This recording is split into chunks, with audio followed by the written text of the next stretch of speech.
Again, while we get people up. Okay. No worries. All good. Okay. Hi, everyone. Everybody signed in? Thank you for your patience. Are we on mute? Okay.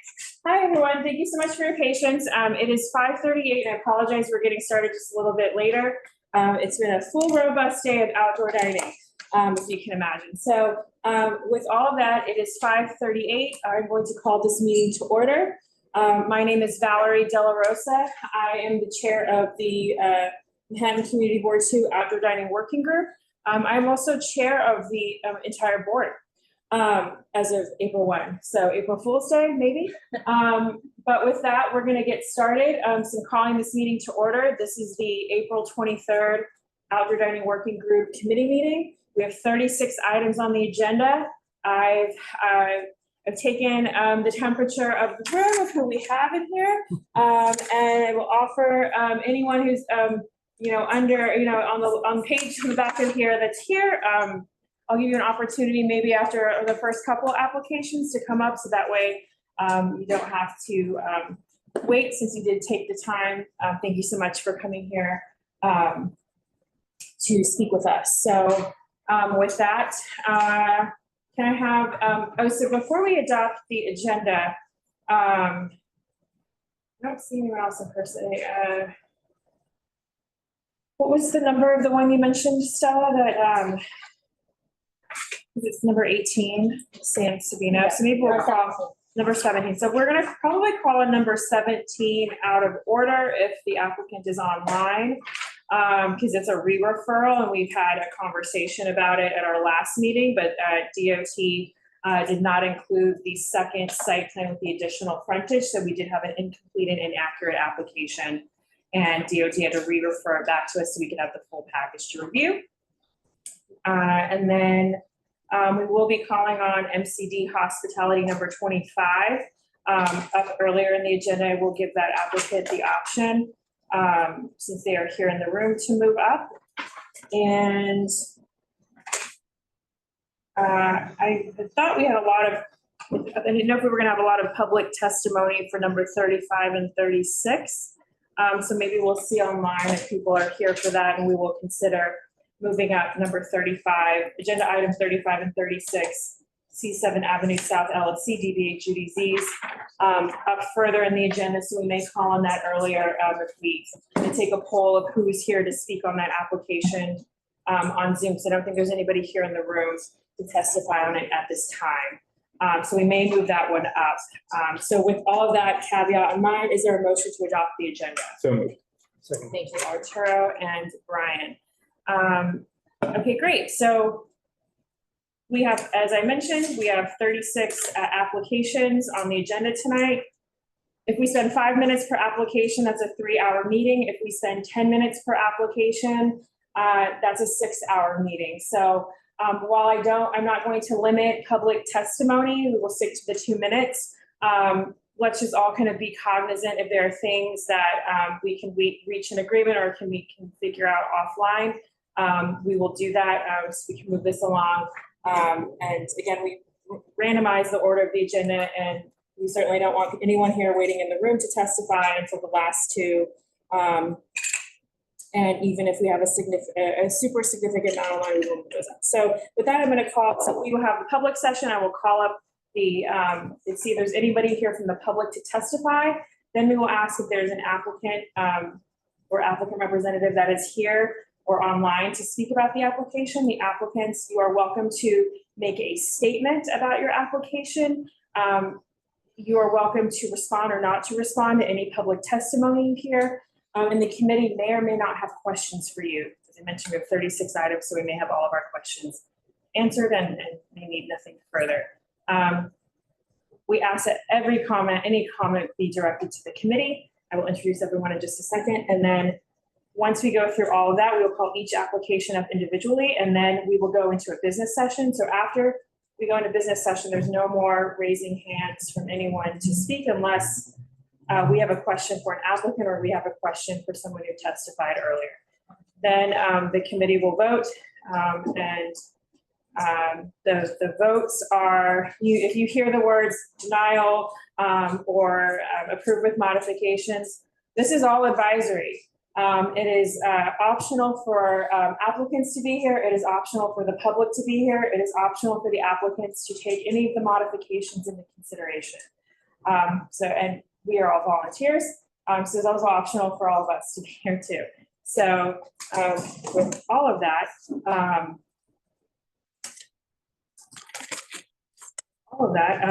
our decision is just one piece of the entire process. So if you do hear the word denial, it does not mean that the application stops. It just means we have chosen to deny it.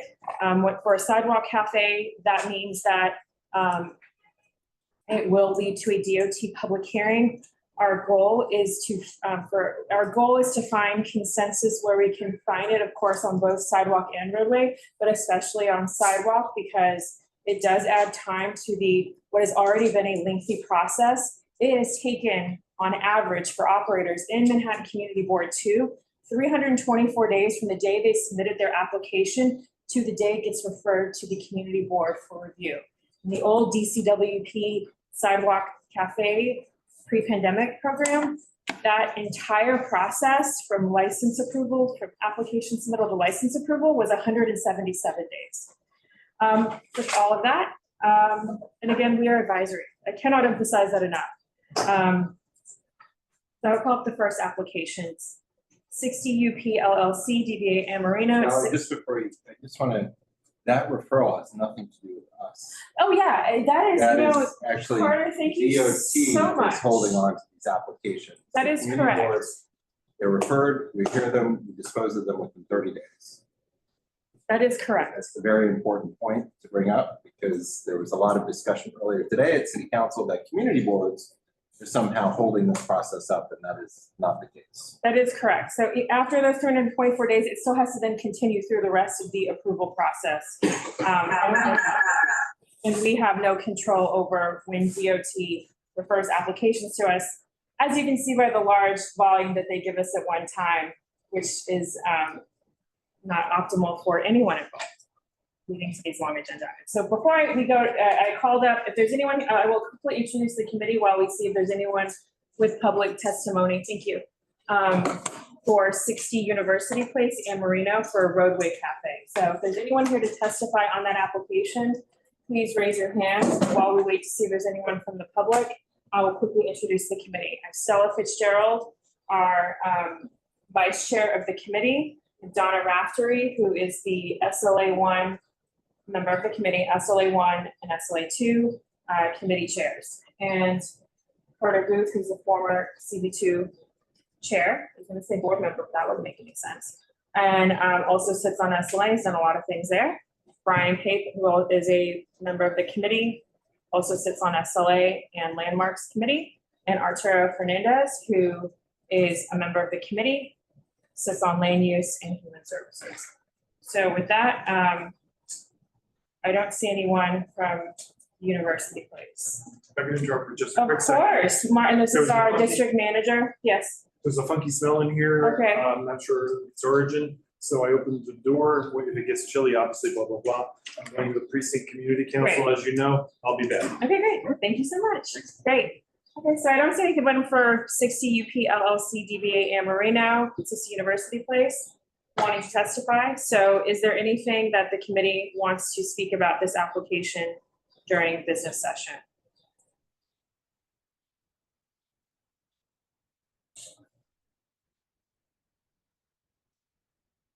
I mean, during the public session. Sorry, we're not a business session. Okay. I'm seeing none, so I'm going to move us on. So we will talk about that one in business session. The next one we have is, I'm going to close the public hearing on that application. The next one we have is Broome Street Bar, Inc., DBA Broome Street Bar, 363 West Broadway, for a sidewalk cafe. Is there anyone here from the public to testify on this application?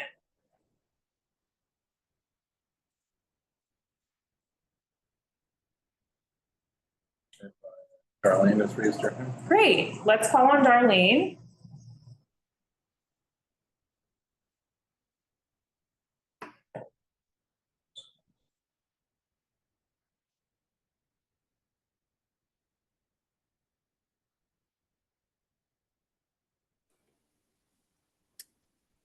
Thank you. Hello? Yep. Oh, I was looking at a frozen screen. Start my video. No, later. Good evening, everybody. And I want to thank Chair De La Rosa for speaking on behalf of Community Board 2 today at the New York City Council meeting. Her words were, data-driven and strong. So thank you again for representing the community. On this application, the rendering is giving me, it's giving me issue just with the chock-a-block, is it 28 tables times 2?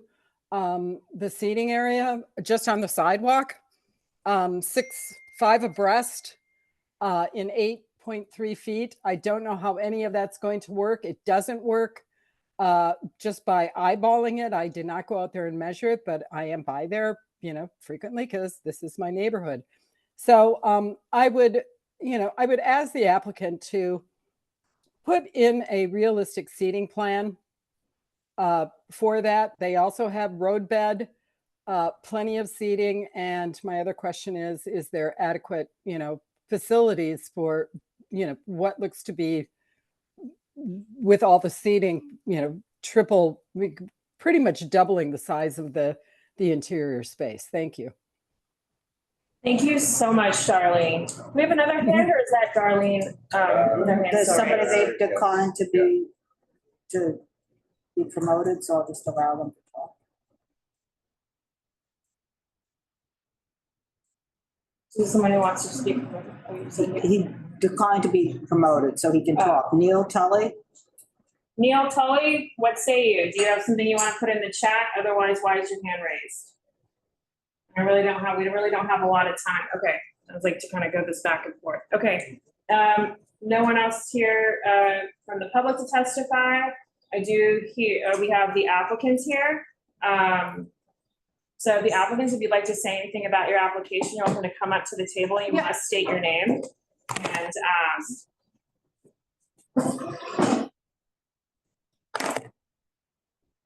if you have a statement to say or whatnot, the committee may or may not have questions. I don't have a statement to say. I don't want to. Okay. I know. You don't have to. I've just been told that some people didn't know that they could, so.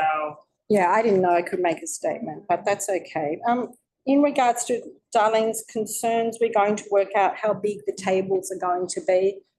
But we're quite well aware that there's a maximum of 20 tables and 40 seats along this sidewalk, so we wouldn't exceed that. We don't believe we're going to exceed that to any degree. Okay, does the committee have any questions? Or anything they want to talk about the application during certainly. the public session? Great, Brian, why don't you go? So obviously, I think I actually saw you waiting on some of your customers. You were there yesterday measuring. Yes, I was. Yes, I did see you. And the measurements you have on the application seem fairly accurate. I can't see it from here, sir. Oh, Can you I'm sorry. turn it around? Sure, I'm those are the sorry, your security. name is Brian, correct? Yes, that's May I right. call you Brian? Yes. I'm Liana. Lee, those are the security guards. Oh, they're the security guards. So what happened, can I explain to you, Brian? Yeah, Certainly. an opportunity to explain. Netflix decided that they were going to have an Pop-up. event, a pop-up event 2 doors down in the old Gourmet Garage. Yes. You know where the Gourmet Garage is? They had an event. They had an event that attracted thousands of people. And we had their line ran all the way down and then around Down round- Broome and around to West Broadway. West Broadway. And we were negotiating with them to try and control the crowd. We had people standing on the corner. They are the actual security guards. They're not customers from the event. And they were helping us to, and we offered them some drink, non-alcoholic drinks to help us. That's simply what happened. And that happened again today. If I may.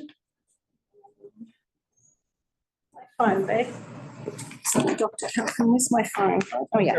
I did take a video of the event today just to show you what we had to deal with today, Brian, and you might. Could you email that also to the, to Florence? Did she email you guys? Yes. Yeah, if you could forward that video to her, that would be very helpful, as I actually heard on a separate committee, the SACO application for This that. is the event today. You can see it going all the way down. This is what was happening. They were helping us to manage that. That was yesterday. No. Okay. This was Okay, today. so really quickly, thank you. Again, if you could just email that, because it actually is more relevant to our street activities and resiliency committee. It's actually really not relevant to the application, so I'd like to Oh, kind of. well, Right. Brian, But I'm also kind of trying to drive the meeting back, because it's 5:53 and we're only on our second application. So I just want to, this is great. I actually can Yeah. use this for our street activities and resiliency committee. they were very cooperative. I don't want to. If you want to write any of that feedback you had about it, you can put that in your email to Yeah, Florence with so that I video. did see you measuring. I'm sorry I So didn't have a chance And the other to. concern I Yeah. had was obviously we have a host or waiter station Yeah. out on the sidewalk in the amenity zone. We have Yeah. 30 dishes. Do you know what the amenity zone is? Yes, absolutely. Okay. That's leaving as soon as we Yes. get our roadway set up where we keep. I just want to lugging it. know. Yeah, so we're going This is to, just a one-off thing because of the crowd of people that were around. yeah. We don't normally And do that. We We've never done couldn't, that, we actually. couldn't enter our premises and exit our premises easily. So Yeah. we decided to set up a temporary station, Can you get the sign in? to set up a temporary station. Here with an application. Brian, All right, my See where bad. we are on the the agenda. committee has no idea what you're talking about. I mean, they're not in the drive, right? We don't have them. You know, Yeah. the committee, so. It's a photo of the waiter station on Right, the I just don't know sidewalk. what you're talking That's what about, because I said was there when I was at the site. And the other thing, I guess I noticed that you have stanchions, and is that what you're going to be using in the No, future? those stanchions are not good, Brian. I'll tell you why. People Well, climb you- over them. Well, you have and- something better. Oh, yes. See, better. what we're dealing Yes. with, what we see all Like a over metal town. sheet. Yeah. Is- They're not Chairs and tables. sufficient. So hey, No. hey guys, can we bring it back to what's up with the cafe site plan? Okay, how are you going to fit a 5-table width in 8 feet and 3 inches? No, we're, Well, that's what I'm looking at, what's on the diagram. I know, and I've, Let's get on the agenda. Can we not do 5 different things at once? So there's 5 tables according to this diagram. yeah, Going in 8 feet and 3 inches, and I'm just trying to understand how that's going to work. this. At the top of the diagram is what I'm looking at. You mean on the Can you left side? point to specifically? Right where your finger is. Yeah. Right where your finger Yeah. is. There's 5 tables. Okay, 8 And, feet. and. So what is that per 8 feet, table? 3 inches, so what I'm saying, I mean, why don't you tell me what size the tables are? We don't We know the don't know size yet. of the tables. We We're haven't trying bought to them yet. determine What that. size tables do people? Well, you're need to using be able to IKEA sit at? tables, they're 24 inches by Yeah. We're not we're gonna not be going using to them using anymore them. because they're too big. So even Okay. if the tables are 18 inches, Well, how about 12-inch tables? we don't, you're using 12-inch tables? I mean, you We can't, haven't bought them yet. Well, you're supposed to be in compliance with all the rules. as- Yeah. So, So this site plan is supposed to be reflective. yeah, so we know that I'm sorry, Mr. Carter, I don't know your first name. First name. Oh, I'm sorry. Carter, we don't know the size at this point, but we know we're allowed a maximum of 20 on the side wall. Where did how you are come you up with that figuring out number? that you're allowed 20 tables? Allow if you as don't many know the as they'll size of fit. the table? Oh, okay. Well, Because we'll if it's a determine party that. table, we put them all together, Yeah. so that's obviously more tables. We would need to bring tables in if we're not going to use Yeah. them as a. I mean, Right. just so you know, I mean, the concern here is you have significantly more tables outside than, and that's obviously. You have 53% more tables outside than And- inside. and- You and have the absolutely dia- 80 seats outside and 52 seats. In the inside. diagram that were presented, just normal dimensions, just, none of this fits. None of this is. Well, we can- realistic. we can- And mind you, you've been sitting on these plans for some time. I'm not sure when they were referred. It's in the And you file still name. don't- It's in the You file still name. don't have the dimensions or any of the details worked out. So it's Once just, we get told that we are able to have this outline and the this actual area, size of Once we our know the space, area that we then can we can have. go buy the tables. Yeah, so what are you doing now? Because you're supposed to comply with the rules now. yeah, we do. We don't have this many tables, obviously, now. You know that we don't, Well, I'm just, because you know that the I just tables are don't know. 24 inches each. I mean, none of this really makes sense. This just looks like a bunch of penciled in stuff.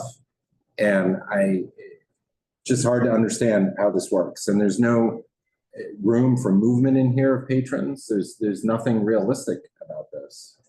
No, I think that we'll determine that. Well, we're here to determine that. Yeah. That's kind of So what this is. so we're going I to mean, that's, determine what the sizes will be once we have the correct Once you give area. us the final outside dimensions. Yeah. told us, hold on. You've told us what your measurements that you think are. Yeah, Now you're telling us that you have to wait for us to tell you. No, we have to make sure that we haven't been approved approved. Once we're by the approved. DOT yet. So just Yeah. as I mentioned at the top Yeah. of this, we're trying to, this application was submitted in July 27th of 2024. And what we're trying to do is to, expedite, move through this agenda expeditiously. And with having incomplete information, it is really hard for us to meet that consensus we're trying to find, which is an approval with modifications, to not further delay what has already been, as you heard, my 324 days on average it's taken to get referred to community boards because of DOT's lack of mismanagement of this program. And so without that complete information, it's going to be very hard for us to reach an approval with modifications here, which would let you bypass the DOT public hearing, as well as the cost of $800 to $1,000 additional for an ad. So we could resubmit with a more, with these outside dimensions, we can resubmit with something realistic. We'll pick the tables from Yeah. wherever we're buying them. And we can resubmit it to you So- tomorrow or in 2 days. So that's really, I just gonna kind So of. we'll get to do that's that. Where this is without kind of talking around it, because we're gonna have to move on to the next Yeah. application. But does that Yeah. make sense? That, of course it makes The sense. only So- other thing is that I think this is a global corridor on West Broadway, and that requires a 12-foot clear path. What is it marked on the form? Is it marked on the form, On or the form, it says regional corridor. that's really unfortunate? So how is that going to impact the width of the cafe? Do you have it pulled up to show them? I mean, And it's actually really, again, and that this is one of many errors that we see on these applications. huh? DOT seems to think it is as well, so I'm not Yes. sure. Someone They've given us pedestrian mobility. map? Russ Regional. on West Broadway? Oh, yeah. Oh, Yeah, you're right. No, you're right. You're right. Right, so it is regional. Okay, so again, We certainly use the advice of not we DOT. were any malintent there, as you were saying, this is something that they should be catching, so it was just a misunderstanding here, so let's move on. Okay, yeah. Okay, anything else? would you please dimension, put the dimension from your seating area to the building entrance? That's your residential building? You Is that mean right? from this point to this point? Yes. Yeah, Yeah. I'll add that. Take a note. Just verify that you. Yeah. How many feet is it supposed to be, do you know? 5 feet. From the door Yep. frame. Yep. So, you know, Yeah, But also, you still need the 10-foot clear path from the tree bed, which you only have as 8 on here. No, we reduced the size we reduced the size to 3.3 feet. Why, is it parallel or is it? No, this is not in front of the tree bed, it's a diagonal. Oh, so we need 8. On the diagonal, We it's need 8 8, Arturo, for that. From the, If the tree that is diagonal from the cafe, no, that's the, not parallel, so if it's parallel, you would need the 10. If it's diagonal, you only need the 8. Could you check? They're and see? saying. There's a reason. Am I correct? Is that what? yeah, so you're gonna have, I'm gonna make we're a new gonna drawing. Is resubmit that true? the drawing. Yeah, Discussion? we'll resubmit. Well, there's no opportunity to resubmit it. Time's been referred here. I mean, Miss you've been before Della us a number Rosa. of times. Ms. Dolores. very do you say? memorably, might I add. Yeah. With this group, and I will just leave it there, right? I will leave it there too. So is there a point to giving another diagram to DOT or not? DOT does not communicate with us after the referral, that's not anything, so, the committee will I discuss mean, it. you guys had the measurements here. You provided them to us, not the other way around. And you put in all this stuff. We didn't put it in, right? Right. So you have 5 tables and 8 feet You never saw a 1-foot table? on an outdoor dining? Yeah. Actually, yeah, there's one, and it hangs on the side of a building, and that's at half height. There's never been a standing 1-foot wide table. You're selling them on the marketplace. Okay, well, but you didn't put it in here. I mean, that's. I didn't put No, a table that's- size in there. I didn't put a table size. Yeah, I mean, 12-inch you can't get a wide 12-inch chairs? wide chair at the 12-inch wide table with, that's not gonna, there's not. An a ADA 12-inch wide access? Chair and ADA access, so that's not gonna work. And I hope you're not gonna be aggressive with any members here on your way out today, because you were last time, and I'm the only one who's gonna say that here at this table. But you created a very unpleasant environment the last time. Not unpleasant. Misrepresented everything. No, I'm not misrepresenting. It's not. Did. Show the video. It's not what you do. Show the video. Why don't you ask the young lady Feel. who you terrified, And when I Okay. walked out, you said, so, I heard you say, we are done with this application, I'm Yeah. moving on, we are done. I Thank you need so to much, know. thank you so I much, need to, ma'am. I'm sorry, I I need to asked if you had, respond. I'm sorry. No, No. you made Ma'am, a we need to move comment, on. We need to move so I on. need to need to respond to move that, We're okay? moving on. What No, we ma'am, actually- I'm sorry, I will go get What the we security guard. actually, yep, I will what go we get the actually security found, guard. I will go get the security placed guard. onto the I'm sorry. recording, Please, that can you just turn what this has off? happened, a number of these.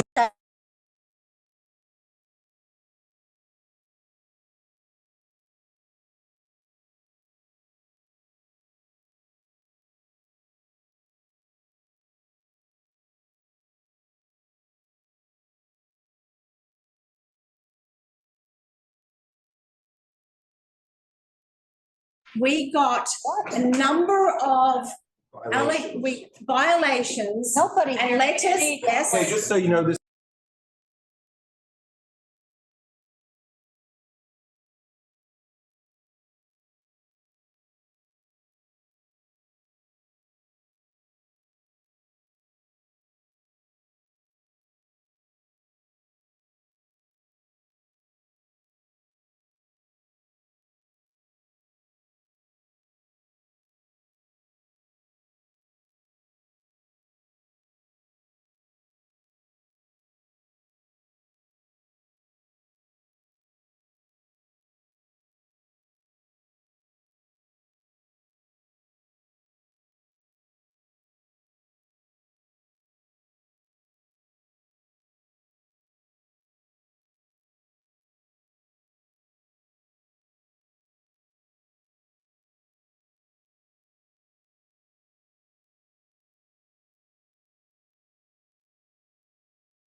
You wanna, Again, I apologize, everyone, for that disruption.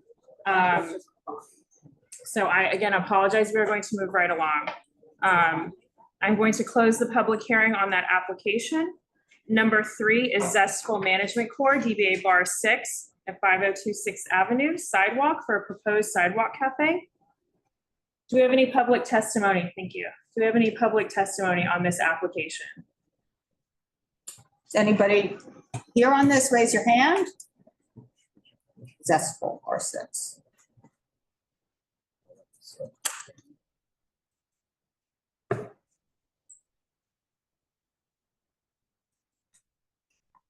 We don't have any? All right. Is there anyone, we do have the applicant here. So if you'd like to come up, if you could say your name, and then we will have you, if you want to make a statement, and if the committee has any questions. I'm Anna Sokoloff. I am the general manager at Bar 6 now for the past 3 years. I have been working for the company for 6 years, which in the legacy of Bar 6 is just a drop in the bucket, but I am happy to be here to represent them today. So thank you for having me. I do have a statement. Yeah, go ahead. So if you live in the neighborhood or have passed through the neighborhood, as I'm sure all of you do, you know Bar 6. We are very happy to celebrate 31 years in business this year, which in this environment is a testimony to the community support that we've had. That's the only way that we were able to get to this day and age, still in business. Supporting and serving the community is something that we put first. Customer requests, enjoying the outdoor space in particular. As soon as the weather has warmed up these last few weeks, I've had a lot of questions, inquiries, and having those doors open in the front really does invite the rest of the community to come. So we do hold it as an important point to mark Bar 6 is still in business after all these years. We did hold an outdoor dining permit for many years pre-COVID since 1994. Not much has changed with our outdoor dining space, except we did modify with the new rules and regulations, only having 3 tables outside. They're small cafe tables, just 2 seaters each. Not only has Bar 6 been a fixture of the community for a long time, as you know, but it's a place where people come together, exchange ideas, find comfort, and also retreat from the world. People like to enjoy some type of consistency in this ever-changing world that we have, and I think that that's what Bar 6 brings to the community, is a place where people can feel safe and at home. Continuing this legacy, Bar 6 also needs to continue the legacy of the West Village. I think there aren't many businesses, small cafes, and local eateries that are left, especially after the pandemic.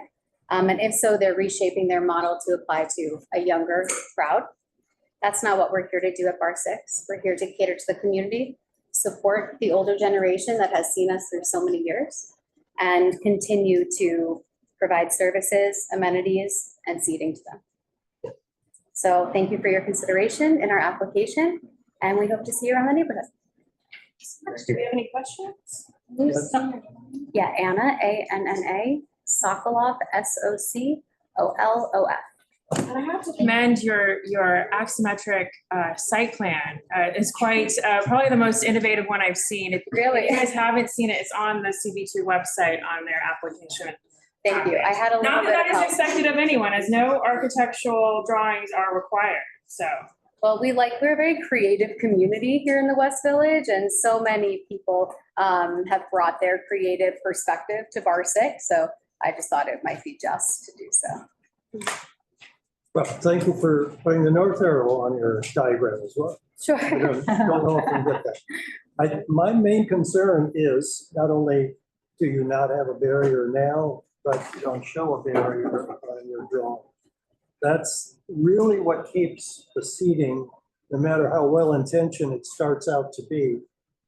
We look around our community and everybody's just putting chairs and tables anywhere they want to because there is no border, even though it's required. So that is essential to have that. May I respond? Yeah. I do see your point, absolutely. We are working with a very small space because we do meet just the 3-foot parameters that were stipulated there. The reason that I do leave it open air this way is because I do have a lot of disabled customers that come in, that coming in and out of those French doors is quite difficult for them with walkers and with wheelchairs. If you come for lunch, you'll see that most of my clientele does have walkers where we do assist them to the table and then provide spacing to house them till they're ready to leave. A lot of those people would also like to enjoy the outdoor space. So that's why I leave it open air. If it's unacceptable without the barrier, I can surely make a removable one. Well, you do have, Just a simple little stanchion. Sure, you know, no problem. I mean, you do have the main entrance. You're not blocking the main entrance to get in and out of the restaurant, correct? Oh, no, not at all. It's not blocking. Right. So as long as that's still open, you're saying you can serve from the inside to through the French doors? To the There's tables? actually a ledge. And this is why this is an outdoor dining space and not part of our interior, is because we do have tables that are on the interior of the French doors that make it inaccessible to those with more needs. Just to clarify, you're saying that you can't access from the inside here? We You do have to open come. the French doors on nice days. This Sidewalk Cafe would be up on nicer days without opening those French doors. There is an entrance and exit as the doors are open, but it's not a point of access. Our servers and bartenders also do use the front door just to go around, so that you're getting full service.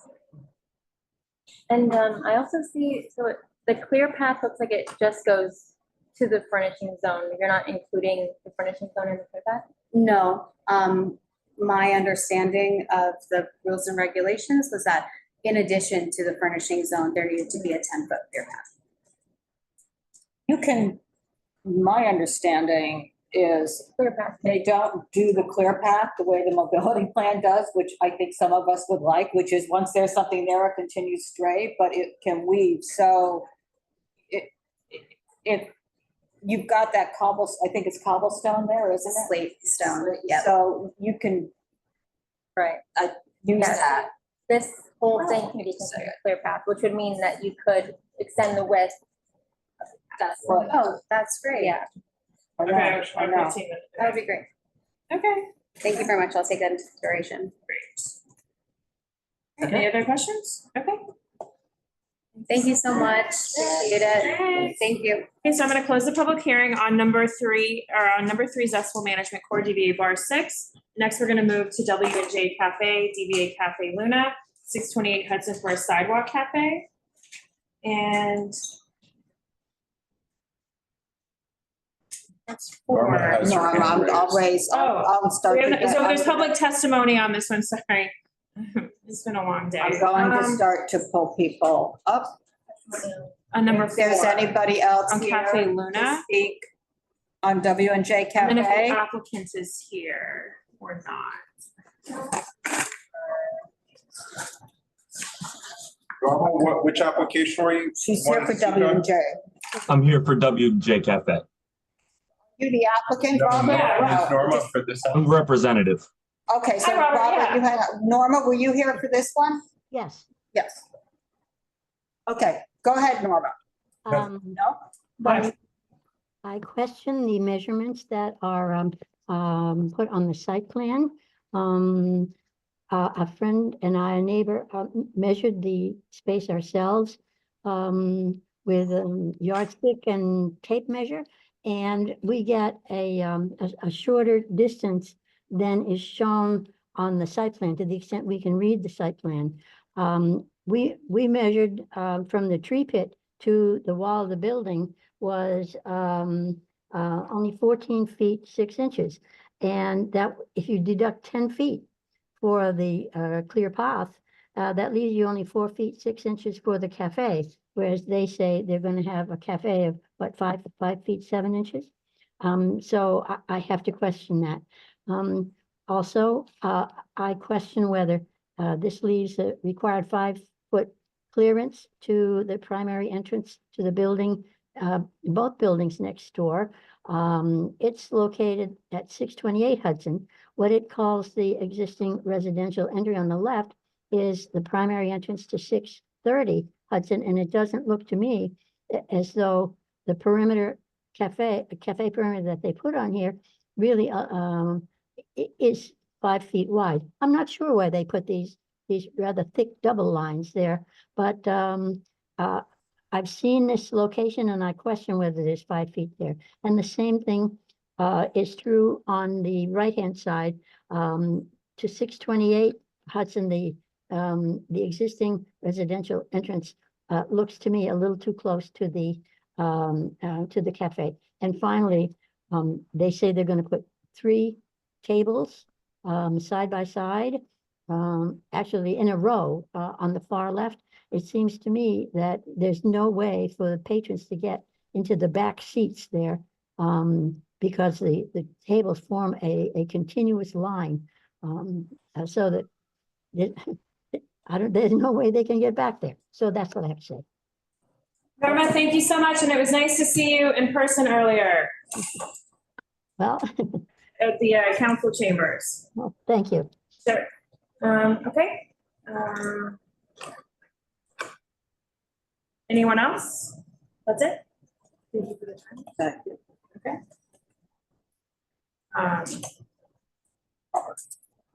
Robert, hello, nice to see you. I see you're in Michael's stead this evening, so welcome. I will take a look at where your applications land in just a little minute, in a few minutes, and see if there's anything we can do. Thank you, I appreciate that. Sure. Any questions for Robert? Robert, if you have anything you want to address? I could talk to Michael about the measurements just to find out if, like Dawn said, she measured it, so I could talk to them, see what's going on with that one, and come back. Just what is so it's 15 feet 7 inches is what you're getting from the tree pit? Because when I look at the historic plans, that measurement is different, which I will tell you in just a second what it is. Well, from the edge of the sidewalk to the building, we have 19 feet 6 inches. I don't know where you see the 15 feet. No, I was saying the 10 feet plus the width of the sidewalk cafe. Oh, okay, yes. I don't disagree with the 19 feet 6 inches. It's the sidewalk cafe. So when I'm looking at the older architectural plans, it's 14 feet 4 inches. Oh, that was from the old telephone booth, which is now a Link kiosk.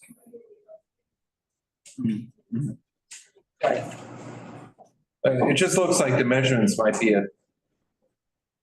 Yeah, I could find out about them.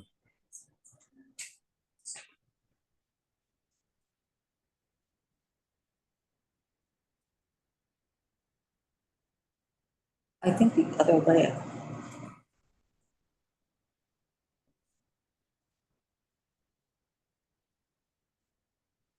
I mean, I think the question still exists, how, the other layout seemed to work better. The old sidewalk cafe with the 4 tables.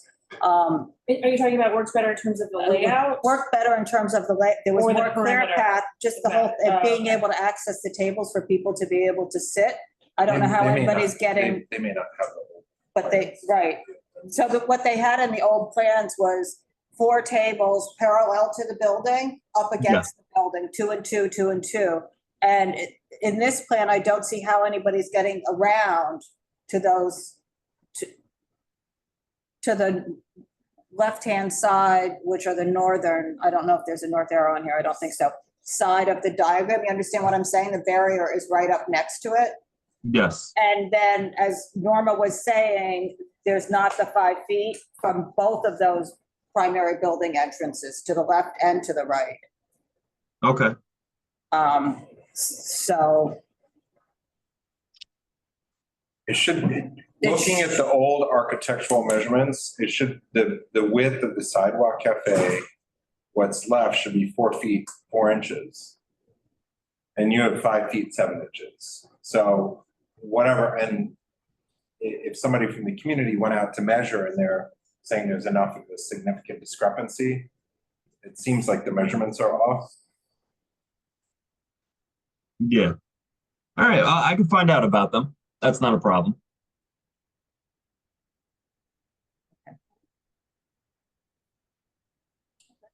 All right, anything else on this one? Robert, any last questions for us on this one? I know you're, it's just a start for you, so for the rest, so. No, just looking at it, trying to take it all in. Like I said, I'll speak to Michael about this one. I didn't do many of the measurements on this one, so I'm not 100% sure who did. I can find out, and I'll talk to him about it. Good. Okay, great, thanks. Oh, Stella? One other comment. The building next door, the primary building entrance there, the residential building. It looks like only 3 feet between that entrance and the edge of the cafe, or where the tables start, which should also be where the perimeter is, instead of 5 feet. Are we talking to the left or the right of the? To the right. To the right? Okay. So it's both of them. Sorry, what did you say? No, just it's both of them need to be the 5 feet. Right. Okay. I don't know if the other one. It's not, it's, if the drawing is in scale, it's less distance on the bottom left-hand side than it is on the right-hand side, but either way, we just need an indication of that on there. Okay. Great. All right, I'm gonna close the public hearing on Cafe Luna. And next we're gonna go to Serafina, Meatpacking LLC, DBA Serafina at 7 9th Avenue for a sidewalk cafe. This is agenda item 5, and then we'll have 6 and 7. After agenda 7, I will then have that offer live for people that are here in the room with applications that are much further down on the agenda. I don't want anyone waiting around for hours to speak about your application, so I will give an opportunity after number 7, okay? And you're welcome to, I will audibly call and then we can sort it out after agenda item 7. So is there anyone here to speak on Serafina? Yep. Oh, Gina, so. Okay.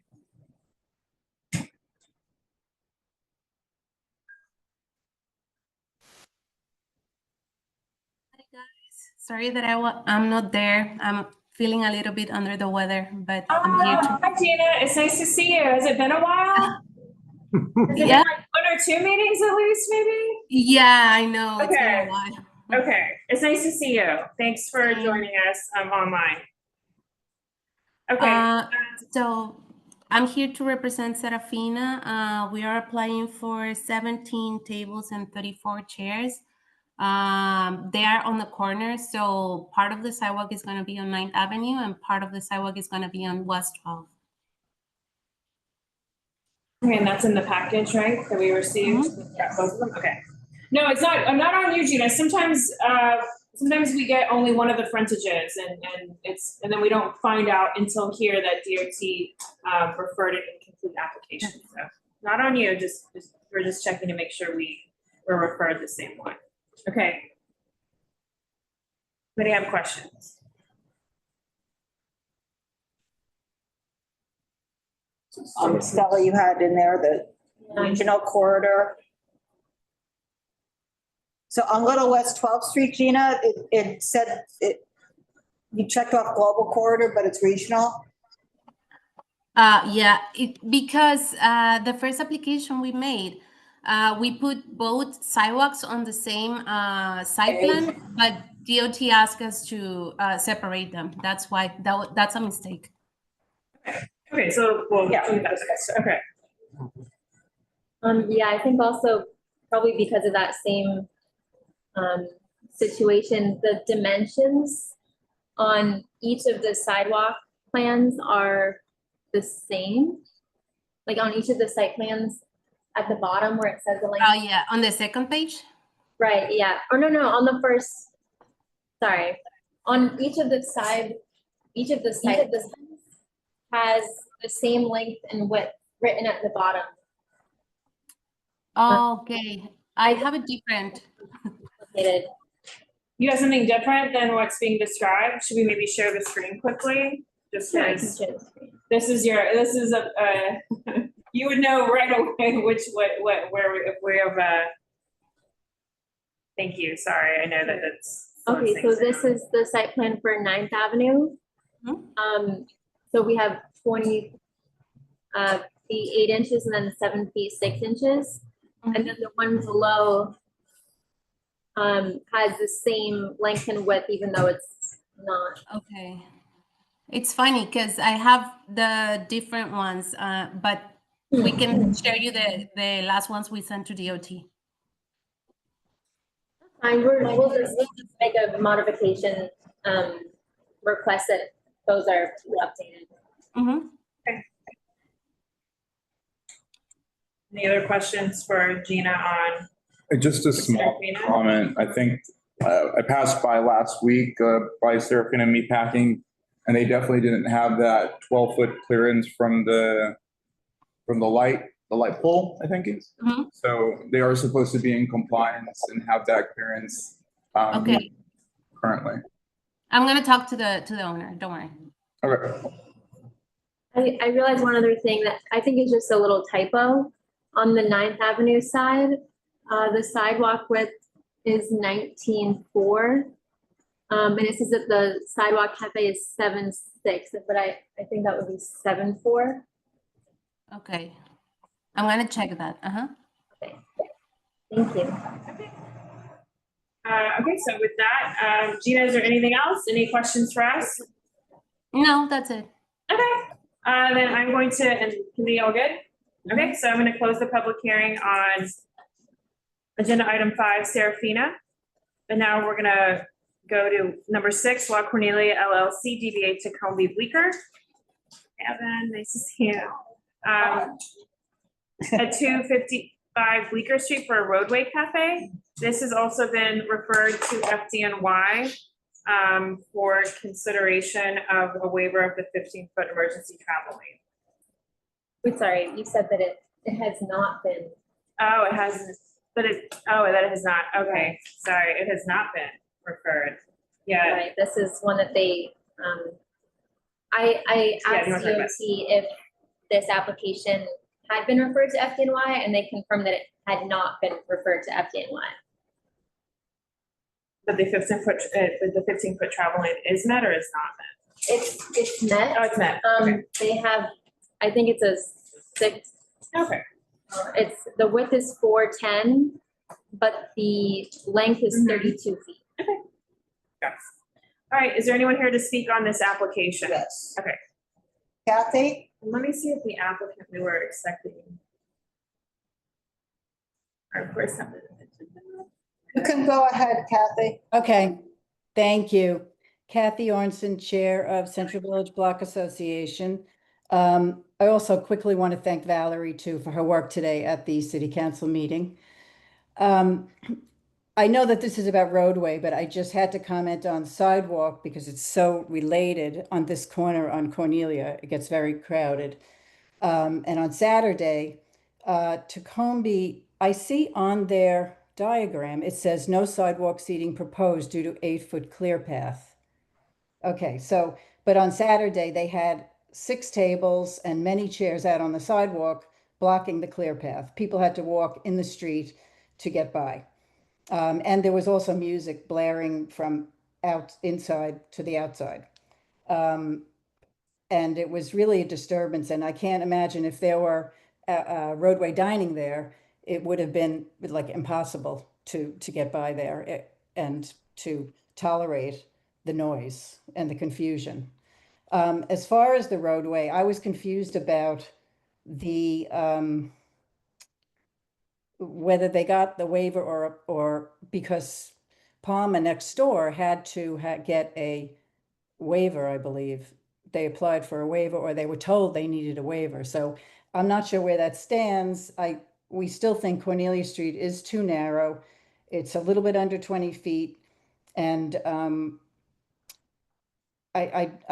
we basically, as you know, we're against the waivers on this street because it is so narrow and you know, it's not safe. So that's basically all I have to say. Thank you.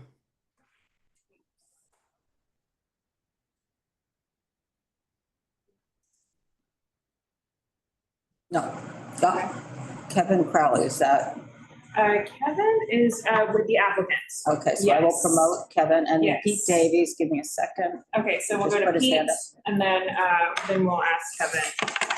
Just ask everybody from the public who's here, it would help if you would just all raise your hands at the same time if you want to speak, so that I can. And Pete, I know Pete, you don't want to be promoted. Okay.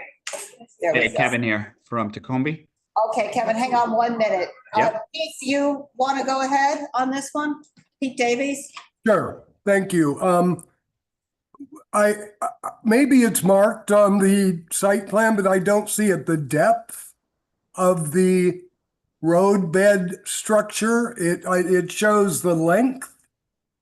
But one thing we've noticed is that apparently DOT in these cases where applicants were seeking the waiver for the 15-foot emergency lane, DOT was advising, and some places have narrowed the depth of their structure, therefore maintaining what appears to be a 15-foot roadway. So the depth of the structure becomes very important where these waivers are being requested. Yeah, so I can speak to both those points. So the sidewalk. One second. Wait 1 second. Yep. You want the applicant to go. Pete, is that it? I'm done. Thank you. Thanks, Pete. Yeah. Hi, Kevin. If you could formally introduce, sorry, we just go right to the back and forth. If you could just state your name and your affiliation, and then you're the applicant here. And I forget where the camera's pointing. So, and you're welcome to make a statement or if you could address your comments to the committee, if you'd like to address anything brought up by Pete. Yeah, absolutely. Happy Wednesday, everybody. All right, so I'm Kevin Crowley. I'm the Director of Facilities and Construction for Tacombe. So I've been the one directly dealing with DOT in these applications. So I'll skip any intro or anything like that. I'll just go right to it for their saving time.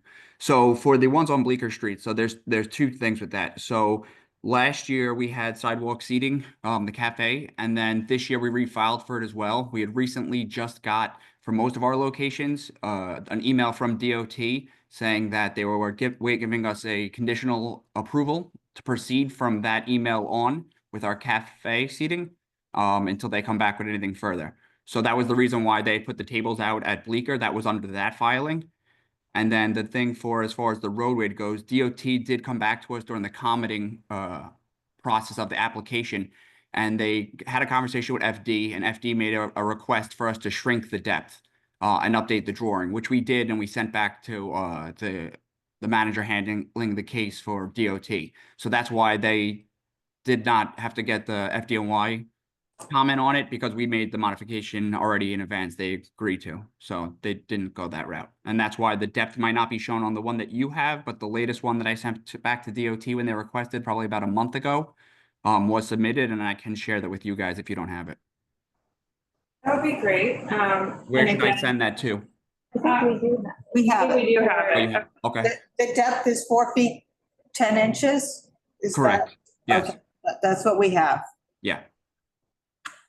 Okay. And then I'm also here for Nolita, which I think is like number 8 or 9 on the list. Number 8, yeah. Oh, yeah, we should go ahead and we can go ahead and do that one in just a second. But let's just see if the committee has any other questions, and then Yeah, sure. open a public hearing for that. Could you just clarify the sidewalk? I realize that's not what we're talking about, but what did you say about that? You filed We have an approval from DOT for cafe seating. on the sidewalk? On the sidewalk, yes. Cafes, the sidewalk, and roadway is dining. On Bleecker, Kevin, right? On Bleecker, yeah. On Bleecker or No, the Cornelia? it's on Cornelia, but yeah, we're at that intersection, Bleecker and Cornelia. Right. Don't know if you're maybe making a look about the conditional approval for sidewalk. I mean, essentially they You had sidewalk previously, is that correct? Yeah, we had it all last year at most of our Yeah. locations, so we just So, again, refiled it's that just the or same renewed thing. that. But did they file before? No. Could- Did they file? Well, you just need to look at the file name. One thing I don't have anything with the sidewalk in front of me, that's why I'm asking. What Oh. you said was, when did you file for the sidewalk? That was done by our architect back when it was required. I want to say they put it back in like August. Okay. My question is, Kathy, you said that they had sidewalk on Cornelia, right? And Kevin, you're saying that you're approved for No, you Sidewalk said Cafe. Cornelia. You said- No, Cornelia. It's Cornelia. Okay, so you are. Yeah, we don't put anything on Bleecker. There's no room there. Yeah. no. I'm on Cornelia, sorry. There's only 8 feet on Cornelia, I'm sorry. So again, not really back and forth. If there's more clarification. Yeah, we'll I have can, that. I can, So so the application for this, just so everyone is on the same page, was filed August 1st, 2024, within the deadline DOT had for the third. So it's so, all right, so we don't want to talk about the Yeah. sidewalk seating, but I'm just going to say your sidewalk seating is not compliant. I walked by there on my way down here today, and you've got across from the tree bed, I don't know that you have 8 feet even when it's not across from the tree bed, because I didn't bother to measure anything, but you've got tables with no perimeters going down the sidewalk with chairs all crooked. There is definitely not 8 feet by the tree beds, that's for sure. All right, I'll swing by there tomorrow with the plan and walk the local manager through and to make sure that they understand they have to stay to the They're plan. supposed to have a perimeter, and it's supposed to be 8 feet outside of that perimeter, and they have to serve from within that perimeter. Understood. All right, I'll re-clarify with the local manager there. I'm also just confused because on the plan, it says that no sidewalk seating is proposed due to 8-foot clear path, right? So the one filing is for the outdoor dining, right? So this was just a renewal from last year. So since we have that. there is no renewal. So there's no renewal. It's not really a renewal. Everything is a new application. Okay, so then it was a new application. All I know is I received the email from DOT saying from this email on, you now have conditional approval for sidewalk seating, and it was a bunch of our locations, this being one of them. So now once we get approval for the outdoor dining, we put the outdoor dining up, we would remove all sidewalk dining because we'd have to maintain those clearances. So just so we're all on the same page, I don't have an application. When I said that August 1st, I was thinking about the roadway. There is no application on file by the deadline. So they shouldn't be out on the sidewalk. So I don't see it, and everything I have was until the end of, or till the beginning of November, so we do not have the sidewalk, so. I can share there's an email address. I could forward the email from DOT with the approval. You From can them. send it to info, I don't know if they worked out a deal with you or not, and that's fine. I'm just stating the facts, so. No, I understand. I just want to share so you have it. Yeah, you can send it to Florence, and she'll forward it to the committee. Perfect. Anything else? Okay, so I'm gonna close the public hearing on Tacombe Bleecker, and then we're going to go through agenda item 8, then we will go to 7, just so we can move this along really quickly. So let's go to Fonda Nolita LLC, agenda item 8. We will go back to 7 after this application at Fonda Nolita at 267 Elizabeth Street for a Roadway Cafe. And this has been referred to FDNY for consideration of waiving the 15-foot emergency lane. So is there anyone here from the public to testify on Tacombe at Fonda Nolita? Sorry, I did not say the first. I was like, why is it just Fonda Nolita? I've been there before. Okay, I don't see Kathy. Okay, we have Kathy Arnson. Okay, so I'll have Kathy, and then we'll go and ask Kevin any questions about this. Kathy? And we have. I just wanted to mention, and I know it's not sidewalk, but I happened to walk down Elizabeth Street. They had tables against the building, but also on the curbside, which I don't think even DOT would approve that. So I just wanted to mention that. I just happened coincidentally to walk down Elizabeth Street and I saw it. Okay, thanks, Kathy. Do you have anyone else? Thank you. Yeah, you have a question for Kathy? Yeah, well, no, for Kathy. Oh, we have anyone else to testify? Pete Davies. Okay, Pete. Yeah. First of all, I just want to thank Valerie for her very good testimony today at City Council and just stress to everyone how important it is that CB2 is creating this record, this file of setups within the district, because nobody else is going to have this. DOT will probably have some record, but the fact that you guys are putting together a record of what's being set up within CB2 is really going to be useful in the coming years. And so anyway, I want to thank you about that. For this item, I think it would be wise to verify that what you have on file for Tacoma on Elizabeth Street is the most recent filing, because it does show the depth of the roadbed structure as 5 feet, which again might get them around the any necessary waiver for the 15-foot emergency lane. I don't know, but just in the spirit of creating a accurate record and accurate file for each and every setup, I'm thinking you should verify this plan that we're seeing on the that was posted. Thank you. Thanks, Pete.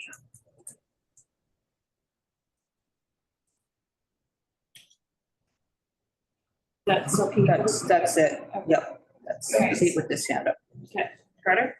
And Kevin, I also walked by today at 5 o'clock, past here, and there are 4 tables and 8 seats set up in the amenity zone. Is this a furnishing Today, zone? Is this a furnishing in the zone? furnishing Just quickly zone. define what that is. Which is the space along the curb. So I was just wondering if that's something you knew about.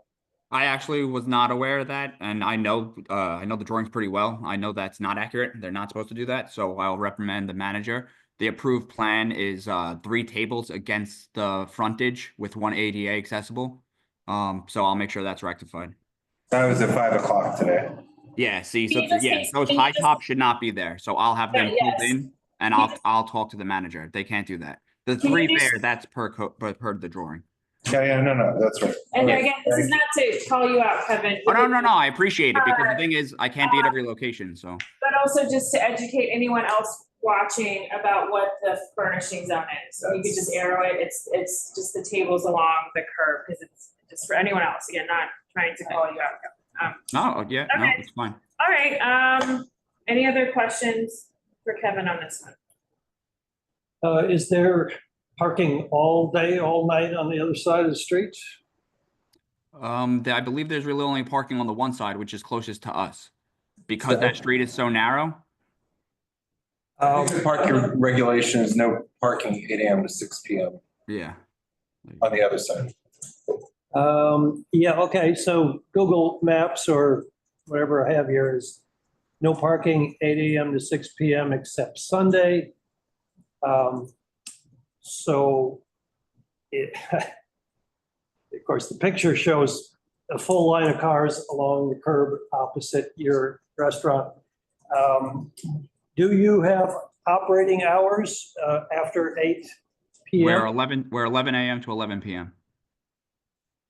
Okay, pardon me. So from 6 PM, when parking is allowed over there, to 11, you would be, well, let's say subtract another 8 feet. You only have a 10 or 11-foot emergency egress for all those hours of operation. So this one, I know, similar to the one on Bleecker, DOT came back to me asking for a recommended shrink in the width to be an FDY approval, which we did, and we updated those drawings and sent them back. Whether or not they're taking into consideration when there is parking there, I don't know. I can't speak to that, but that hasn't come up in the application review yet from them. And I believe it's still sitting with FDNY for final blessing.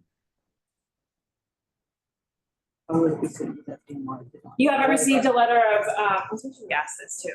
You haven't received a letter of Objection. A letter of no objection yet, or a letter of deficiency from FDNY, correct? No, I have not. That's why I Yeah, said. okay. Yeah, that's why it's still with them for final blessing. Okay, Because I think that comment from DOT, that was more recent. That was only like a week or two ago. okay, great. Yeah. All right, anything else? Okay, thank you so much, Kevin, I appreciate you taking the time. All right, thank you. Have a great day, guys. You're great. So I'm gonna close the public hearing on that one, and then we're gonna go back to number 7, which is 1NK LLC DBA Bisou at 1126 Avenue, for a sidewalk cafe. Hi, please come sit, both, and then we'll ask you, we're gonna see if there's any public testimony on this one, and then we will, go to questions. We will then let you, and, you have one person with their hand raised. No, 2, you have Darlene Roots, who's Okay. up there, and Chloe Springs is Okay, coming. great. Also, just want to let everyone know, it's been an hour, 7 applications, so that's about 8.5 minutes. Okay. Thank you. I tried to make it quick. Okay, so let's, Darlene? Hi, thank you again. Thank you again, Darlene Lutz, SoHo West NYC. On this application, the table setup has 8 tables now, which the original had 7 tables, 14 seats. This has 8 tables, 16 seats. I can do the math.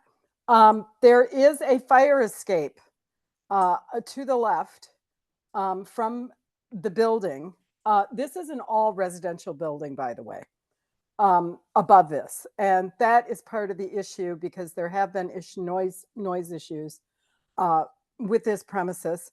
And we've gone through numerous, iterations of liquor licensing. So I'm sure that can all be figured out.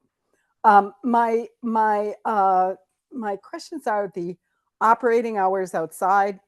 I personally think they should be cut back because, again, the cut back from what is allowed, because this is an all residential building. People live upstairs, kids, families, seniors, to 10 p.m.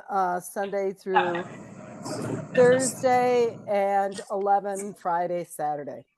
And also smoking is a major problem with this premises. You got to kick people to the curb. That's where the smokers go. They do not smoke at the tables. They do not smoke outside the door. They go to the curb. I think that's about it for me. Thank you. Hey, Chloe Springs, you should be able to unmute yourself and talk. Am I unmuted? Yes, you are. Okay, great. Okay, I live in the building above this establishment, and I just like to make a few general comments, and then I'll get into the specifics of this diagram. They've made life pure misery for the residents of this building. It has been nonstop. The police are called all the time. The smoke wafts up to into the residences. I included all the 311 noise complaints on a PDF. There's 80 of them. There's drunk people talking, screaming. They don't always close on time, excessive smoking. They leave the front door open. They have music playing. You could hear it. I'd invite you over my apartment. You could hear it. There's 6 311 complaints where they close between 1:20 and 3:34 a.m. You can look at them on the PDF. They don't shovel the snow in the winter. They damaged a tree, which you can see. They had a trash can tied up to it. There's photos here of people drinking in the street, clearly drinking. These umbrellas extend way past this 8 foot from the tree bed. They leave these umbrella stands in the street. So right there in the street, right just like the photo has it. And to get to the specific, that's just, all the major things, but to get the specifics of this diagram, there are seating out underneath the fire escape, which is, according to their diagram, there's a foretop to the left of the door. You can see that in the photo that it's right underneath the fire escape. And when you have these tables over by the furthest ones toward the curb, when you put the umbrellas up, you don't get that 8.3 clearance. It is 8.8 feet 3 inches from the tree bed, but when you put the umbrellas up, they hang out way over that. I mean, really, the only seating they should, I don't even think they should be in business, but the only seating they really should have is this foretop to the right of the front door if they're going to have an umbrella.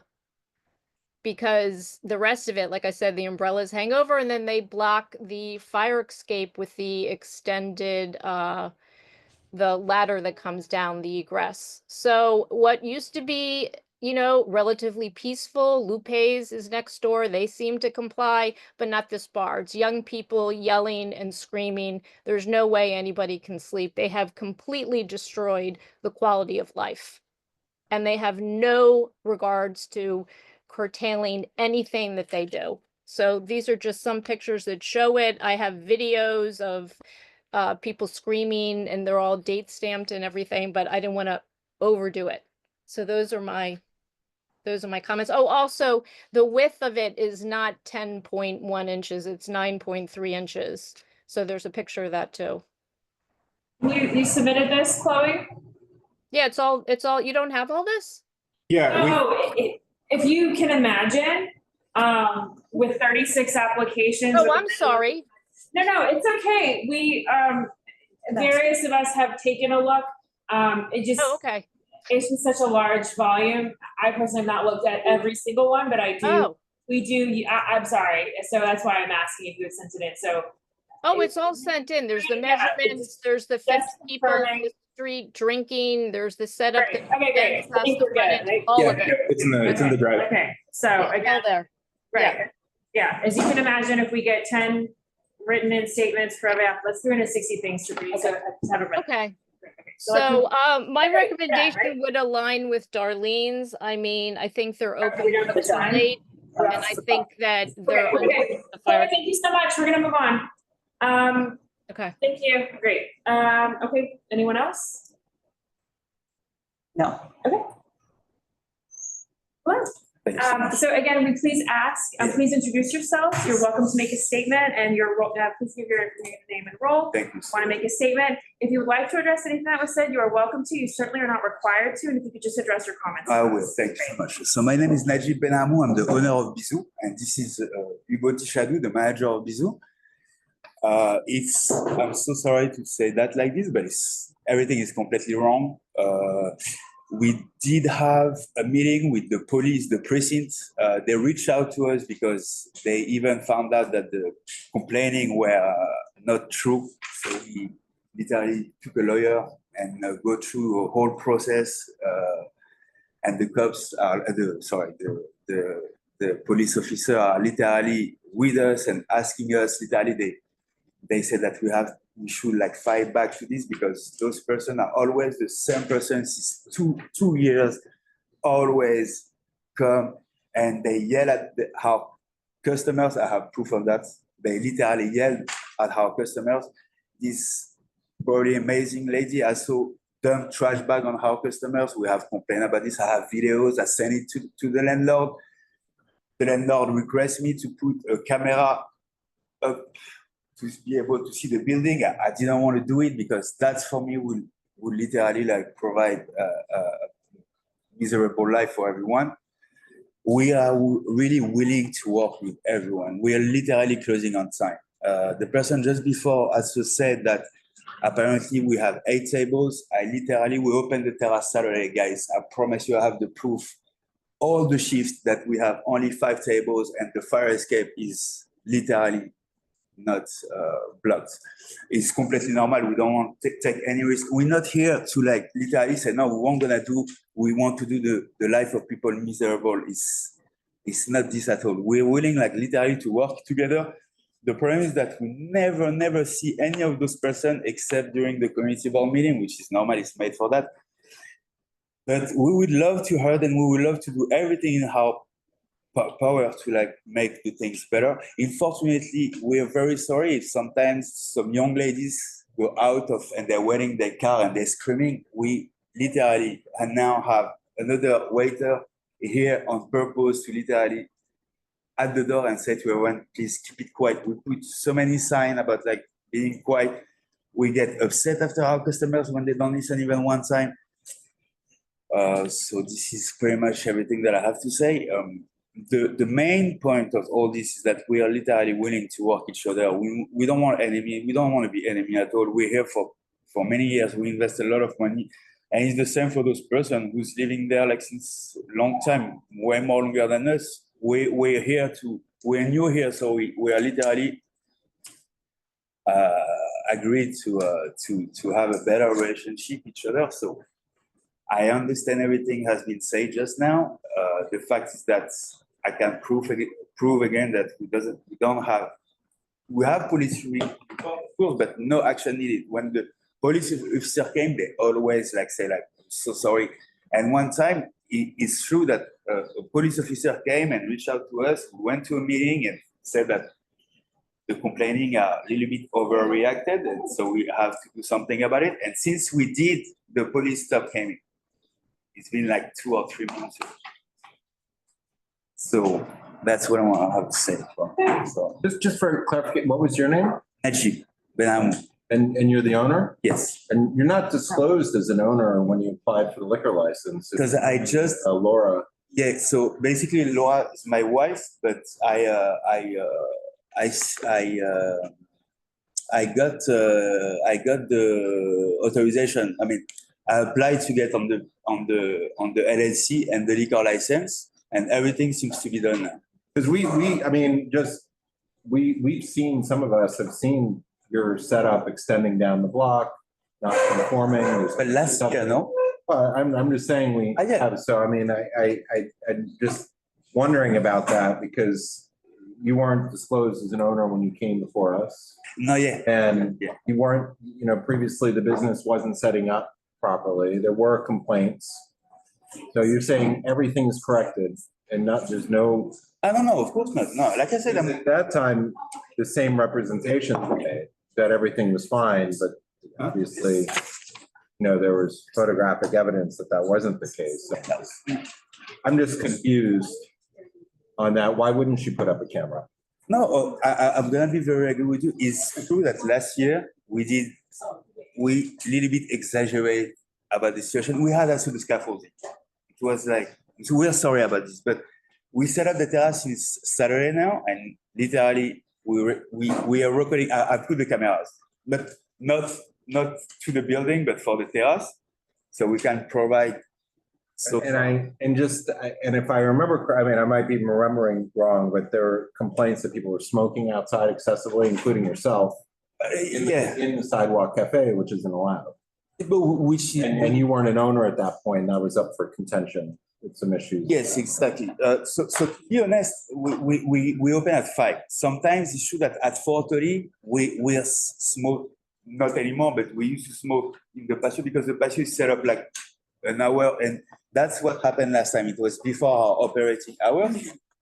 But now we're really willing, even us. But your Sidewalk Cafe is your sidewalk. I mean, no, definitely. You don't have to take it down and you can't smoke in there. Just like even if the business is closed, you can't smoke inside. I mean. Inside, I don't know. No, I'm just saying, it's just the Sidewalk Cafe is the same thing.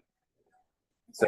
But we are literally trying this summer to make everything good, and for the next time, everything can be like less stressful and for us and better for also the community of the street. Any other questions or clarification needed? I'd just like to make the comment that this block, this particular section of sidewalk, I'm glad to see the scaffolding, the sidewalk sheds taken down now. You have clear and openness. On one side, you had an illegal cannabis store for a while. Yes, exactly. Yeah. They should happen. So yeah. Well, I'm glad they were shut down because they were illegal. And now Lupe's, funny that it was referred to, is the most egregious violator of sidewalk cafes that we Yes. have an example of. I mean, they've got a shed built on the sidewalk and they haven't taken All right. it down. So Anything else on, anything else on this? Just for clarification, who? Yes, sir. who at the first precinct were you working with? It's the one, the one on Canal Street and Sixth Avenue. No, which police officer were you working with? I don't remember the name, but I can provide you this by tonight, definitely. We're just curious, that's all. No, but I can, I We will, needed no, to provide. of course, but I will provide the name of the officer to you. Do you remember his name? Anything else from the committee?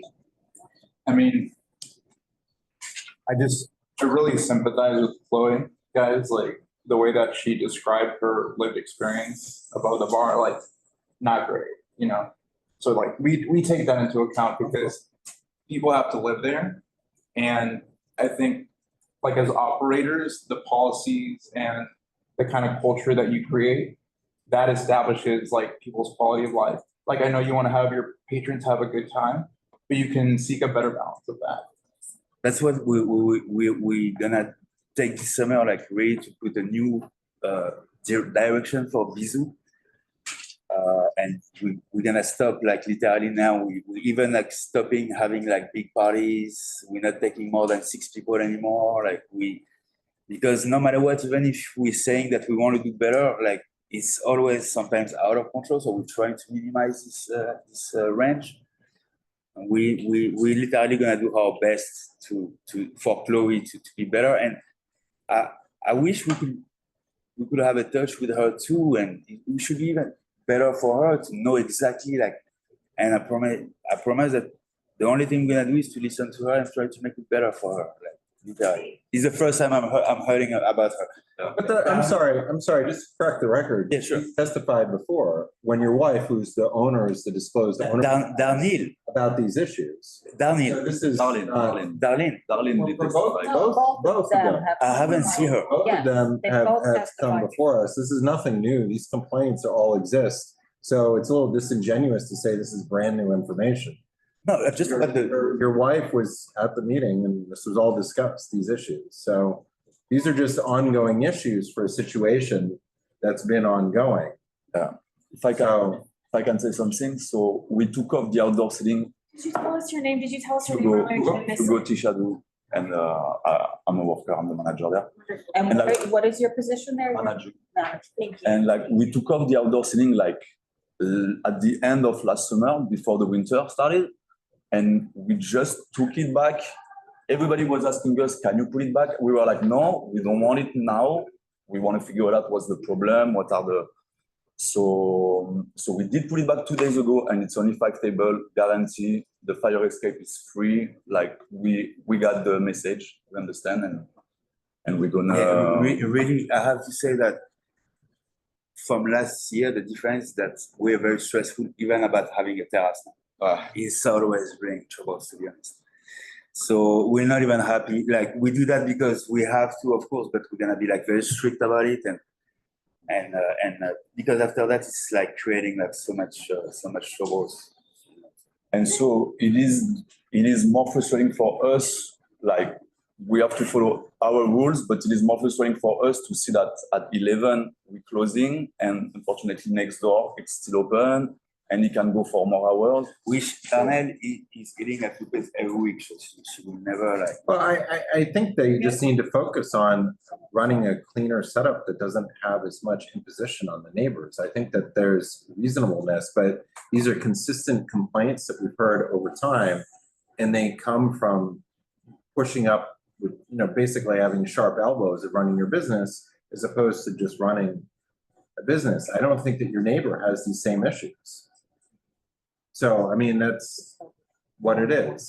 It's, it's just about running a little bit more community compatible business and not having as much of an impact on your immediate neighbors. And there are tons of sidewalk cafes that operate without problem forever in this community. And it's because they're used for outdoor dining and they're not creating as much of an impact, on quality of life issues for the residents. We walk all around, we see that. So it's when it's loud, It's when there's people being disruptive, smoking, et cetera, that causes the problem, so. All right. Thank you very much. Just last point, we did put an outdoor ashtray outside. Shouldn't We have put an it. outdoor ashtray outside because nobody should be smoking out I'm there. taking it off. No, that was like. They're not allowed to smoke. I'm just Yeah, telling taking you, it off. they're not Sidewalk allowed to cafe. smoke. Okay, I didn't know. I just wanted to Cafe. find a solution to. And you don't want to encourage them to be You hear that? smoking right outside of the sidewalk cafe because that all. Okay, we just bought it 2 days ago. I'm like putting it in the trash today. Well, I mean, if it's an issue there, I mean, look, you can go No, it's not. around, It all was sorts just- of conditions, but if you're hearing that as a direct issue from your neighbors, it may be better to encourage your patrons to step away from underneath the windows if they're gonna smoke. I mean, if you know that's an issue, and I'm not condoning anything one way or another, but it's not a hard solution, right? And if it's gonna come up every time, nobody wants that, right? You guys don't wanna be here, we don't wanna. No, definitely. And just, Chloe, just so you know, we're not doing it back and forth. So that's, I see your hand is up, but that's not why we're not going back. And if you want to address any of their comments, Chloe, you Send an email. can send an email to info@manhattancb2.org and we'll take a look at those. Okay, great. Think you're good? Any other questions for us? wait. Okay, great. Thanks so much. Have a wonderful night. Thanks, you too. I'm gonna close the public hearing on number, what was it? Seven. Seven, okay, sorry. So number 7, and now we're gonna go to number 9. Bleecker Enterprises LLC, DBA Little Charlie at 271 Bleecker for a sidewalk cafe. Are they in the room? I'm calling, I'm going through the order. Oh, I thought we were going. We will in No, a this second, is- just not yet. So now, is anyone with their hand raised? Yes. Okay, so we have anyone to testify, and then I'll look to see if we have anyone here. Second.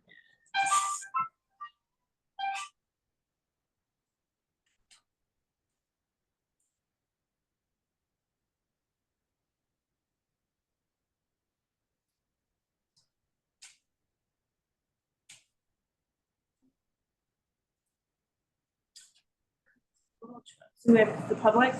Nobody from the public other than Robert. Okay, yeah, oh, yeah, Robert's on this one, okay. Anything you want to ask Robert on this application? Robert is representing the applicant. Or number 9. No, the only thing when I was talking to Michael about it is, I don't know if you could see the barrier in the picture. It's very, very light. Very, very faint, yeah. So he said, I don't know if they're gonna bring up the fact that you want us to maybe draw it in better and send it back. Yeah, it is necessary to have the barrier, but I don't know about having to send it back.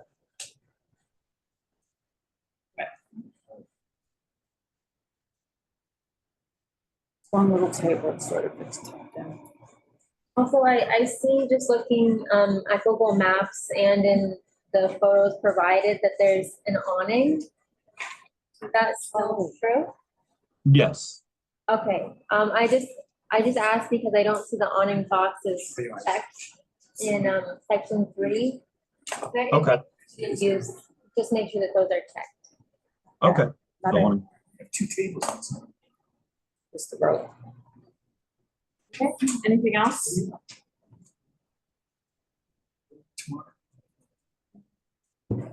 that it? Okay. All right, so I'm gonna close the public hearing on Little Charlie, and then next we're gonna go to, this is also Robert, right? Yeah. Common Dore Rest Inc., DBA Casa Bella at 127 Mulberry.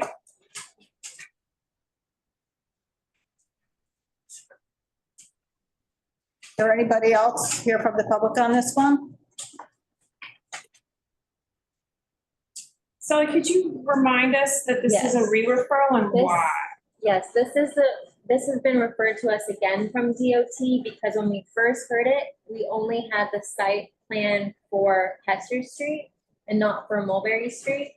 Okay. Oh, We yeah, have a yeah. whole package that has site plans for both frontages. Yeah, so again, Not accurate. yeah, not accurate. 76% of the applications that are referred to us from DOT have errors in them. We've crunch the numbers. And that is one example.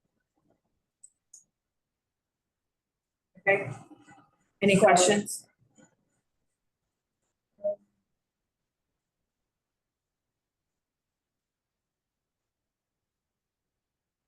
The only thing that I had a note about is that the transformer on Mulberry Street, on the site plan, it says that there's only a clearance of 2 feet, 10 inches.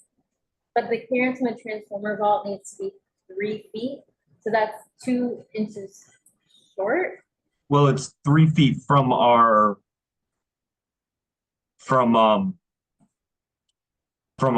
sidewalk cafe. It's 2 feet, 10 inches from the sidewalk. We can't control that part. Wait, you're talking, I don't see the sidewalk, seating here. No, I'll just share my screen. Okay. You're on Roadway, right? Yeah. Oh. Right, yeah, I'm talking about Broadway. Oh, this is- The wrong one. No, because he said sidewalk. I'm sorry, I'm looking at my plan right now. I do see it says sidewalk, or I see it says roadway, but I'm looking at a sidewalk plan. I'll share my screen. Okay, so this is the one that we're looking at. Mulberry Yes. Street. Here it says transformer vault. Yep. And here it says 2 feet, 10 inches. Okay. But it needs to be 2 more inches. I don't know if there's a creative solution or if that means that in order to have the 3 feet, this needs to shrink, like the length needs to shrink. Okay. But the 3 feet is one of the things that is required by DOT. Here in the next page is section 2, required clearances. Elements with minimum 3 feet clearance from roadway cafe, transformer vault. It also isn't checked here, but it is labeled on the plan. Just wanted to note that.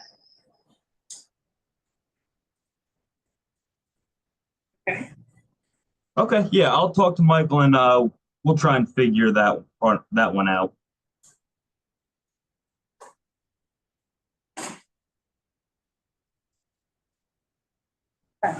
Okay, Yeah. anything else? Okay, now I'm gonna close the public hearing on this one. Next, we're gonna move on to Sushiro, the Handrolls Bar, DBA Sushiro, the Handrolls Bar at 168 7th Avenue South for a sidewalk cafe. And on this one, we are not expecting the applicant. Is there anyone here from the public that wishes to testify on this application? No. Okay, anything the committee wants to talk about in the public section?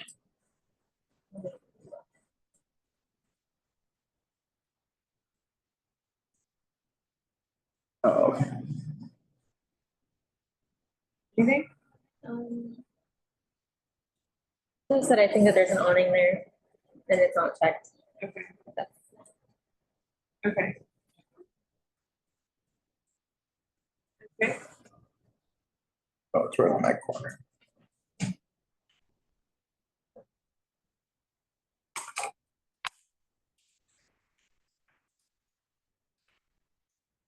Okay, I'm gonna close the public hearing on this one. So next, we're going to go to agenda item 12, Aime Leon Dore SoHo LLC, DBA Aime Leon Dore SoHo, 214 Mulberry Street for a sidewalk cafe. And the applicant is here. Is anyone here from the public that wishes to testify on this application? It's agenda item 12.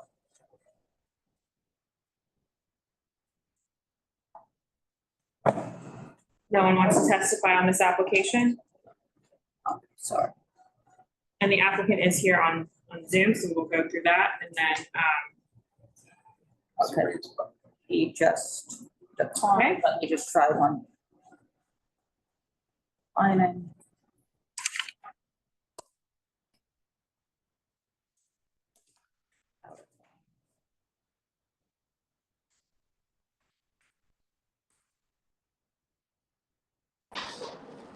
Yes, good afternoon. Hello. Hi. Can you state your, so I don't see anyone from the public, or is that this? No, that's now Pete has his. Pete, okay, so before we get to. Pete is just gonna want to talk, so let me just. Okay. Go, okay. Hi, yeah, Pete Davies, about, this one on Mulberry Street. There's so many applications, I'm getting the names. Aime, Leon, Dore, SoHo. So I'm confused looking at the site plan and looking at the photos for what is going to be set up next to the building. It appears that there is and it shows on the site plan, an elevated sidewalk. So I'm not sure how much that is elevated, that little narrow strip along the building, which the photos show is filled with potted plants. But apparently that's where the tables are gonna go. Is it accessible because of the step up? Where is the service lane? There's none of that's really shown on the site plan.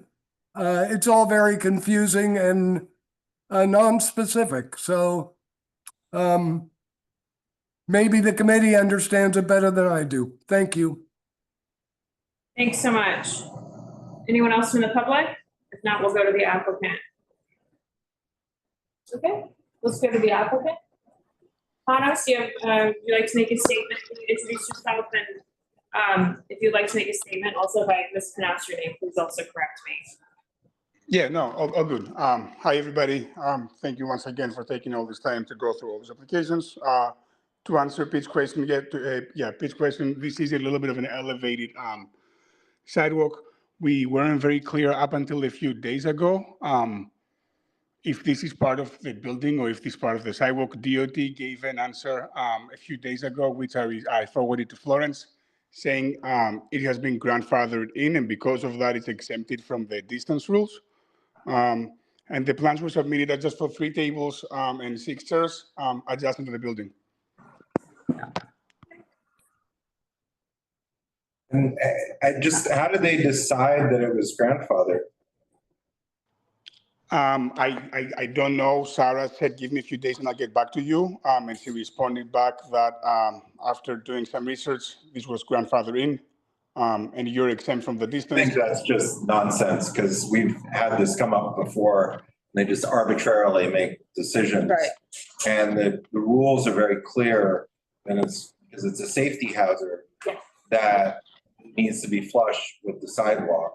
Do you have any records from the building that show that there's permission to have built this, or any type of information from New York City that provided an easement for No, that? other than Sarah's email, I don't have any other information. Sorry. Because 74% of the referrals to Community Board 2 from DOT have errors of 36%. So this seems like it's just sort of some arbitrary comments from them. Barbara, we have a copy of Sarah's email. You want me to share my screen? I mean, I see it. I mean, it's just. It doesn't say, it just. Say anything. It just says that that's been there. And she's assuming that means it's grandfathered. Yeah, I mean, that's an assumption based on nothing. And there's nothing that says it doesn't need to We be. have a lot of non-compliant structures like this, but you don't get to build something and then it's. I was only going by the response from DOT guys. It says this means being grandfathered in, and you don't need to meet the typical clear path requirements. So FYI, in case an inspector ever asks, yeah. Well, I mean, there's nothing to base it on, though, is the point. Okay.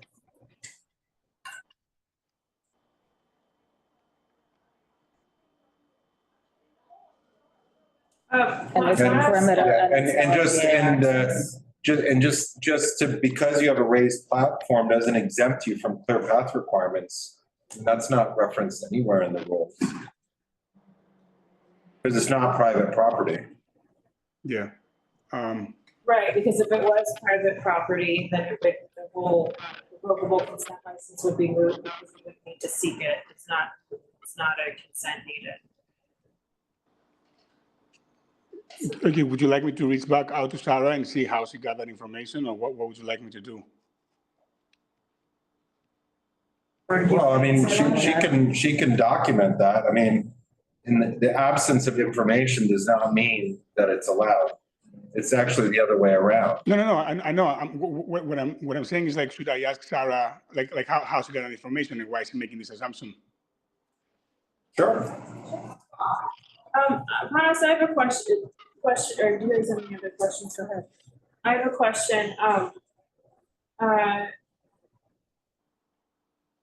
Regarding the roadway, did you end up getting the waiver for the roadway, your roadway cafe or not? Yeah, we got the roadway and we got approved as well for the overall, but some establishments across the street built without getting approved, so we're not moving forward for the moment. Wait, what? Wait, can you expand a little bit on that? No, what is it? What is your question right now? Sorry, I was asking if you had, I was just curious, just checking in about the roadway, because I know there was a waiver being requested. Yeah. I've also been told that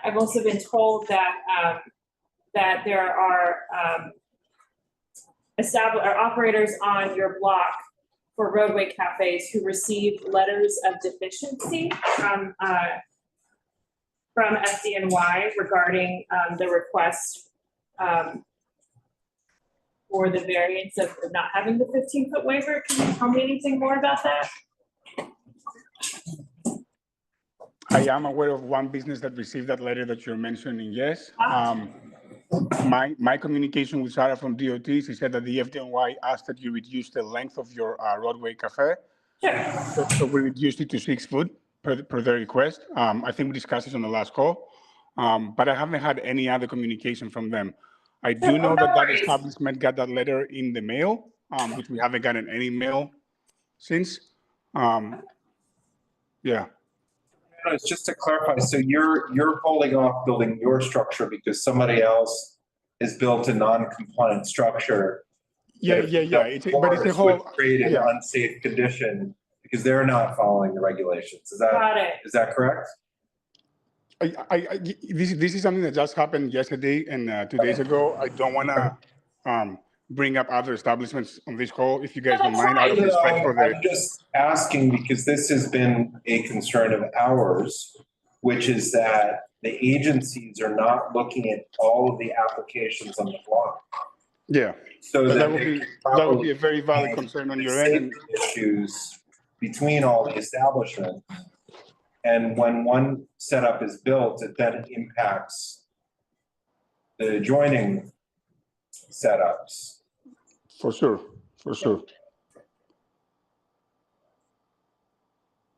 And it's also not like a good neighbor, like when we applied, we went to every single place on the block and we asked for permission, we asked for their opinion, we asked for, what they think about it, if there's anything we can work on.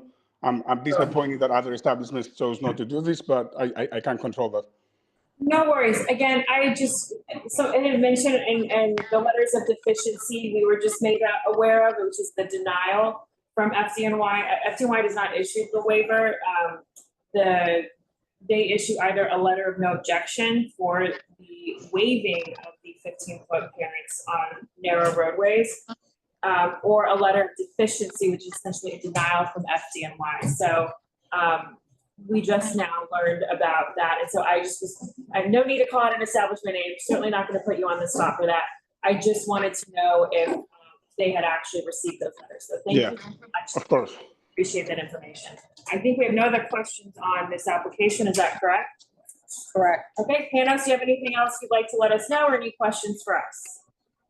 I don't. You let me know what you need from me. Okay, thanks so much. I'm going to close the public hearing on Aime, Leon, Dore. Next, we're going to go to number 13, the Malt House at 206 Thompson Fort Roadway.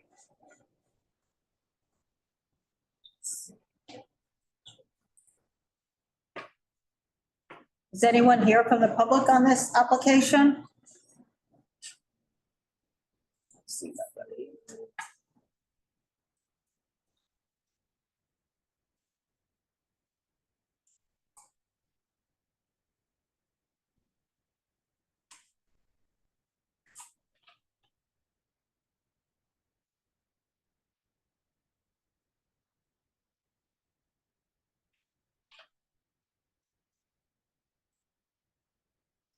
So are we doing this one?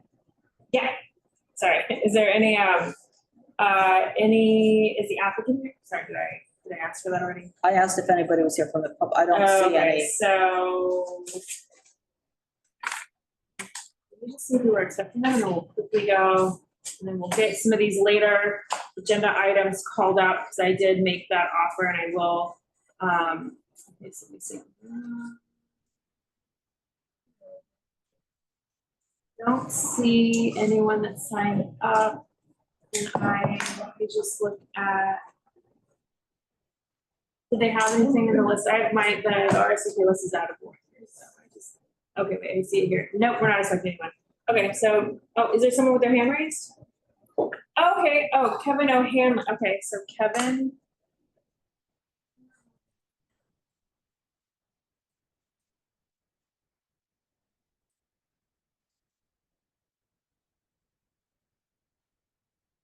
He's up.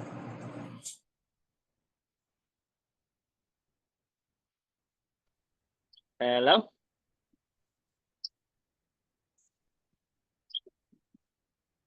Hello? Hi, can you identify yourself? Are you with the Yeah. are you the applicant or? Yes, I'm the applicant. I'm the general manager of the Malthouse. Okay, great. Hi, Hi. if you can introduce yourself. Yeah, my name is Kevin O'Hanlon. I'm the general manager at the Malthouse on 306 Thompson.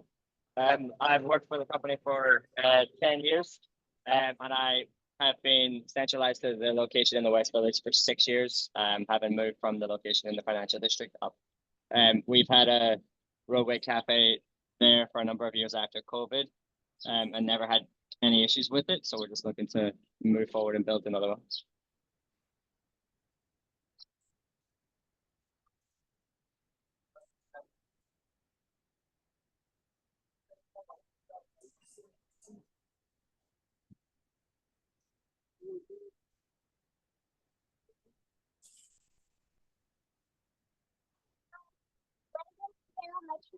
Kevin, I have a question for you. Yep. I Sure. see in the site plan, Mhm. is, a proposed gap of 3 feet between the cafes. Yeah, that was done by the DOT itself. That wasn't done by me. So whenever I initially had put in for the application, it was back before the fire department had. So originally it was a 40-foot was the maximum you could do, but then I think the fire department came in and said that you could only do a 20-foot maximum. And so the DOT actually altered my drawing by themselves. I didn't actually make that because I know that I believe the gap is supposed to be 6 foot between the two structures. Okay, yeah, that's what I was going to Yeah. ask about. Yeah. So we're aware of that. We're not going to put a 3-foot gap. We're going to build a 6-foot gap. Really great to okay. hear. Thank you. Yeah, Yeah, so of course. just to be clear, you're saying that DOT adjusted your drawing on their Yes. phone.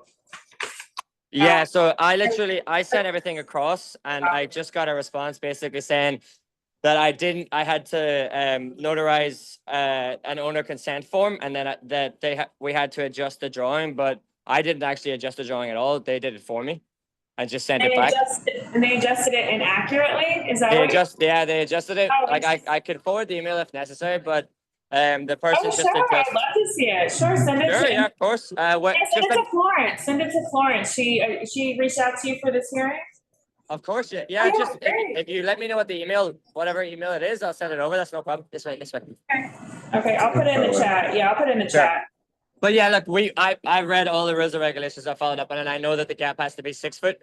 We may end up I think my total outdoor frontage is about 45 feet.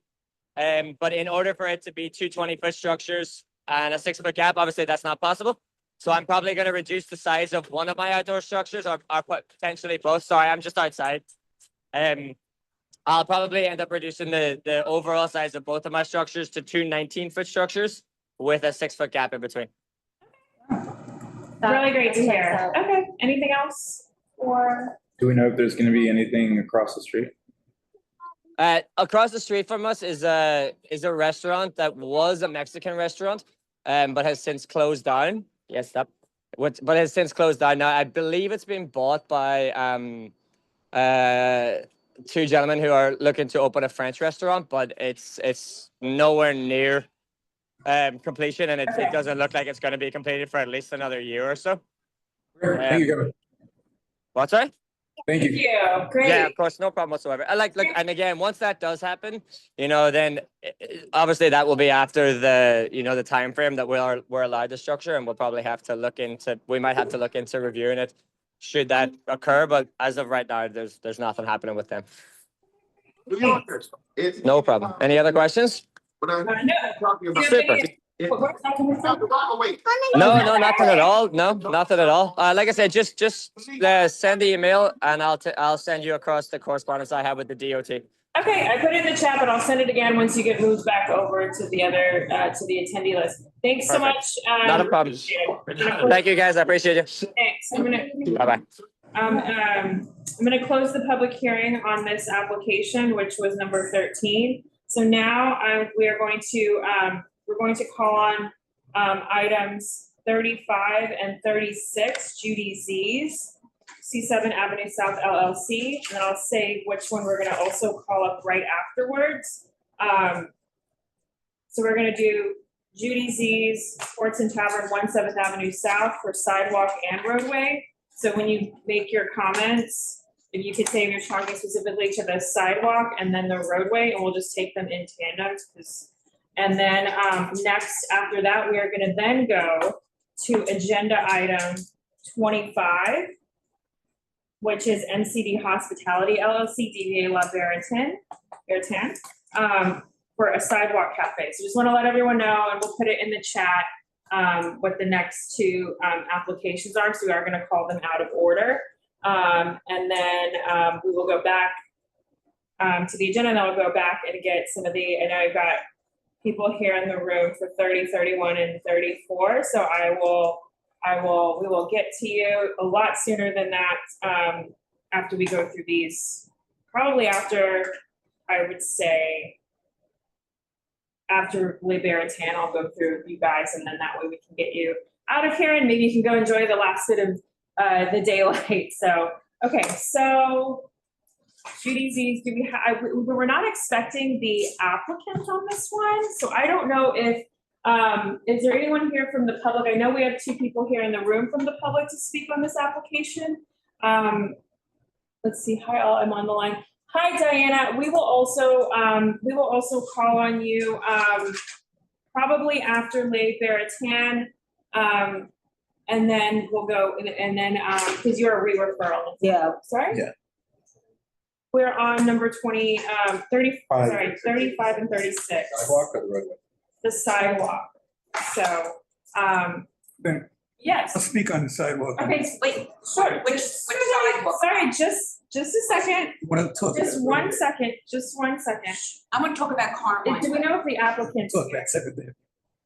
I'll talk about Carmine. Is the applicant here for Judy Z's? If you are, please raise your hand.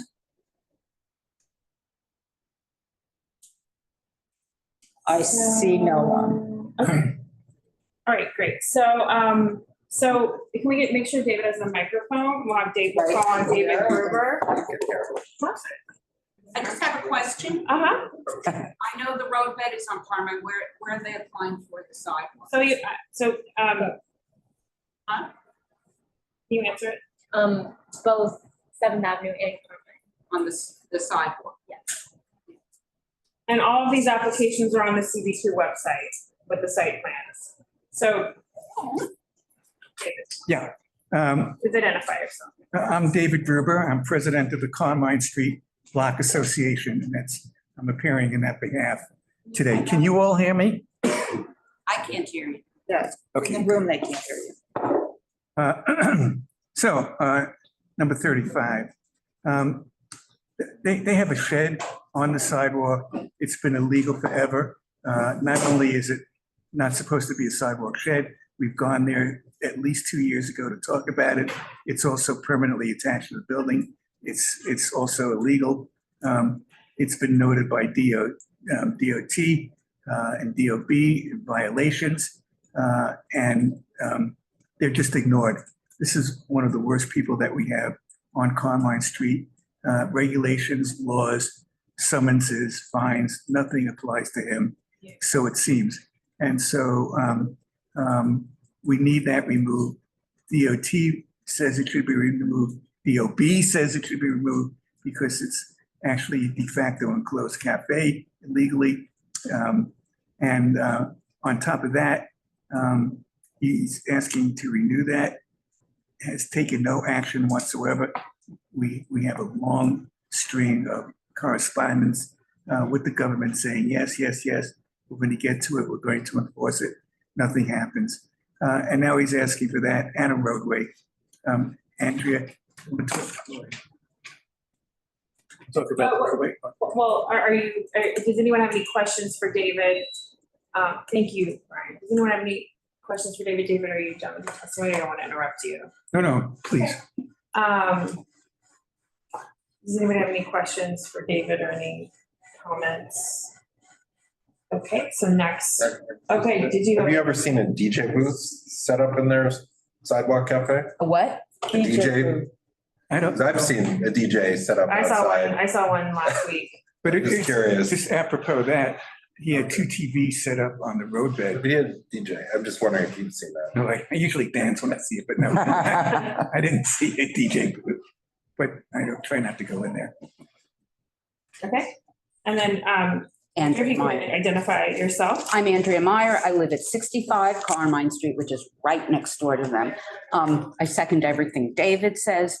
On Carmine, I don't even know how to say I object to anything on Carmine Street. They are, go ahead. On the roadway. On roadway or sidewalk. Perfect, okay. Either way. Either way. They are the most untrustworthy restaurateurs I have ever seen. And we live on the other, both sides of me are 2 other restaurants, and they're wonderful. They have some roadbed, they have this, they have that, but they follow the rules.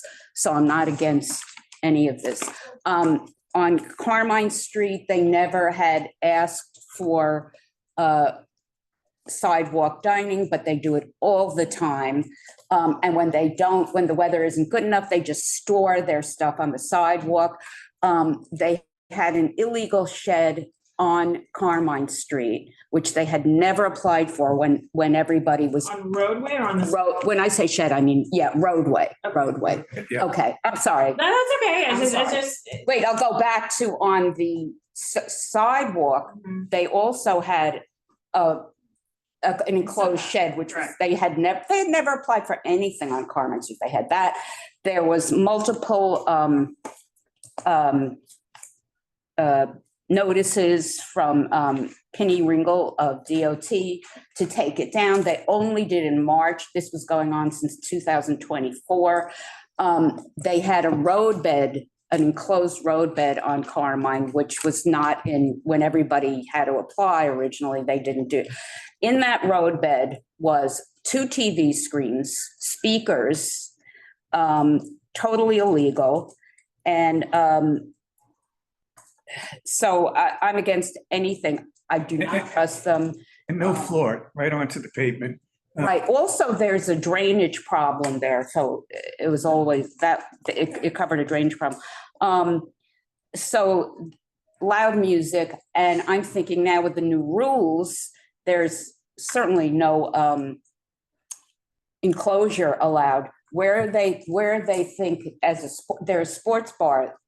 I can't imagine how creative they might get with speakers, TV, whatever. We just don't trust them. And I speak for other people in my building, in my neighborhood. You said you live on Carmine. I lived a door down, 2 doors down. Yes, I do. I speak for. Is your primary building entrance adjacent to the sidewalk cafe that's proposed? No, we're 65 and there's in our building to our left is Spunto, lovely place. And then they're there. Got it, okay. Okay. I to the east of Spunto. That's correct. I just cannot, the whole street has become their warehouse. But also I think even most important is that they flaunted the rules so much. I mean, continually. We're well aware of Yeah, the thank you. documentation. So just to.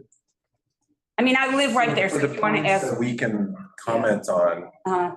just for clarity, there's been an ongoing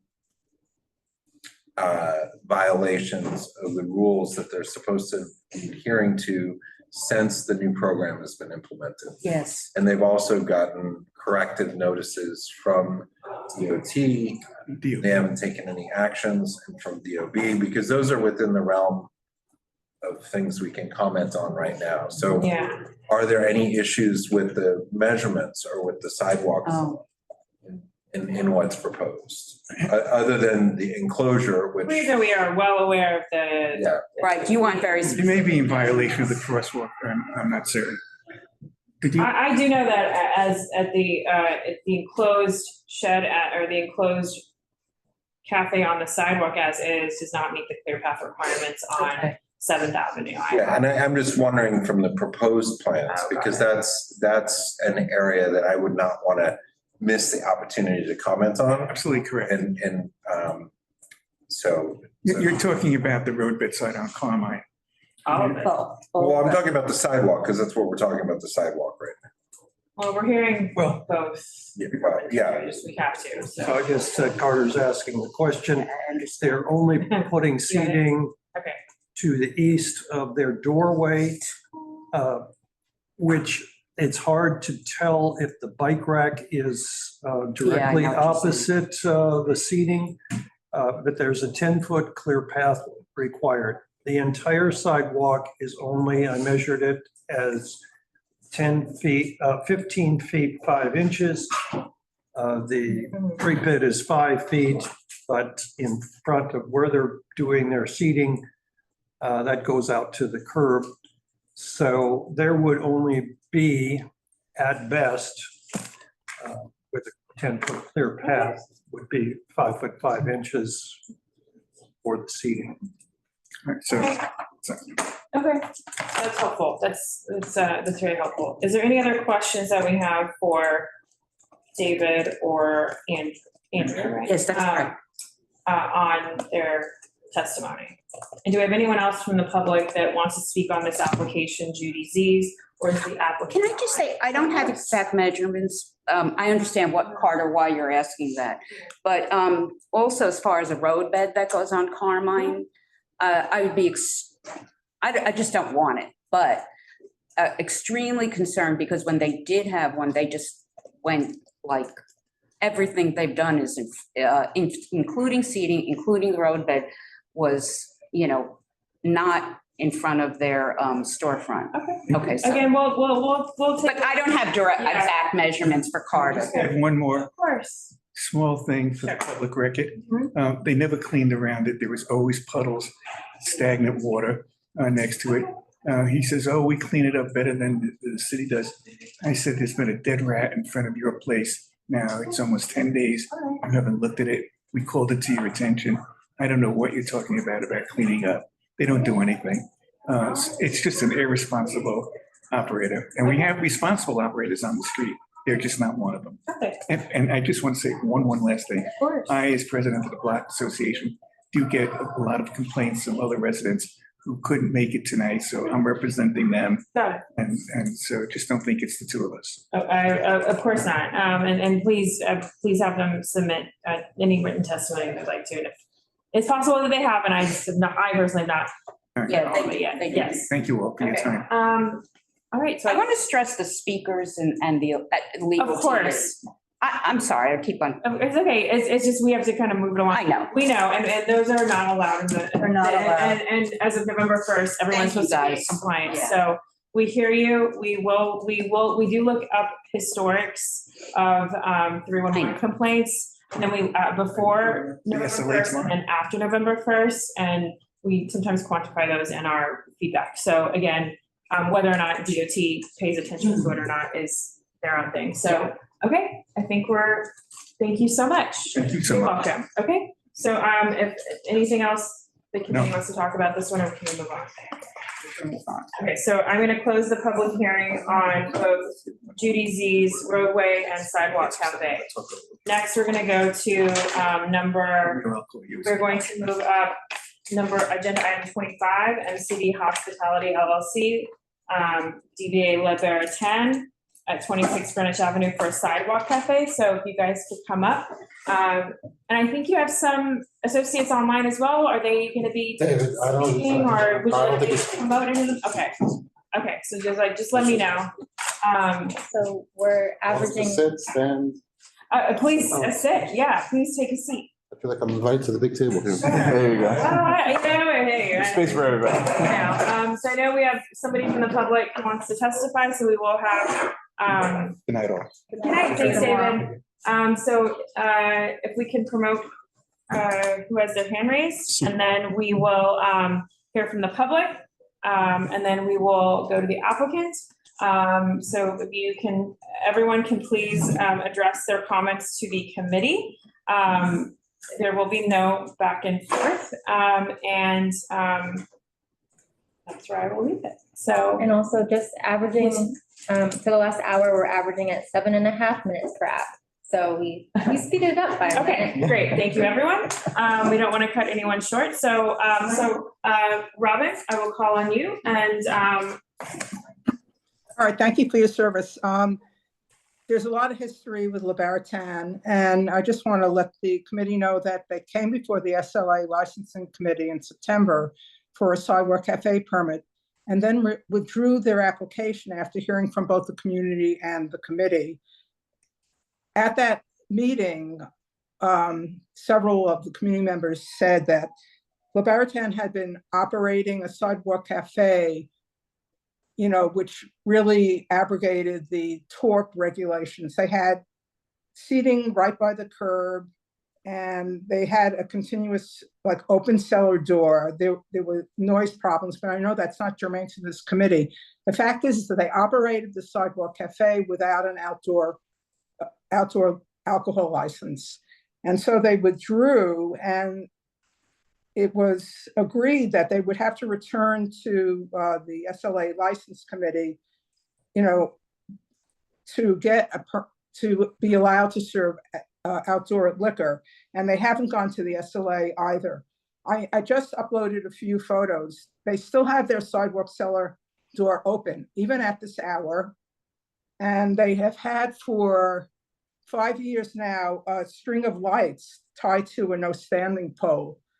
And I would just say that, given the history, what is different now that, you know, Le Baratan will abide by all the regulations, will not grow their sidewalk cafe? You know, if someone could answer that to me, because we've had 4 or 5 years where just all of DOT's regulations were violated. we will offer, Robin, thank you for being here. It's nice to see you. We will offer them an opportunity in just a few minutes to address any of this if they would like, and to address comments to the committee. So if you have any other additional items you'd like to let us know about, if you could just clarify for me personally, I know Donna and Carter probably know this. Can you remind me, what was it SLA that was withdrawn specifically? What? They had been serving alcohol outside at the TORP Sidewalk Cafe without a license to serve alcohol. Okay, thank you. Did you have anything else you wanted to add? Is that? You know, I would like to see Le Baratan succeed, but you have to abide by the rules. Okay. All right, thank you so much. You're welcome. So next, welcome. Thank you for being here, and again, and for being so patient. If you could please each introduce yourselves. This is the microphone. I'm Michael, Sir, go ahead, yeah. Michael Touchard, owner of Le Baratan. Okay. Cyril Touchard, also owner of Broadway. Okay. And I'm the representative, Yankel Fernandez. Okay, what is representative?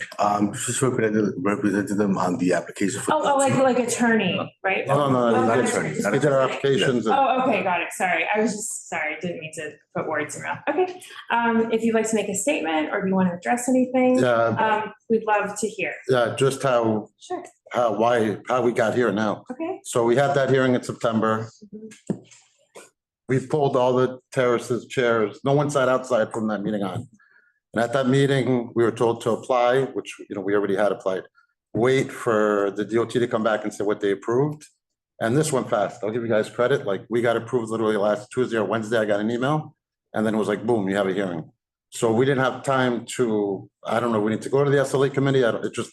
We got called here and we came and it was like, we're not trying to bypass anything. It wasn't like, Robin talked about the lights. I'll take them down today if she wants, but we're trying to make this easy as possible for everybody. And follow the rules. I mean, tables were pulled the minute I said that at the hearing.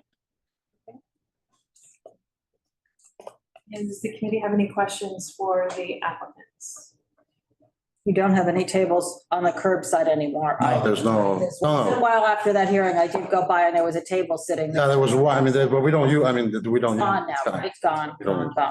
So there was like 8 tables outside, 6 of them got put in storage, which we don't even need anymore, because we got approved, it's literally 3 tables. 3 tables, 6 chairs. Yeah, and then there's one table that we always had outside that was a backup when we had a party, it's so small in there, that we would just add, So but once the terrace is there's no other tables, we can't put in. Did you address the lights or not? I can take them down, that's. Okay. That runs like around our awning and into No, that could come down, that's 2 seconds. Well, then it gets into the whole Yeah. landmarks and Oh, this yeah. and all that. Okay, just wanted to, and like, there's not supposed to be things. So then the other thing, just looking at your diagram, I didn't look at the notes. This was already put in there, but so you have the perimeter on there and people just need to be able to get to the seats from within that perimeter. Like, again, the seats I'm seeing against the wall, I'm seeing a box drawn around the seating, so I don't know how somebody's going to get to the seats that are against the building. We pull the table out a little, And then just. there's room, in there. I tried every way possible to get more You can't tables. serve from outside on the sidewalk. Everything has to happen from within that perimeter. That's. Yeah. If you see the steps, literally, we walk down, And it's right there, yeah. It's not. I wish I could fit 100 seats, but it's not, I know. You and everybody Greenwich Avenue else. is such a wide, right? It's a wide side, it's a wide sidewalk. It's wide. Right? What's, and it's an 8 foot, it's only, it's a pretty busy street, but. I know, but it's only an 8 foot, right? It's only an 8 foot clear path required. Yes. Right, okay. But there's a hydrant there, which is. Hydrant and a building entrance. Oh, it's annoying. And just for clarification, my understanding is in order to serve alcohol, you can't serve any alcohol until it's approved by liquor authority. It's not a passive situation because there's an explicit stipulation. Just trying to make this. When we opened the restaurant, with West 10th with Robin, we signed stipulation saying we wouldn't have outdoor thing. That was almost 13, 14 years ago. Like, there was no COVID, we never thought we would have outdoor dining. Right.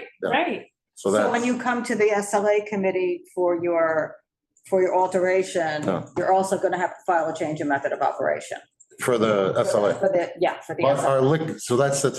We renew our liquor license in like 2 months, in like 6 weeks. It just It's gets. not connected to that. So it's not. No, so just get that, the information into us, get the 30-day notices into us for that. But I didn't want you guys to think that it was, you guys sent an email yesterday or the day before. No, but what Donna was saying is that the liquor authority won't consider, our understanding, any changes until you have the letter from DOT. There may be some clarity tomorrow at the SLA full board meeting. That the chair has been working on some of the procedures.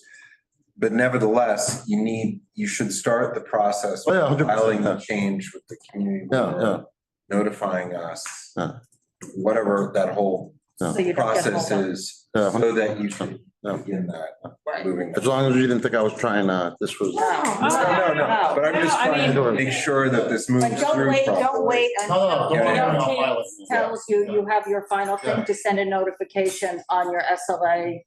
Because we'd rather have this discussion sooner. Than later, right?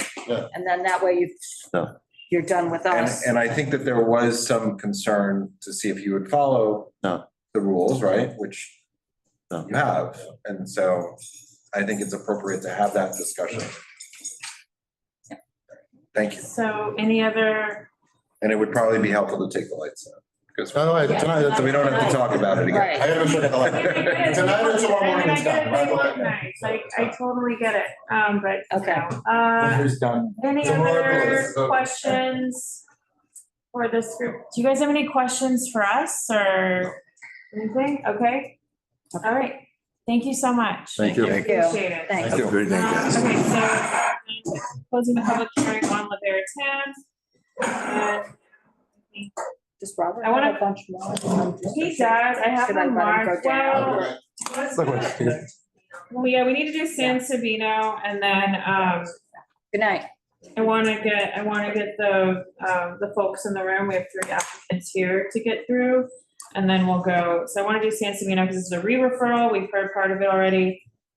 So that's agenda item number what? 17. 17, so let's go to number 17, we're going again out of order. And that's Diana, I believe. Diana? Diana, okay, hang Yeah, on one sec. Diana, yeah, so that's. This is done. San Sabino. So San Sabino, yeah. We already do this, They were We did, but missing, we didn't re-referral. have the The one re-referral. side, why was it re-referred? because we were Missing missing one of the frontages. sides. So then, yeah, so then after this one, we'll go to, Real Mudo. And then, Al Antico and then Cube. Sound good? Did I get everyone? Thank you. Oh, and then,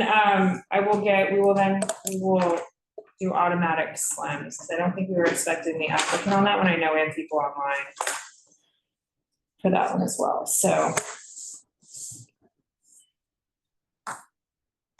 Do we have someone that wanted to speak? on this? Diana is here, Okay.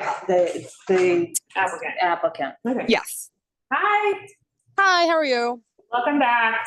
Thank you. Again, another, not on you for not including the plan. You had it included. It was just DOT did not refer it to us in their package, which was one of the errors, the 76% of errors that we received on, Yes. so not on you, but just, it did lengthen your process, unfortunately, but we're glad you're back. So let's get to it. Do we have anyone from the public on this that wants to speak before we go to Diana? I'm not seeing anyone, but if you raise your hand, we will call on you. So do we have questions for Diana, or Diana, do you want to make a statement? I don't really have a statement. I am the project manager for San Sabino working on this application. And I'm just here in case you have any questions or comments. We're looking forward to having a successful outdoor dining season, hopefully. Okay.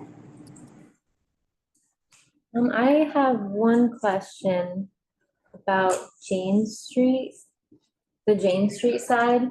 Yes. I see on the site plan that there's one manhole indicated. And just, I can share my screen. I just want to know which manhole that is referring to. I see that there's 2 manholes here. I don't know if this manhole is referring to this one, which would be the one closer to the Roadway Cafe, or if it's this one and then this one's missing. I would have to double check the measurements, but I believe it's the one that would be closer to the cafe, because the one that's in the crosswalk really wouldn't be applicable because we wouldn't be that close to the crosswalk. Perfect. Okay, that's what I was hoping. So that's good. Thank you. Yes. Okay. Okay. All right, any other questions? Okay, seeing none, I'm gonna close the public hearing on this one. So thank you, Diana. Thank you very much. You're welcome. All right, next I'm gonna call on, actually, we're gonna go to, what number is?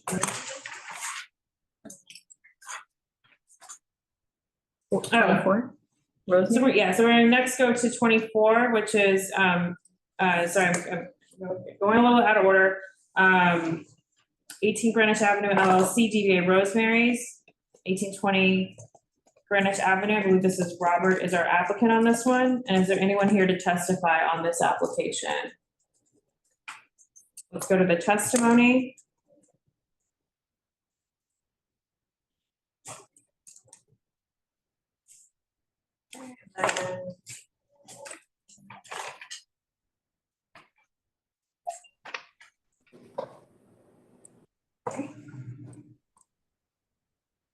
So Valerie, hi, it's Robin Felcher again. Hi. Just a quick comment.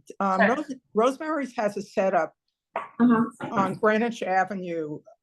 You know, I saw their plan. Are they planning to just keep their Sidewalk Cafe on West 10th? Hold on one second. So this is a sidewalk. So it's just whatever's on the site plan, which is both frontages. Right. The question is, you know, what they've got now and what's on the plan is different. We just want to make sure that the setup is only on West 10th Street. It's not. No. It's it's on both. I can put a. They have link to 9 the- tables on Greenwich Avenue. I can put a link to the application. All right. So I just want to say that I originally negotiated the STIPs with Rosemary's. It's almost a decade ago. And at that time, they agreed not to have a setup on Greenwich Avenue because of the ambient noise for residents facing Greenwich Avenue. I would just respectfully ask, you know, why put a Sidewalk Cafe now on Greenwich Avenue when that was historically not used? Is this something we're dealing with? I mean, we're not, stipulations would be more of an SLA It's an thing. So SLA have thing, I they guess. come to I mean, SLA? not yet, no. Okay. I don't know how we would handle that. Corporate name on this? This is 18 Greenwich Avenue, LLC. Okay. Okay, any? Do you guys want to address the stipulations? Or, okay. I'd just like to make the comment that Rosemary's, like so many other establishments in our neighborhood, have been sitting outside, I mean, having seats outside with no barriers, and they are clearly beyond their limits, and therefore it's very crowded for pedestrians to walk by.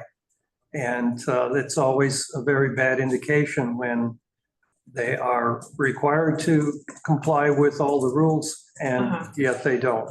Okay, so before we get really into that, if we can either set up for business session, but we still have public testimony, and are we gonna, do you guys are you guys gonna address the SIP thing? I'm not trying to put pressure. I'm just asking. Well, they need to be modified if They those need are to be in fact- modified. Okay, got it. Okay. Yeah. Okay. So that's kind of the answer, Robin, on that one. Okay, so, Norma Forte? Hi, can you hear me? Yep. I noticed that the setup on Greenwich Avenue that's shown on the plan is exactly the same as the one that you're using. And they're going out into the sidewalk to serve those tables. I was there either yesterday or today, and I don't know how we're going to manage to keep it in the service aisle with that layout. Okay. All right.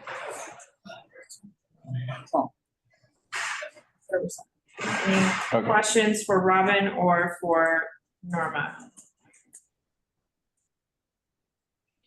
I'm trying to see.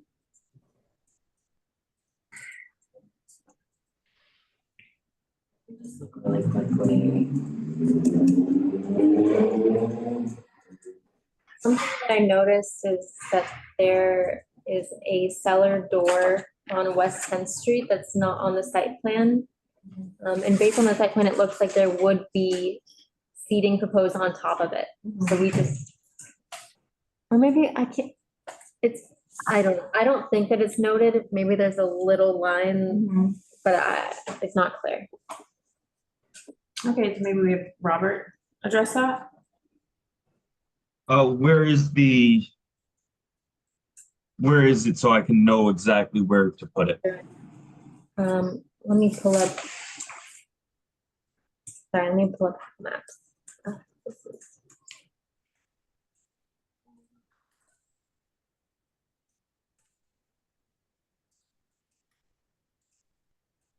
Okay, I'm about to share my screen.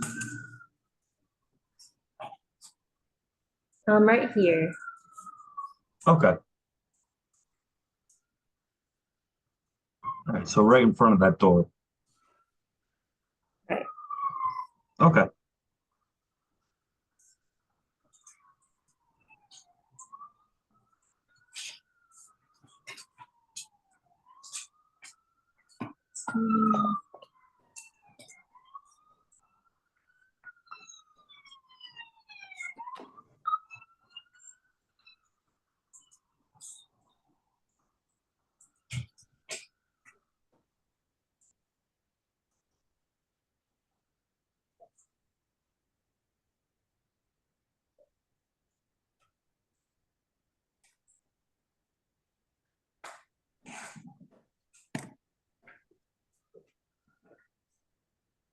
Got it? Oh, sorry, okay, sorry, I was looking for an applicant. Okay, is that it on that one? No other questions?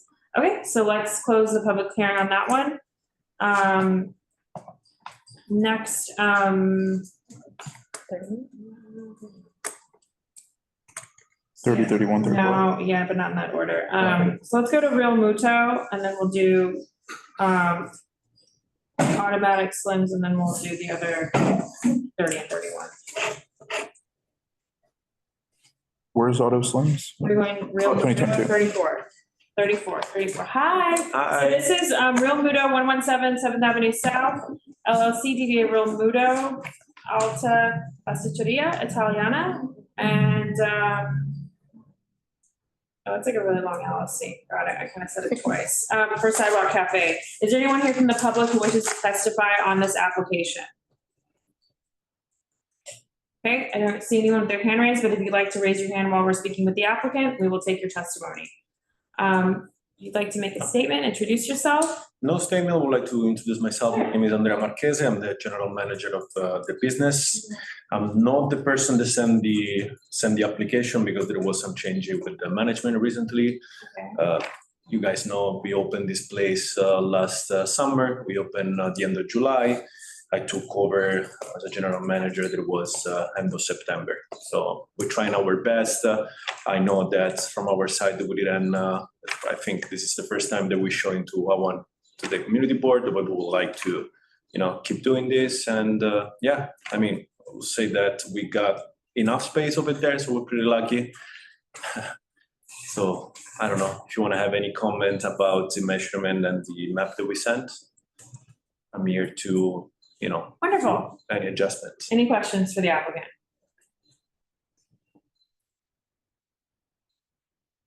Any comments? Do you have any questions for us? I mean, again, no statement. We will keep working and follow the rules. Is there a site plan or is there not a site plan? There's a. Oh, okay, it just looks blank.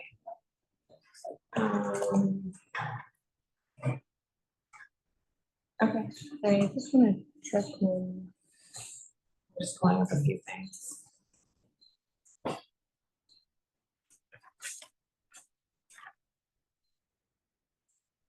I see, oh. Let's go. I guess the only thing is the Siamese sprinklers that you need to have a 5-foot clearance from. Which one? 34. At the rightmost corner or at the south end of your diagram, there's the Siamese sprinklers. Mm-hmm. You need to have a 5-foot clearance from those. Okay, so you're referring to the tables over there. They're like, actually, the map that we're using right now that you see over there, the way the table are spread out, they're not correct. We're not putting the table. Honestly, we're planning to, but as right now, so the way we're using the table, we're not putting all the table all the way over there. But This is like the window that you see over there. It's the one that is like the pasticceria over there. So it's the pastry shop. So we haven't put any table yet.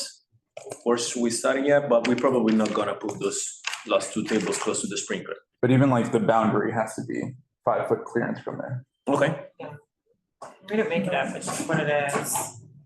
Yeah, on the second page, I don't know if you have. Unfortunately, again, I was not the one, I don't have the. So it says here, elements with minimum 5 feet clearance from sidewalk cafe, and it says Siamese connection.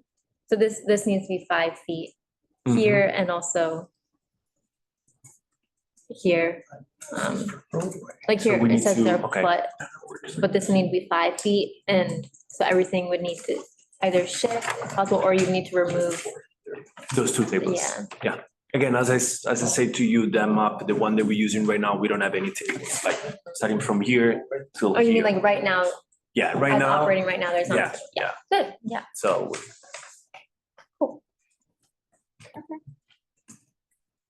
Any other questions?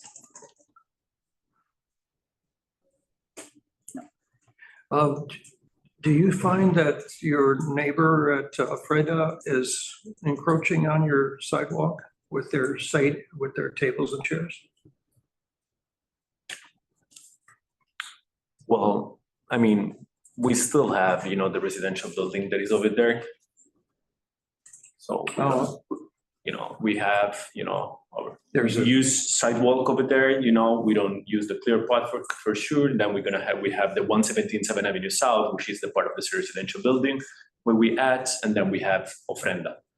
And over there, starting all they're like on the construction side. I see what you mean. Yeah. Yeah. Okay. Anything else? Anyone online? Okay, I think that's it. Okay. All right. Thank you very much. Thanks so much. Grazie. Thank you. Thanks. Okay, so close the public hearing for Roadway. Bye. I'm gonna call up Automatic Slims. Number 22, 733 Washington Street for Roadway Cafe. Do we have, I don't think we were expecting the applicant. I see Norma Cote would like to testify. And then we have someone here to testify. Yes, John Grimes. Yeah, if you could identify yourself Yes. and then go ahead. Okay, hi, John Grimes. Thank you for holding the hearing, and your work on processing all of this is quite impressive. I was at the council meeting earlier today, and thank you. Yes, on I video. thought maybe it looked familiar, but it's. I was on the screen. You saw my my what do you call that? The headshot. I've aged a little bit since then, but that's all right. Yes, and thank you for your testimony. I'm here in opposition to the application from Automatic Slims for their roadway shed. It's actually, I know their address may be Washington Street, but the shed is on Bank Street, which is the street that I'm on, where I've lived with my husband for over 30 years. We own a small house. It's of course a historic landmark district. And unfortunately, for 4 years under the temporary program, this establishment has been notoriously disrespectful of the historic neighborhood and its residents. Just listening to some of the other comments here, other similar situations, but the impact on our quality of life, in particular due to noise and drunk disorderly behavior from the patrons, has been significant. I myself have filed over 100 complaints with 311, New York State Liquor Authority, elected officials for noise and violations of the program rules. What I say about this establishment is it does not provide outdoor dining, it provides outdoor drinking. And patrons are often not seated at tables, but instead crowd into the shed, and then they spill out into the sidewalk. And the servers are happily serving them cocktails on the sidewalk. And in fact, there was a bar inside one of the sheds under the temporary program. So my concern, as others have expressed, is that you see something on the page here, but what we're going to get is going to be quite different. I've attached photos, a movie or video of some of this activity. And I'm right next door. And as a result, patrons congregate on our steps, verbal abuse to me, public urination on our side door, vomiting on my stoop, patrons who were extremely intoxicated. And I was intrigued to see the hours were listed as 4 p.m. to 4 a.m. or such. Actually, I can tell you it starts much earlier. And maybe that's permitted, but there are parties, some sorts of like, bachelor parties or showers or something like that, where no one is seated, very few people, and they just spill out into the sidewalk in the late morning and early afternoon, well before the opening time. I'll repeat the comments about, which I know you all support, about the fire lane waiver. This is a very narrow street, Bank Street, others have made that comment. And, as others have commented, and I put in my testimony as well, my written testimony, they just followed the rules. I mean, the sheds were up after the deadline. They had a sidewalk shed. The roadway was up after when? After November 29th? After November 1st, it was not compliant. My understanding was it's supposed to be compliant, so it was not compliant. I would have to go back, and the West Village residents, I think, put it in their submission, but I know there was a sidewalk shed that was not taken down until late January. And it was being used for storage. And so actually, one of my questions is, this is for roadway only. Have they applied for sidewalk? Because again, what happens, and what I've heard from others here as I'm learning, is that, and you can see, is people just put out tables and chairs. They put them on the curb, they put them up against the wall. I've reported all this over time, but it's easy enough to put out tables and chairs on a, nice day. And I just, quite frankly, regardless of what you think of the program, and you heard me say stuff about that today before I was cut off, which will teach me to go in person next time. So I can at least finish with seconds left, but I didn't get to finish. I was like, the hook. But anyway, I just think that this particular establishment, they just have not shown themselves to be the type of neighbor, that should be able to participate in this program. So thank you. All right, and we received your written testimony. Yes, and the pictures and everything else. And anybody have any questions for John? Okay, thank you. Thanks so much. Norma? I've submitted testimony in writing. I won't repeat any of that here. I would like to add two things.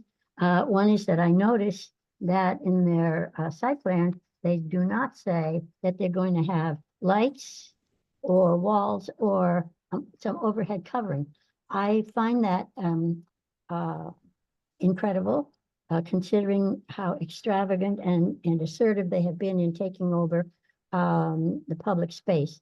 And so I think this setup should be denied. Thank you so much. I really appreciate you taking the time. Okay, so I don't think there's any more public testimony, or is there? Or is it the applicant? No, it's Augustine. Augustine? Here, let me Sure. just get them up there. Sorry. It's okay. And they did apply for sidewalk. Yeah. Is that part of this? I'm sorry. Is that part It's not part of tonight, but they did, just so you know what to expect. Augustine? Hi. Nice to see you. Valerie, congratulations sitting through that theatrical performance that they called a hearing today. That was just outrageous. And thank you for the piece that you said. Automatic slims is off the charts in terms of the number of complaints that we've received about them. And the problem that we have here is that DOT says they will not take into account past behavior in determining whether or not to grant a license. So I think they need to be called on this. I would, if I was on the outdoor dining working group, I would just outright deny this and challenge the DOT to do something about it. I can't tell you what to do, but I just feel for Mr. Grimes. It's really a shame. Thank you. Thanks so much, Augustine. And just for everyone's kind words about the testimony that I gave today, I was giving it on behalf of the board. It's really the work of the people here at this table. So I was just the conduit for that. But thank you, everyone, for your kind words on that. Anything else? Any questions for any of the testimony for anyone on automatic slims? I don't see the applicant here. So if we're done with that, I will move on to the next one. So thank you, Augustine. Oh, yes? I did have one thing. I think that there's a missing manhole on the site plan. A missing manhole? Okay. Yes. Okay. So with that, thank you, John, and thank you, Augustine, and thank you, Norma. Good night. So I'm gonna close the public hearing on automatic slims. Now we're gonna go to Ala Antico Viano. Yeah, Viaio, thank you. This is agenda item 30, and then we're gonna go to Kube, agenda item 31. So, great. So thank you guys for your patience. So we could get you done hopefully a little bit sooner than was anticipated. So is there any public testimony on this application? So this is agenda item 30, which is at 89 7th Avenue South for a sidewalk cafe. Not seeing any hands raised, but if there's any, while we go through the dialogue here, then we will call on you. So I would like to introduce yourself and your role, and if you want to make a statement, you are welcome to, or we might have some questions. Joe Bastianich, principal. Okay. In our group. Great. Anyone have any questions for the applicant on this one?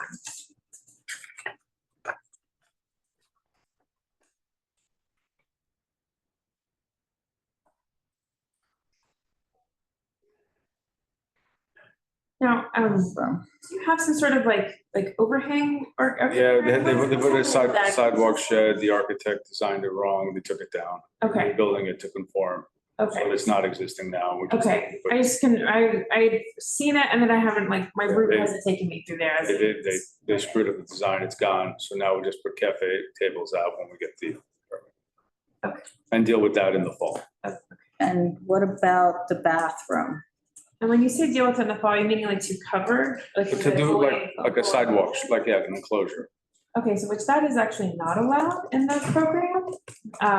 Just to be clear. We're figuring out what is and what isn't allowed, obviously. Sure, of course. I'm just letting you know what we received from DOT when we showed one of the canvas winter enclosures. It's gone. Oh, I know. And I know. We're not gonna hold it against you now. No, we understand. When it comes back, it'll be compliant and legal if it comes back. So not. Right. What I'm mentioning to you is that DOT has said that any sort of, in the future, in the winter, an enclosure of a canvas type of winter enclosure over sidewalk seating is not allowed in this program. So I'm just letting you know that that's what has been, that's how the rules have been interpreted, and that's what it says in the rules and confirmed by DOT. So I'm just stating that is because you mentioned you were going to spend additional funds on that. I'm not gonna do anything. Okay. It's not allowed. Okay, okay, sorry, not trying to be accusatory, just want to put that out there. Any questions? Yes, where is the bathroom? The bathroom issue is being worked through. We will either discontinue our permit to sell wine and beer. Even with, so just to say, even without the wine, the rules have changed regarding the bathroom requirement, and now they include the outside and the inside. So I think if it's over 20 people, you have to have a bathroom. We have to have, so we have a bathroom because before this, and it's just that the SLA did not consider it a bathroom for public use because you have to walk behind the counter.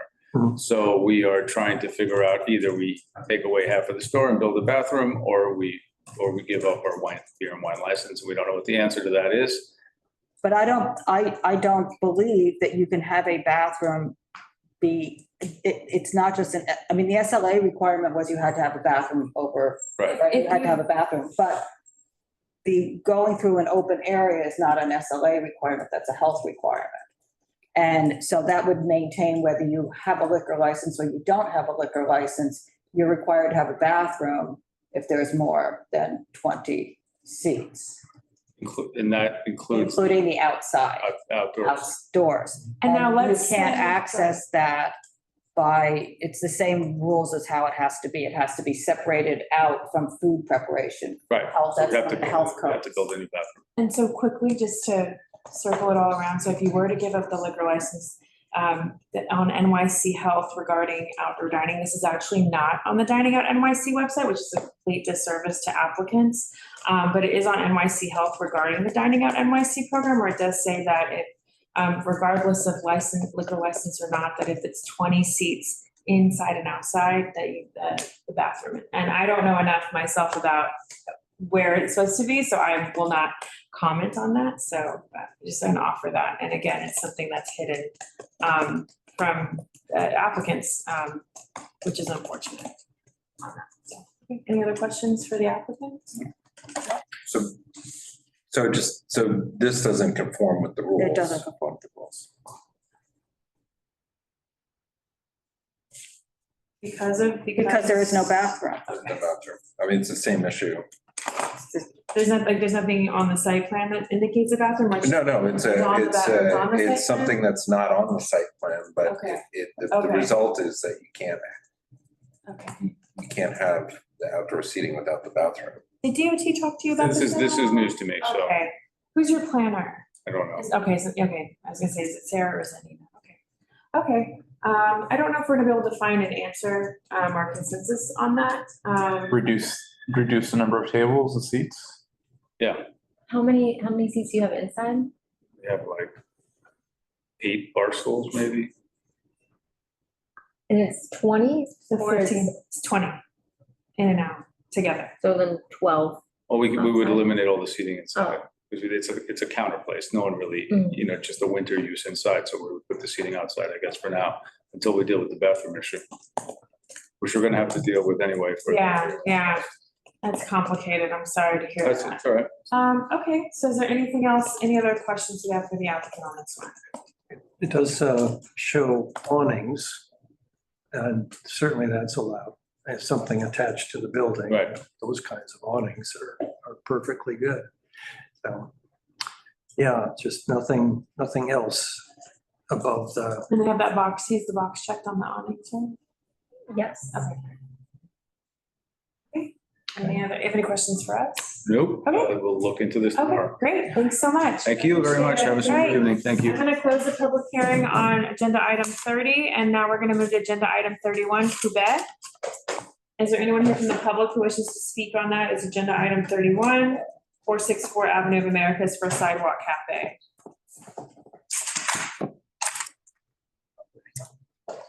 Is there anyone who needs to get up?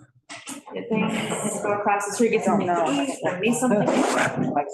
Hi. Is there anyone here from the public to testify? I'm not seeing anyone, but if while we're talking, you want to say something, just raise your hand.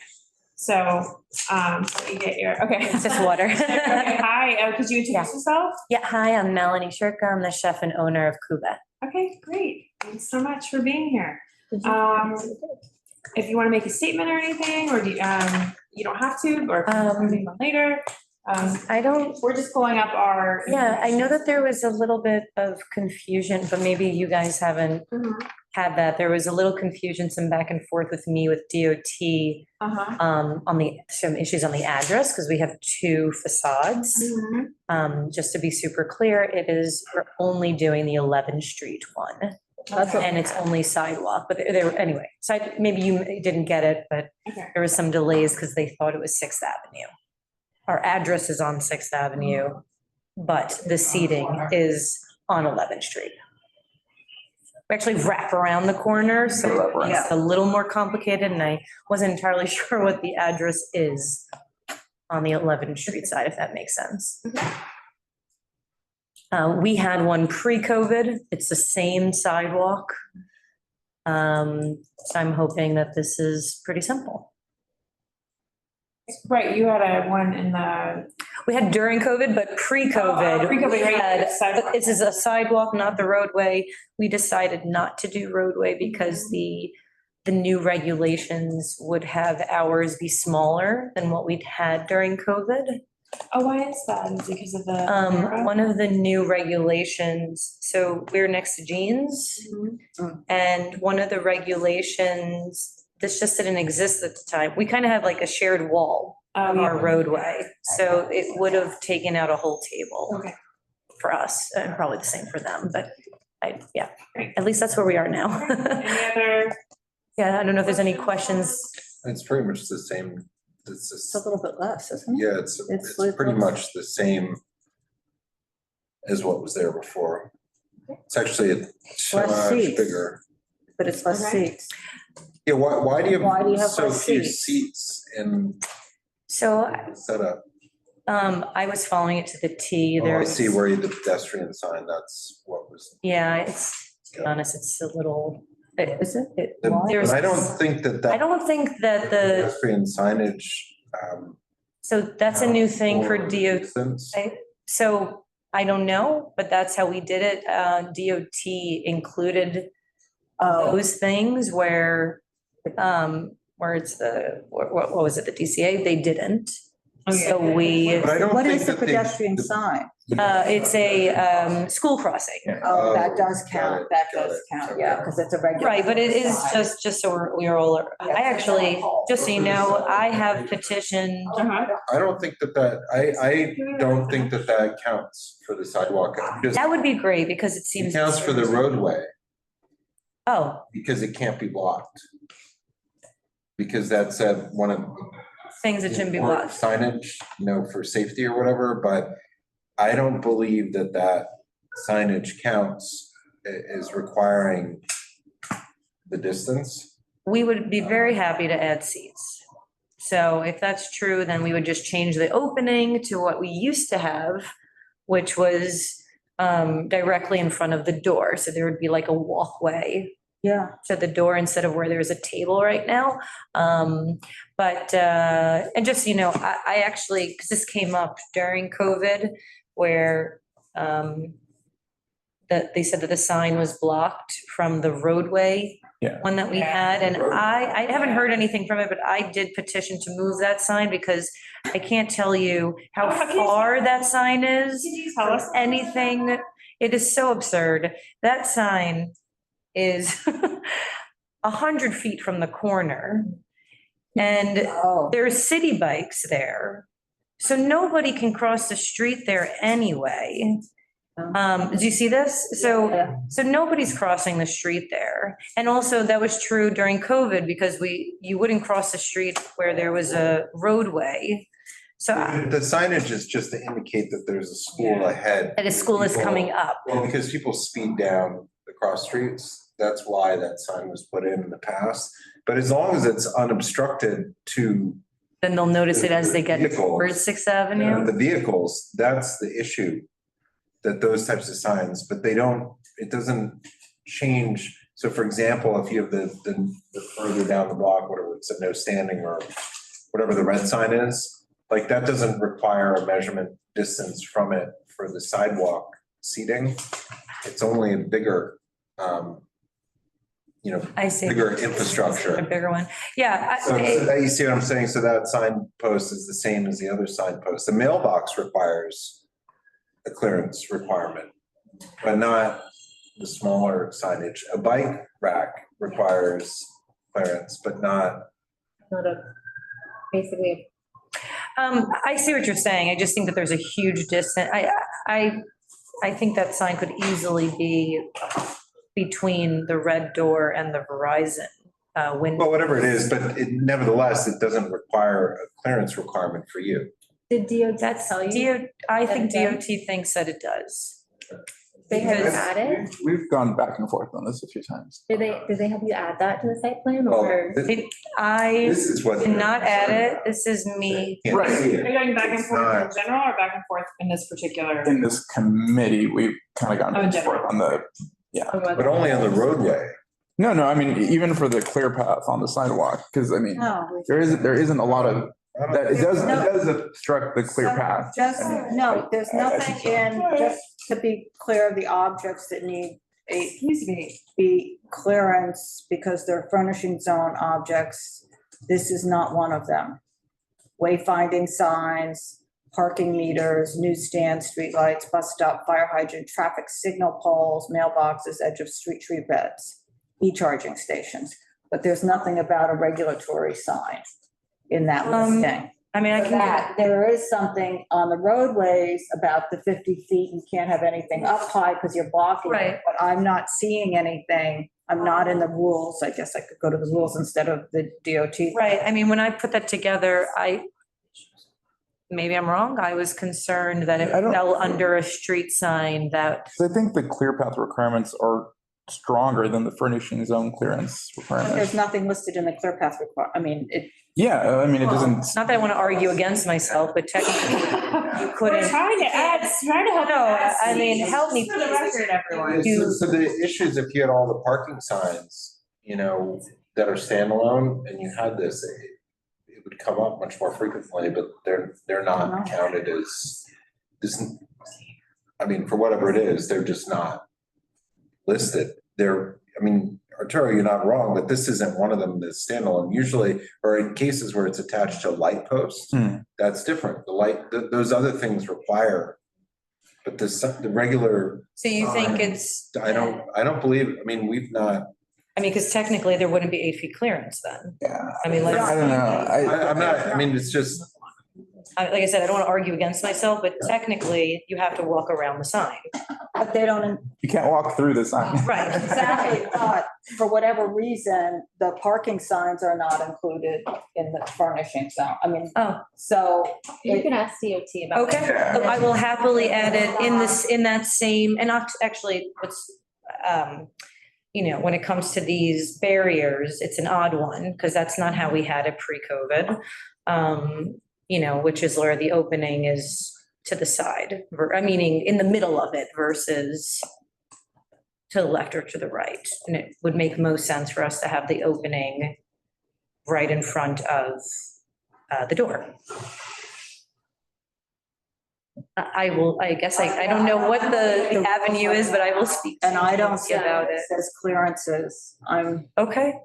not So what- seeing, that lists what do all you the feel different comfortable ones. with? I'm not seeing anything that lists the signs. And maybe this was me reading into it because there was a big thing about, you're right, about the height clearance It's covering it. Roadways, Yeah, and that's a I very understand. big thing. I understand. And we had a lot of issues. We changed. We did do that like 6, whatever it was, when that You had came to take out. off the covers, you have to be able to see stop signs, you couldn't move the stop signs. couldn't put on your umbrellas. stop And then sign. some people put the, what is it? They put like a fake stop sign on it.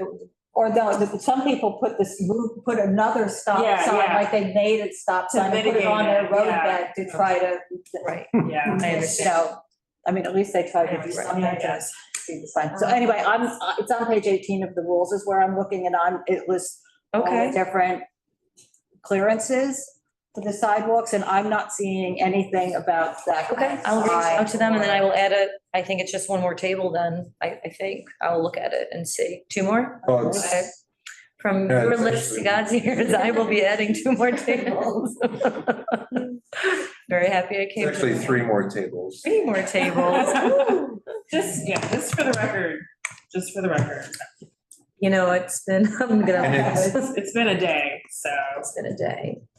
You think it's 3 more tables because, I'm looking at the old. the old Site plan, yeah. Site plan. Yeah. Which you should have the records of, which Yeah. show, there's nothing that is an impediment Nothing but change. from that. And it's the only, actually, The in building. fact, it doesn't, you have a 3-foot service aisle that's included in there and there's no Yeah. defined service aisle. So that is actually a very compliant Yes. setup and is also ADA compliant, which is one of the other issues that DOT doesn't require, believe it or not. there's no People reference to on the follow old one of to- the. No, I'm sorry, I didn't mean to the interrupt old you. Plan is ADA compliant, Yeah, but the new plans, the city does not, in its rules, have built-in ADA right. access requirements, which is crazy. But Yes. They just state you're supposed to. it's, but your old plans has that because that was in the old rules. And there's no reference, I mean, I'm trying to remember why I did this. I think I was. Maybe just from the road bed? It was I was following that whole highlighted pedestrian signs and was like, this is gonna come up, this is a thing, they're gonna make a thing of this. But okay, I will contact DOT about it, and if it's not needed, then I will definitely go back to honestly, the old way is better. We have a ramp there too, so it's actually easier to maneuver someone with a wheelchair from going straight instead of this weird curvature. Okay. I will review. Thank you. Any questions for me?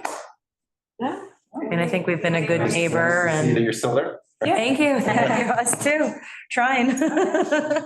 This is gonna make a difference, so thank you so much. Let me see what you want to know. Yeah. Just kidding. Give us a good meeting with you. Thank you so much. Have a wonderful evening. Okay, so let's go to number 14, Vittoria, 196 LLC, DBA, NA, maybe we'll find out what the NA is. At 196 Spring Street for Roadway Cafe, which is, Robert is our applicant on this one. Hello, Robert, welcome back. Hello. I think you have 2 more left. Let's see if we can. Mighty Quins and Peps. Yeah, I think it's 2 more after this. Okay. Right? Yeah, because we did Roadways. Okay. So let's, anyone here to testify on Vittoria? Does the committee have, if you'd like to testify, raise your hand and we'll let you testify, but I'll just have the committee go. Is there anything you want to address with Robert on this application? I saw that it says that there's a sewer that's 9 feet away. I'm pretty sure that it's actually a transformer vault. Doesn't really matter because you have the clearance. Just wanted to call that out.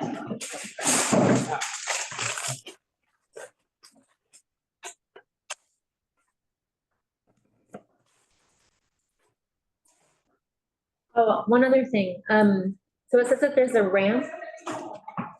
There's also flooring checked on the second page. Yes. Just kind of covering your bases because you don't know that you'll necessarily have flooring, or why is there both? Or is it one of those where it's like a prefabricated roadway cafe and it has flooring, but then it has like the little lip rib? Well, if they do the flooring, it will be a removable one. I can find out about that. I'm not 100% sure why it was marked in multiple spots. Okay. But I do know we have been talking to them about having it where if they did go with the flooring, it would be a removable. Okay. I think it's more or less they just haven't figured out fully what they want to do when it comes to the building aspect. Okay. All right, any other questions for Robert on this application? We good? Like somebody else is raising their hand. Oh, is somebody else wants to testify on this application? Oh, don't, man.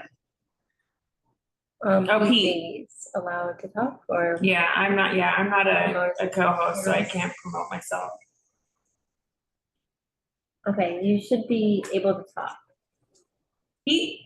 Yeah, thank you. Pete Davies. I was just curious, this is an open street, I believe, and I was curious if this establishment has anything to do with the management of the open street. Thanks.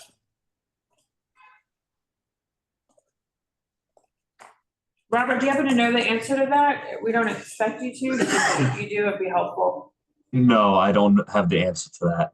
Okay. Sorry about that. This is number 14. Okay, well, we will look it up. We should look it up because it might inform an additional question really quickly, right? I'm sorry, that's okay. It's one. Looks like you just search Spring Street. Spring Street between Thompson and West Broadway? No. Thompson and Sullivan. No, there's no, it's not an open street on the list. I think it was taken away. It's no longer. Was that the one that was taken away? Because, okay. All right. I think so. Okay. Anything else on this one? Okay, I'm gonna close the public hearing for number 14, Vittoria. You think we can completed 22 and 29?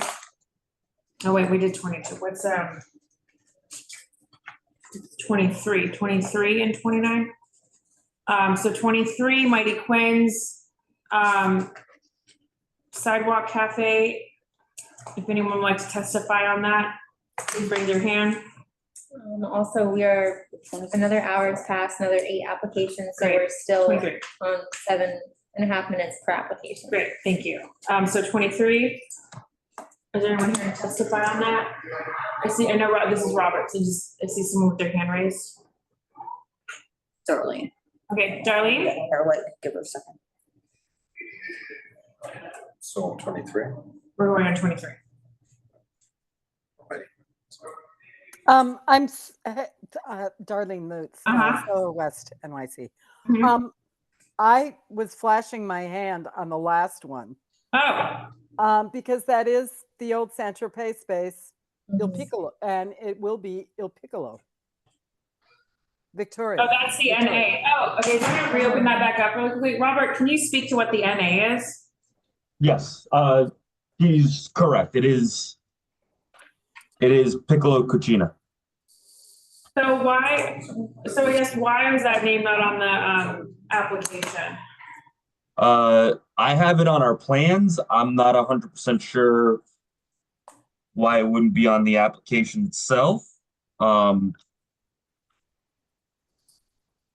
that I was I'm just asking, I'm not trying to be accusatory, just wondering, because we have it as NA, so that should get corrected. Is the legal name correct? Yeah, legal name is correct. Everything else is correct. And all my paperwork even says Piccolo Cucina. So I mean, it is made probably no fault of I just can't look at the file name. What so the file, so this was filed. Okay, so again, I'm not sure why, if this was filed February 26th of 2025, that it didn't have the correct on it. Just making a note, not just I'm just curious as to why, but okay, we can get that corrected. You are throwing off the average of the 324 days of applicants submitting an application and getting referred. In February? February, 26th. no, just hold on. February 26th. Is that what it was? Yeah. So it's February 26, 2025 is when this application was filed. Okay. And anyone can see that on the file name. And our community board recommended that Denied. the liquor license application be denied.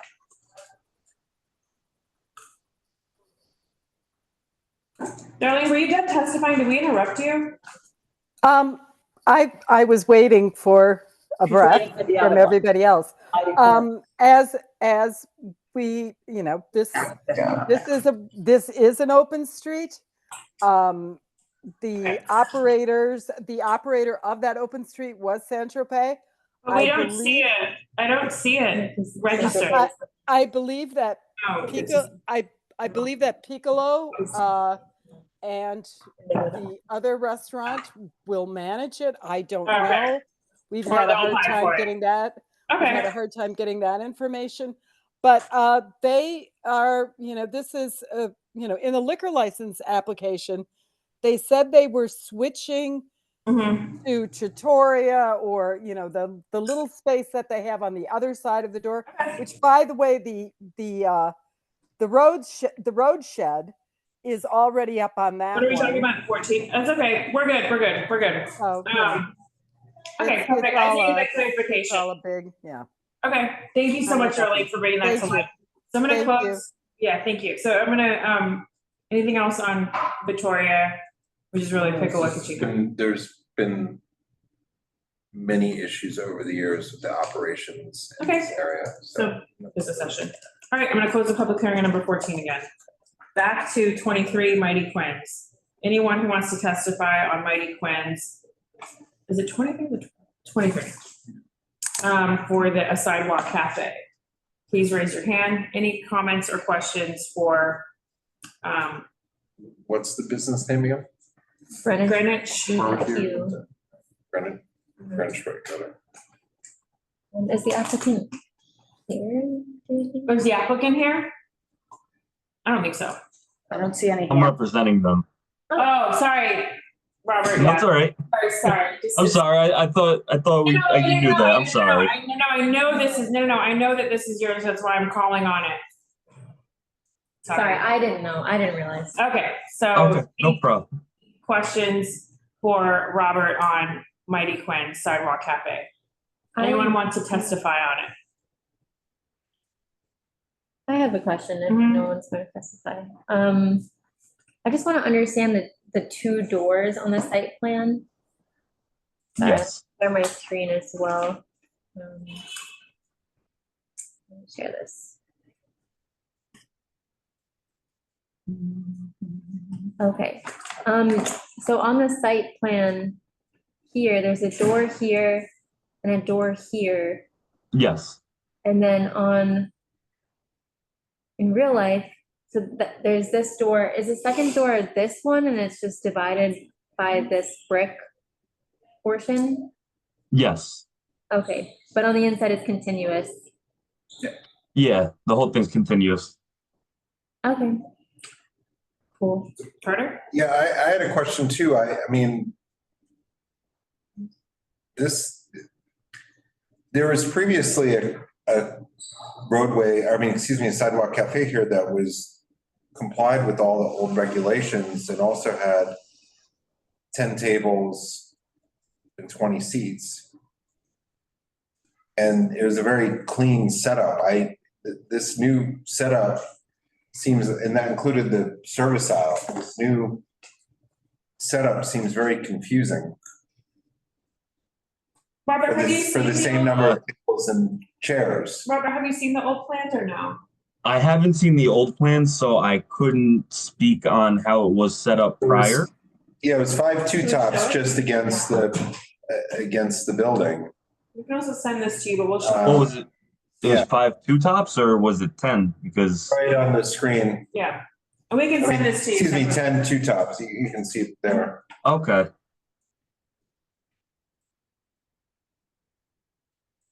I could find out about that one. See, this just makes a lot of sense, right? Versus Yeah, can you what take a screenshot? We can also send it to you formally. Well, I think the reason I don't want to speak on it just because I'm not sure, just from what I see, is just it creates a better service aisle for people to get in and sit. But I can find out about that. I don't really know why they went with a different setup compared to the old one. If you go back to the right, to the new one, I mean, we're trying to really avoid these jagged the jaggedness, because what happens is they have to get set up every day by someone who's not at this meeting. Yeah. Plan, and it's then human judgment on a daily basis of following something, and so it ends up we just find it ends up extending much further. And I think the solution would be those 3 tables, bring it in so it's all aligned, but I'll let the committee speak to that and we'll speak more in business session. It seems, that the previous setup is very practical. It may be that whoever created the new plan didn't see this, Well, I think what it is also, and like I said, I don't want to speak on it just because I'm not 100% sure. It could also be we gave all the measurements and everything to the architect, and the architect that did it might have set it up how he thought it was going to be the best.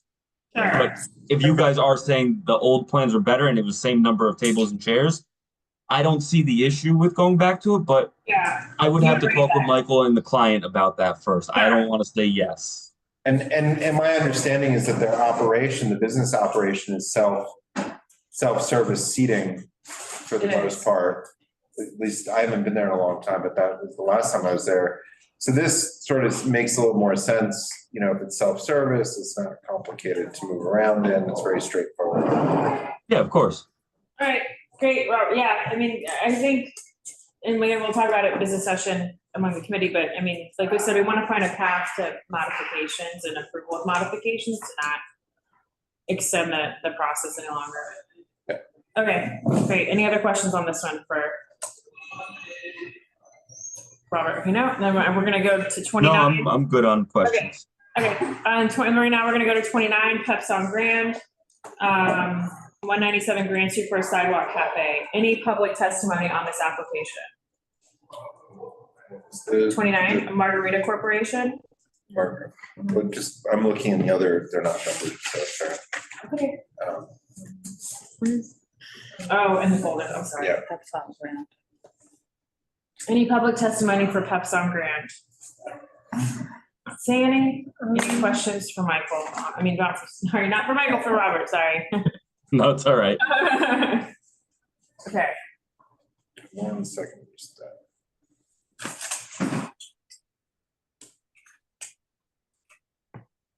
And then for agenda items 16, 18, 19, 20, 32, and 33, I see you guys online. We're gonna go to those next.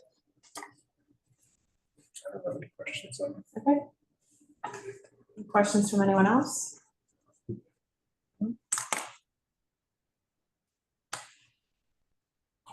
Okay. Are we on 18 and 19 yet? No. Not yet, Pete. Okay.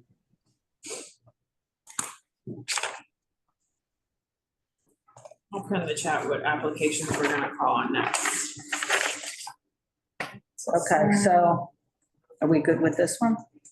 Okay, I don't think we have any questions for you on this one, Robert. Doesn't mean we might not have some afterwards that we will. Yeah, no, of course. Okay, that's it. I'm gonna close the public hearing on Pep Song Grand. All right, thanks. Have a good All night. right, thank you so much. Okay, welcome. Bye. Everybody have a great night.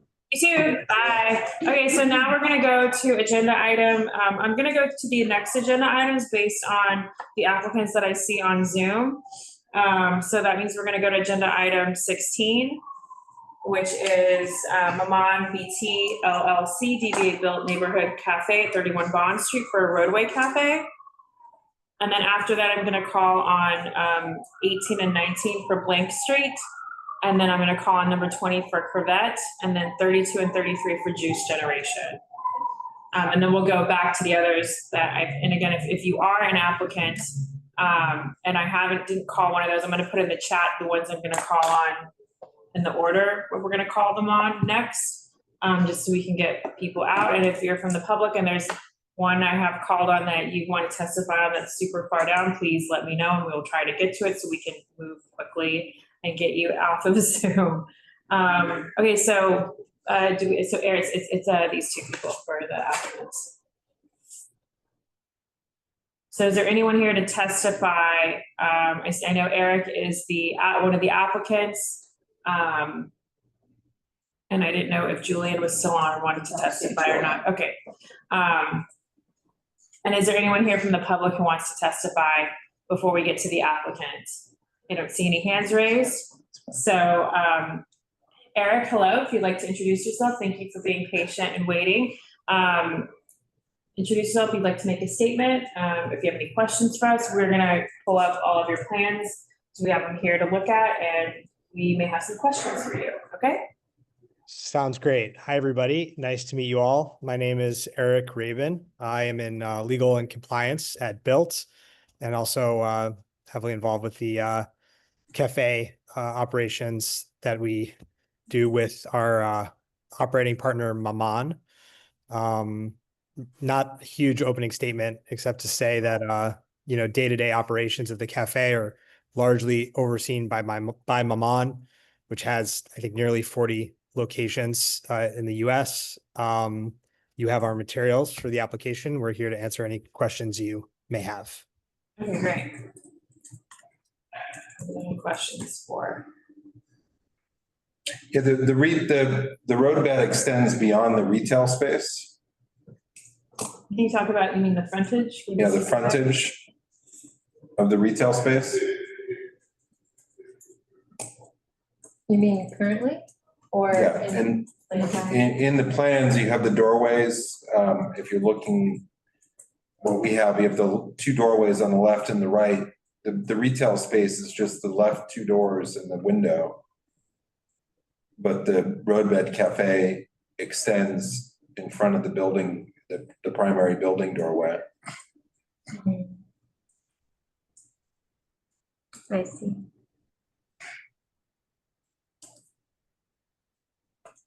So forgive me, the question is? Well, the coffee shop is just the left doorway in the window, correct? Yes, that's right. And the roadway cafe extends beyond the retail frontage. Which is not allowed, is what he's trying to say. He's not trying to do a gotcha. You're not allowed to extend your roadway cafe length past your frontage. And so what he's saying is that what's proposed is extending beyond your window and door. Yeah, I'll have to check with the team who prepared these drawings. It's the case that the Built Cafe LLC that's operating the retail space is licensing a subset of the overall space that's leased by the parent company, and that may help explain it. Forgive me for just a second. I'm getting a call from Julian, who more directly over the project. Let me see if I can get him. Okay, sure. We'll pause on that.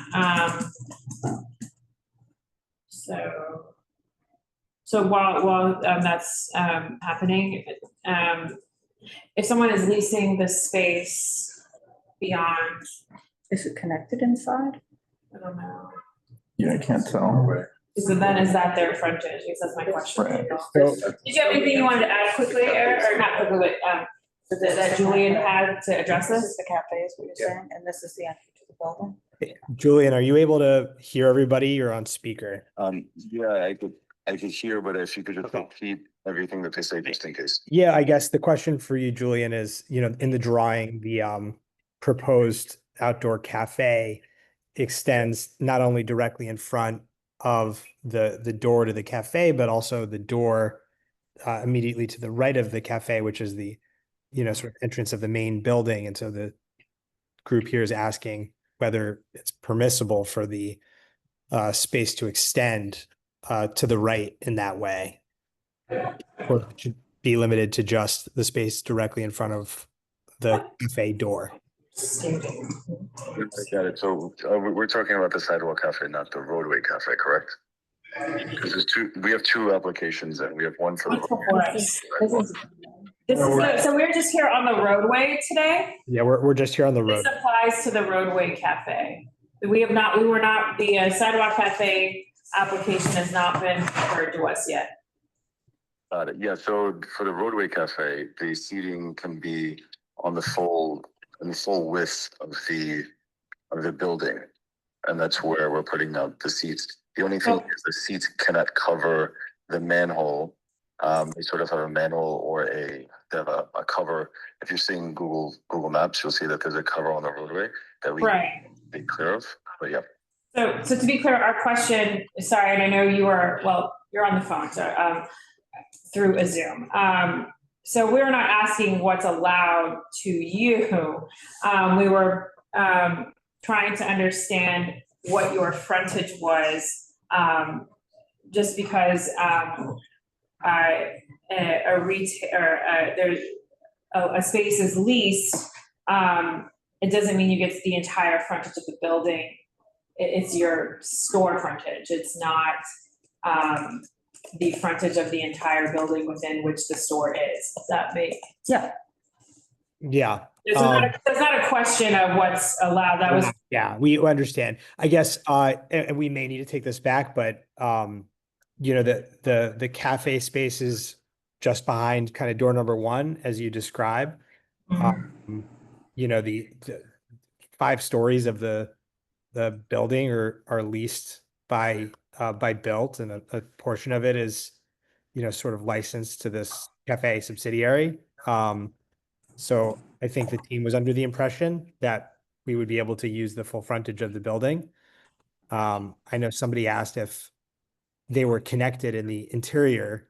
There's a door between, that connects the cafe to, the other space. But, behind that door, it's not really used by patrons of the cafe, to be completely honest. It's not part of the cafe per se, right? And it's not part of your food service license is for the cafe, correct? That's correct.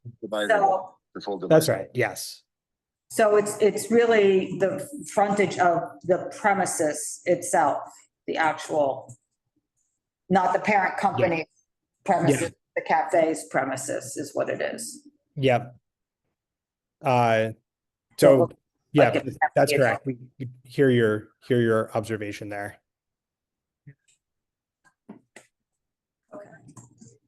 And then just the other 2 things are speakers outside are illegal. you guys have a speaker outside or have in the recent past.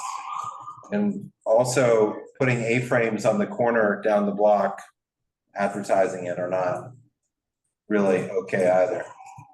Yeah, so just on the, I'll take them in reverse order, but the A-frame has been removed, was removed, I think months ago, and won't ever be up on that corner again.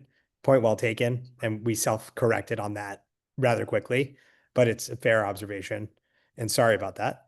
And then on the point about the speaker, Julian, do you have anything on that? Yeah, so that was for our rent day activities. I see. So that on the first of the month. And so, yeah, so thus far we've removed those from the exterior.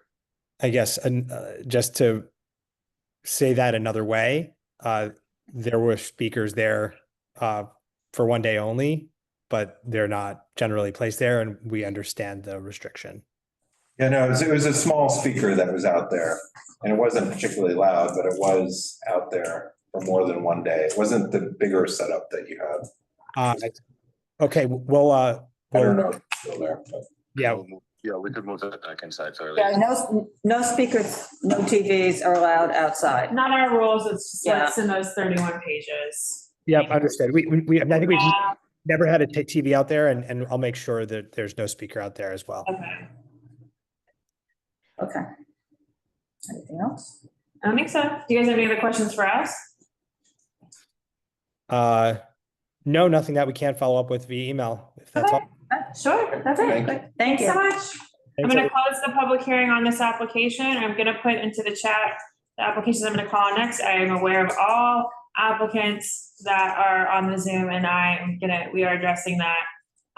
So we're gonna call next on 18 and 19 Blank Street, DBA Blank Street, 63 Spring for both Sidewalk and Roadway. If there are any public testimony on this, great. So we'll go to Pete. Please let us know if you're talking about the sidewalk or the roadway. I'm happy to give you the 4 minutes on it. If you want to do each for 2 minutes, but if you don't need the full 4 minutes, just go. Very good. I am going to talk about both the sidewalk and the roadway, but I'll separate it out. Let's start with the roadway. What is shown is a site plan for, I believe, 36 seats, 18 tables with 2 seats each, separated from the sidewalk by a bike lane.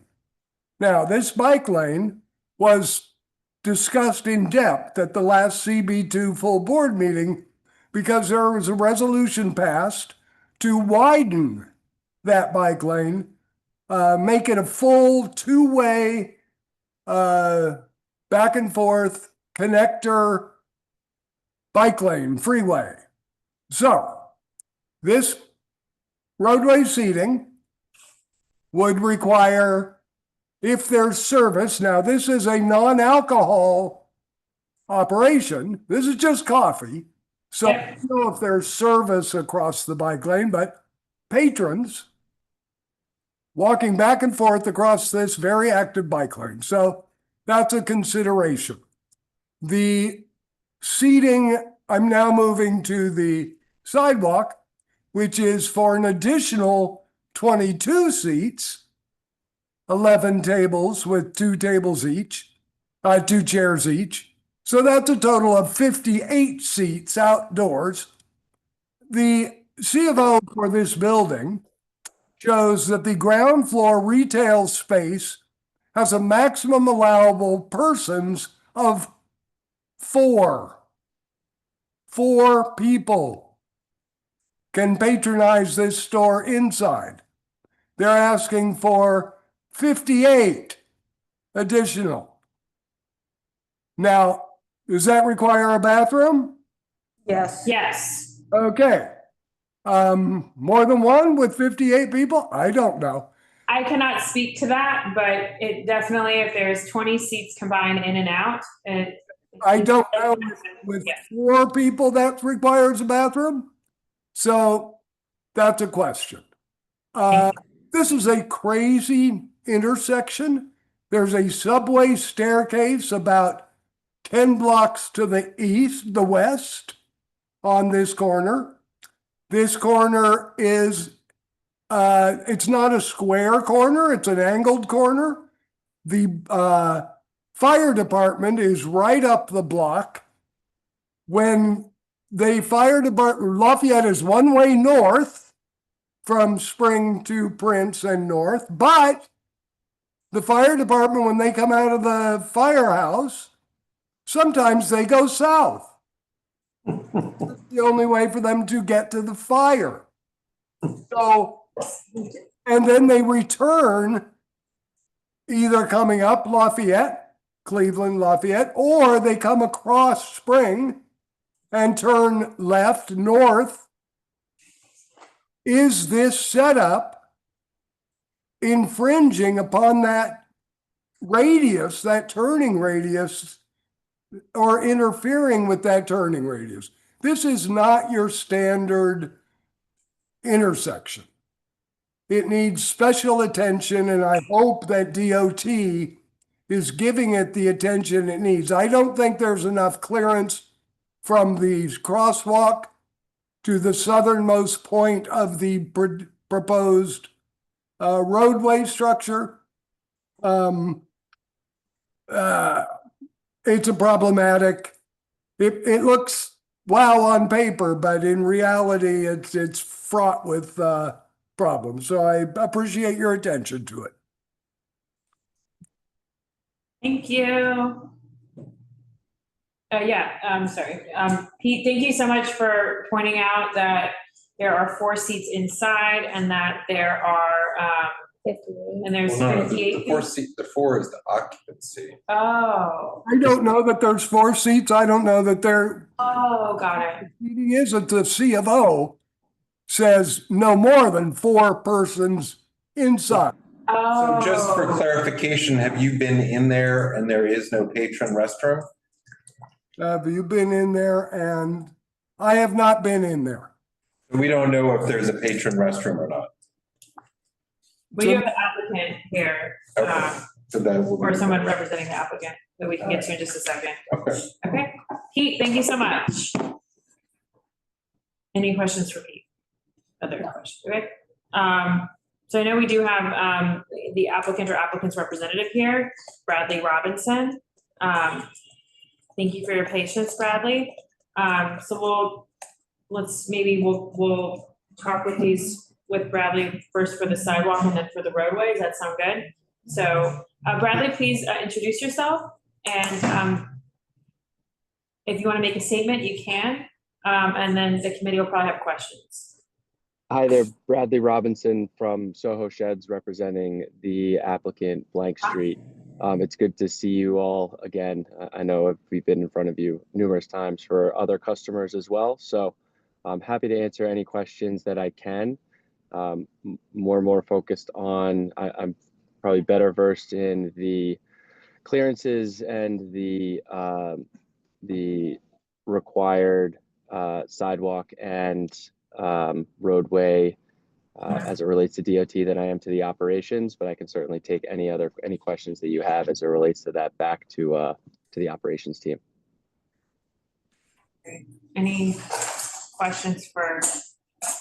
Is there a public bathroom?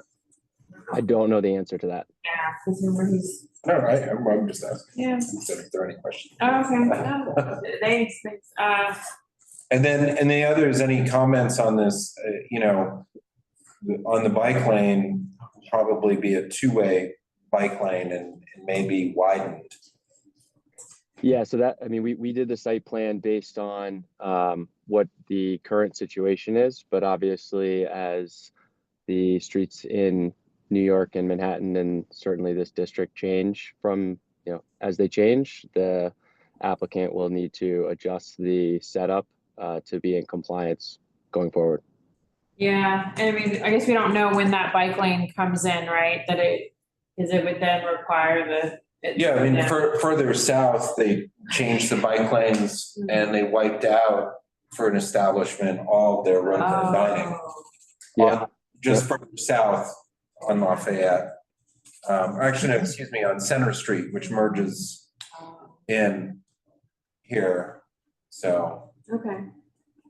and what happened is that they, by widening it, it could remove the parking, which would then not have a space for the roadway to go in if the bike lane were widened to be two-way.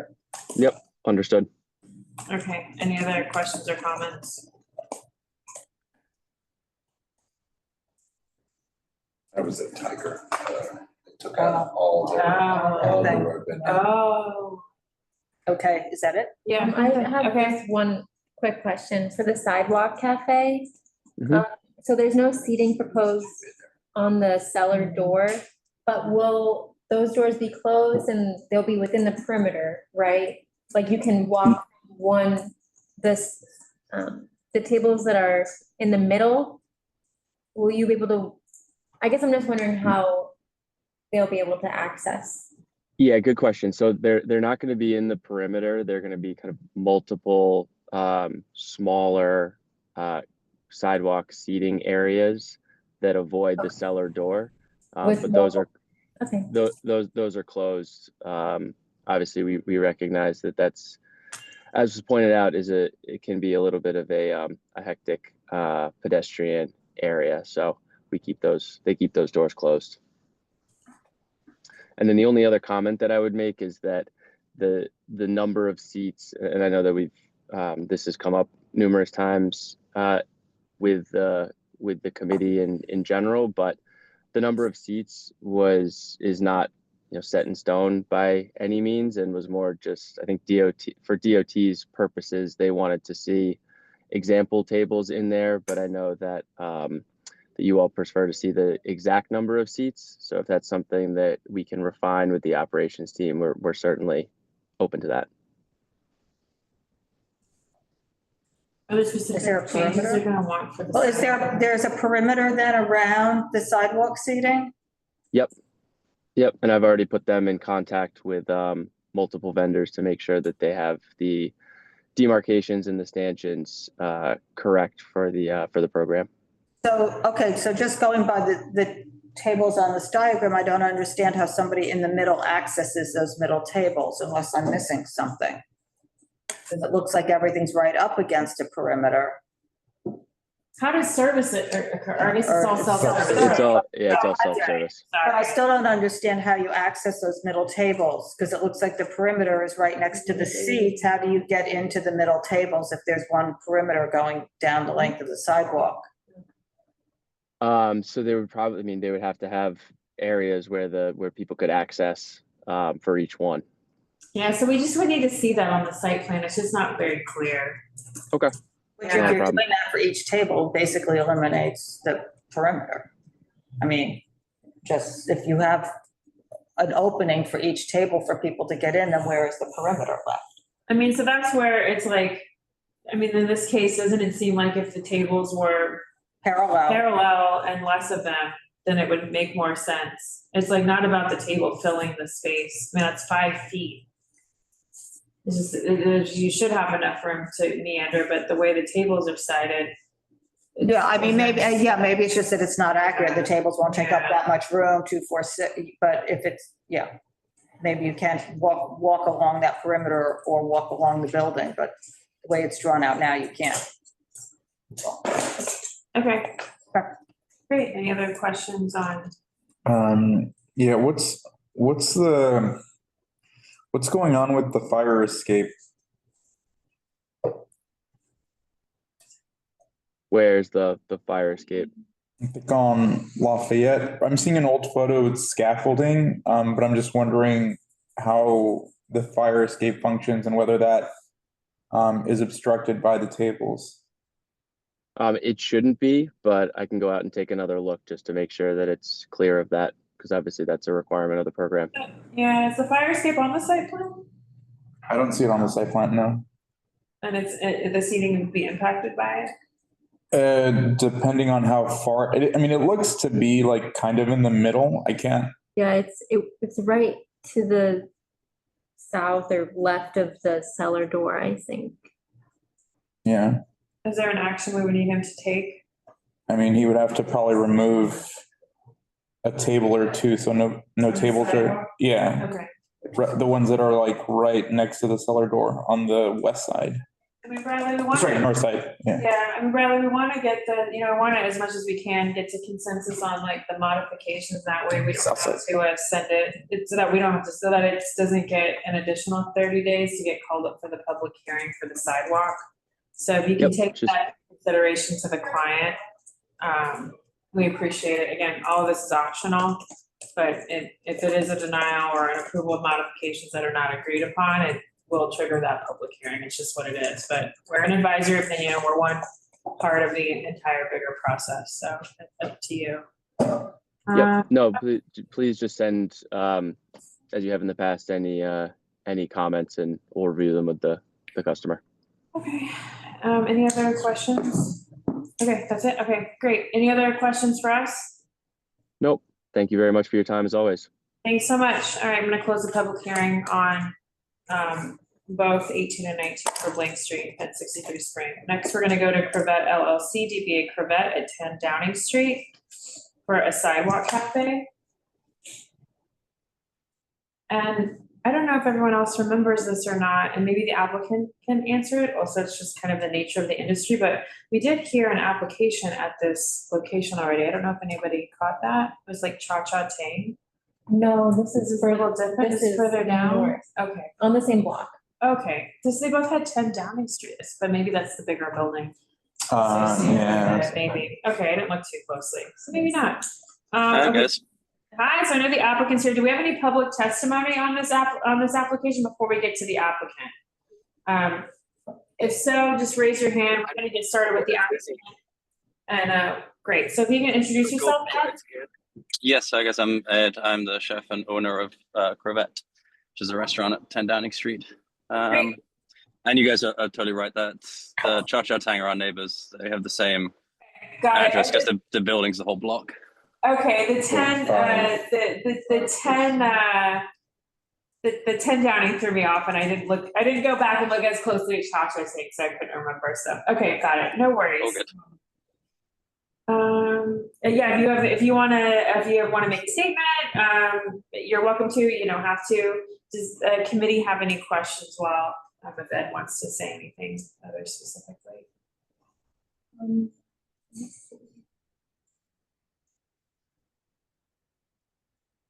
It's noted in the site plan that there is a manhole cover, but then on the next page, section 2 required clearances, it's not noted.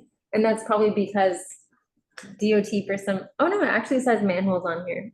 Okay, yeah, so. I know sometimes the form changes, right?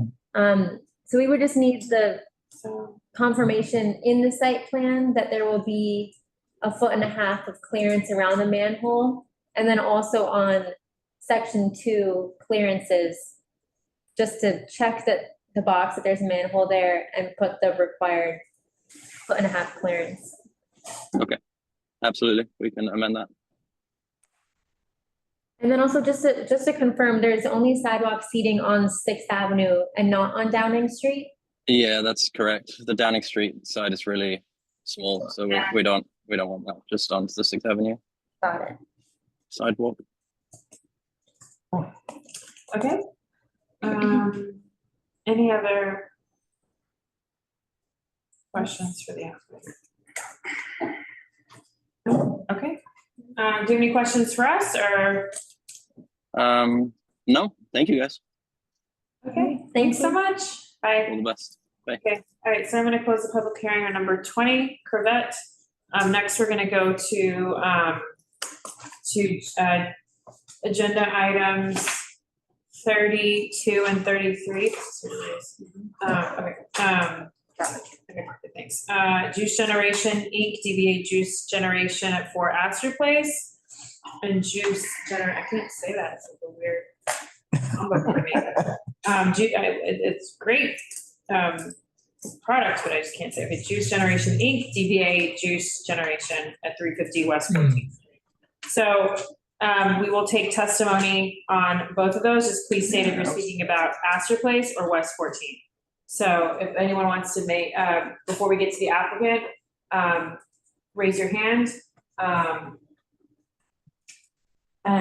while we see if there's anyone there, we can go to the applicant. Everything step away for a second, so.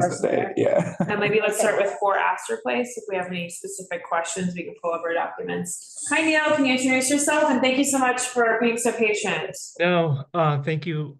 Yeah.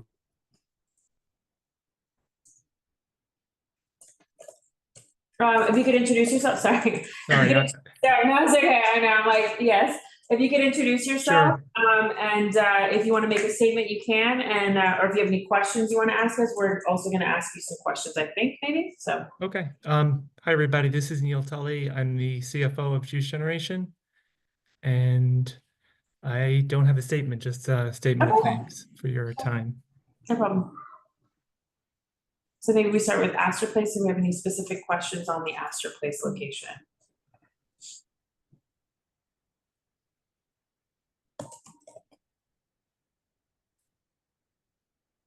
Could someone confirm that it's a 10-foot clear path? Because it's not marked on the form, on my form anyway. Let me look. I have it marked here. Regional corridor. Oh, yeah, that's weird. Sometimes the mobile browser, if it's the PDF, if they like mark inside, it's weird. It's not your phone, it's just that sometimes I find PDFs tend to not be accurate. Others have it checked off, and of course it's shown on the plan as 10 foot, 10 inches. Yeah. It seems to be clear. Yep, and it is a regional corridor. Okay.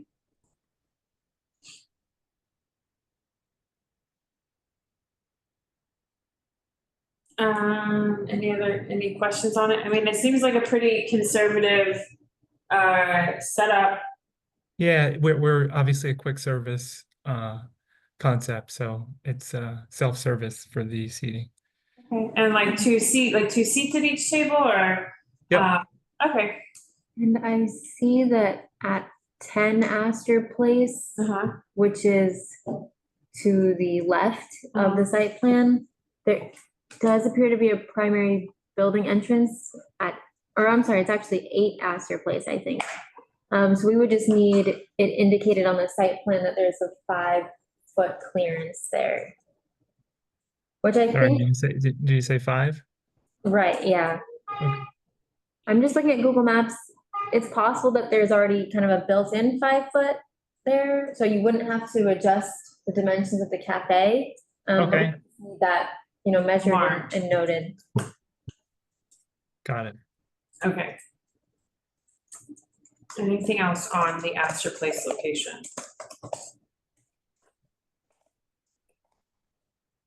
Okay, none. No. Okay, so what about West 14th?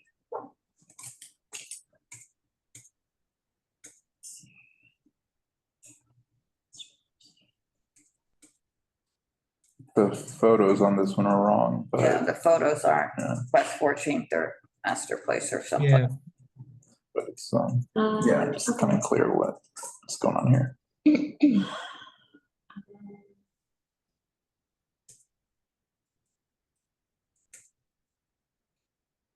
I know, even though this is not of the location, I will comment that those are great. It's great that you have barriers already and seem to be using them. Yes. That's great. Okay. Any other? No. Comments on this one? I didn't look at Google Maps on this one because it seems like the tables are smaller, but it doesn't matter. Yeah, I was just there on Sunday. It's pretty normal. I see they have the manhole typed on here, but like, is that just like supposed to be a circle there, or? There's a circle. Oh, interesting. That's circle. That's weird because I'm on Adobe browser. Okay, no worries. This technology. I don't know. Okay, no questions on this one. Wait.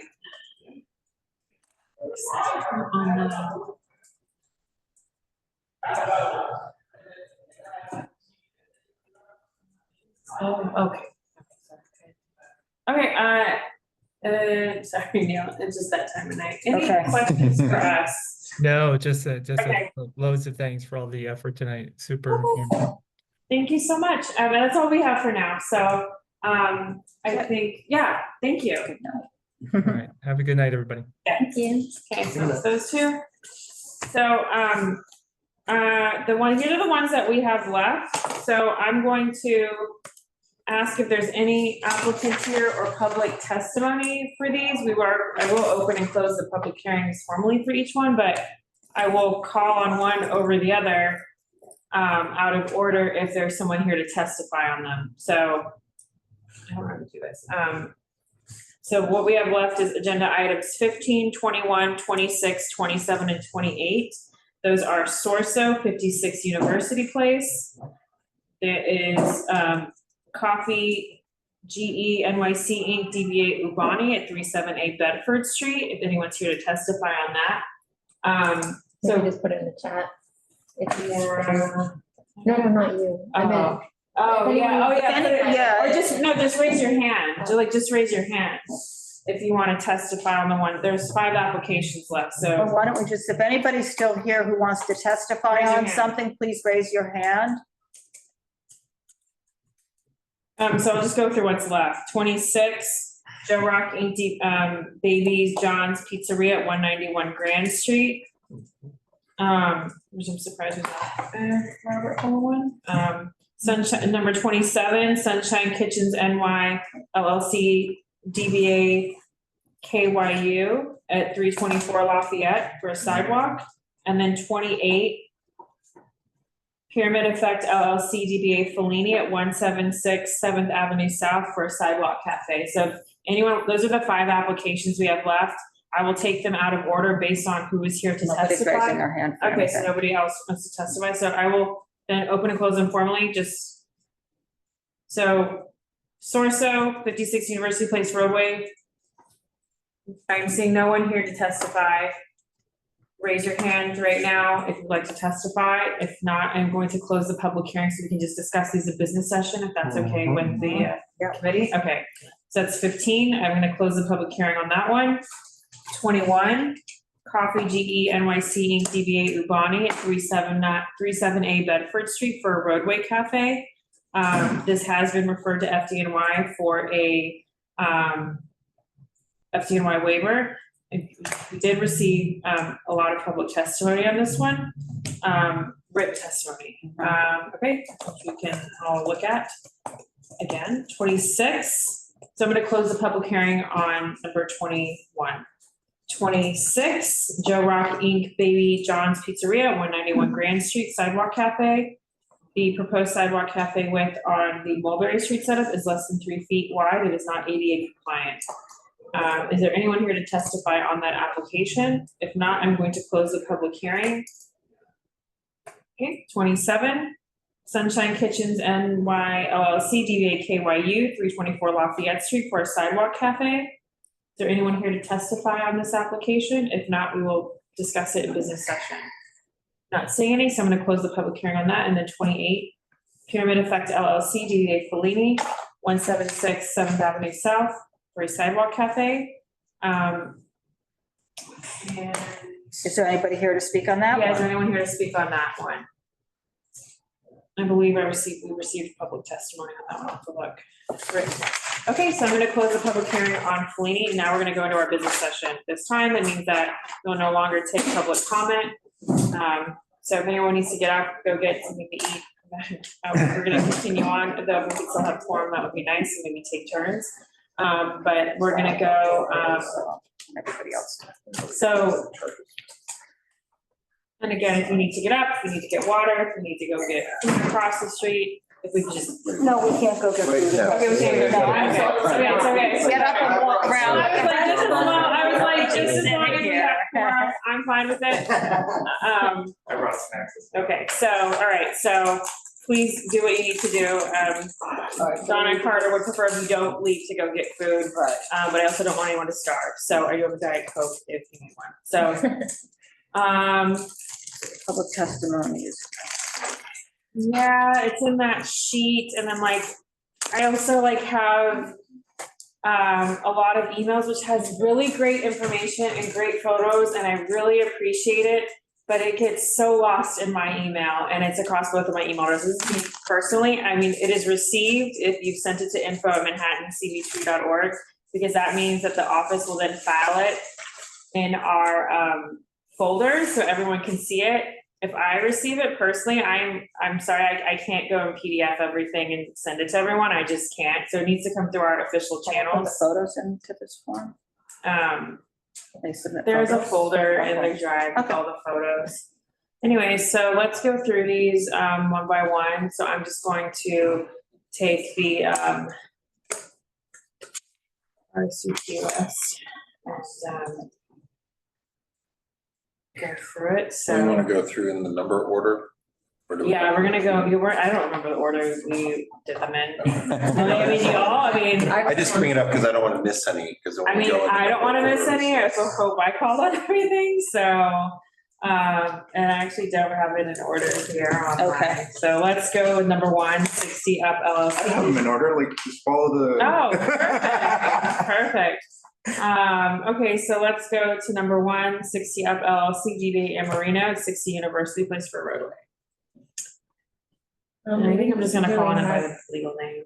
We didn't really have comments. My only question is if we want them to add the tree bed, which is, or would be partially in front of their roadway cafe, but it's not on the site plan.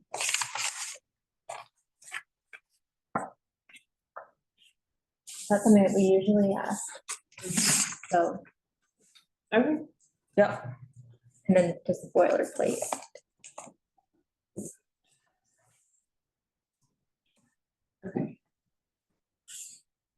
Okay, so all those in favor? Aye.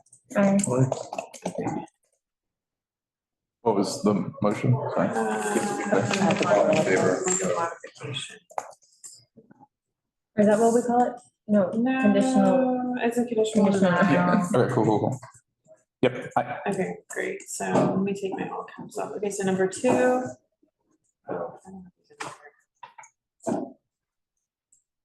The next one was It's Broome like, Street Bar. I have so many windows open, it's trying to get back to the right, try to follow along. I mean, I really have nothing further to say on that one. This is for number 2? Broome Street Bar. Yeah. Oh, no, I don't think the site plan's accurate. It's so way off. Site plan They're is asking off. us to do that work and address it. Well, it's been filed since July of 2024, and to have all these loose items. And again, as I said, our goal is to find consensus, to try to find consensus on all applications, but especially on the sidewalk, since a denial does add time. But I'm gonna move to deny this application. I really don't think there's much else to say about it. But I welcome any additional comments, of course, from anyone else. Yeah, I just feel that, the rules are fairly straightforward. We were told there's materials that are available, whatever it is.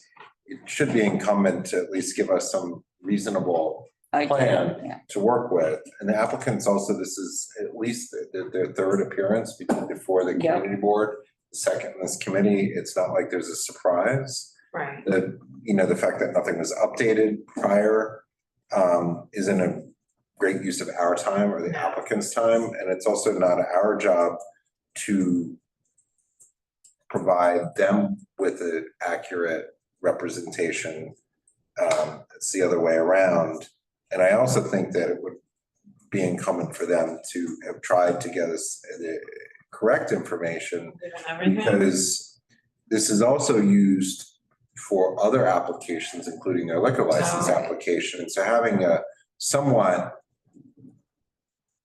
reasonable application or plan is helpful for everybody. And what was provided to us, it just seems so far removed from what could actually work, that it's a disservice to everybody. And so I just. And I would just like to say to everyone about this application, I am really sorry that I didn't put stronger boundaries on allowing that gentleman to reappear in this venue based on what happened last time. it was my understanding that, based on their appearance at SLA and given what had happened and transpired in the last meeting, that they were only going to send the woman who appeared. And again, and I also had hoped that perhaps common sense and courtesy based on the past behavior that occurred here at the last meeting, that it would be, someone would be self-aware enough to remove themselves from that situation. So I apologize that I was caught off guard by not, I also don't know what our power would be in limiting someone from coming to a public meeting either. So I just don't even, I think that would have been a very gray area. And so I just took an action that I thought was necessary based on what I know had escalated last time and what the reaction I heard. That was also told to DOT at their public hearing for their Roadway Cafe by several members of the public of the behavior of that applicant at the last time they appeared here. And so I did take an action this evening to go get third-party assistance from the security guard of our building to remove that person, people from our situation. There's also grabbing of microphones that was very odd, and I just did not want this to escalate further, especially for all the people that were in this room. So I'm happy to talk offline about that, but I just wanted to address that here. Yeah, and I just want to add, just separately, one of the things as far as a reasonable application for all of us to work on is the discussion needs to start in a reasonable point. And I think that the application that was before us in the diagram is not a reasonable place to begin discussion, to have an adversarial conversation with us and to blame us for unrealistic materials and the way it's presented is not helpful to start, particularly when there's multiple regulatory reviews that are required on this. And we've worked with many applicants in our board to get to a good spot in mutually agreeable, reasonable space. And I think that here, you know, one of the things that I wasn't okay with and the applicant is saying, you know, not having business representation on this committee. One of the things that we all like to see is people follow the regulations. And this is not a reasonable application. And so asking for others that will somehow come to a rescue of an application that's unreasonably presented to us is not really the way this process is supposed to work. And I think that all of our questions were very reasonable and met with great hostility.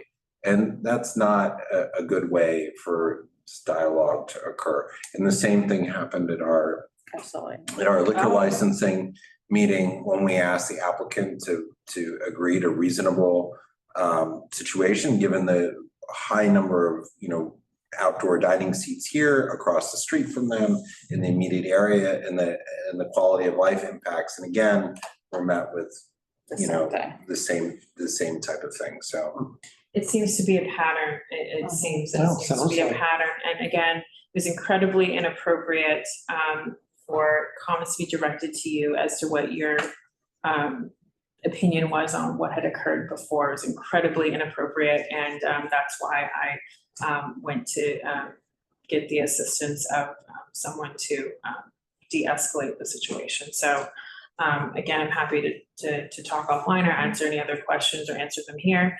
But I just wanted to address that with everyone. Yeah, and I think it just was such a stark contrast to the way that other, you know, applicants presented themselves, especially in light of, you know, criticism or, you know, commentary that they might have disliked from the public. So I think that really is more a reflection on them than, you know, the public in the committee.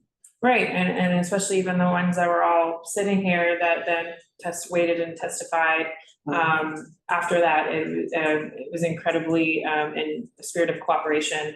And as I testified today on behalf of the board, that we try to find that consensus, especially on the sidewalk, to reduce that time.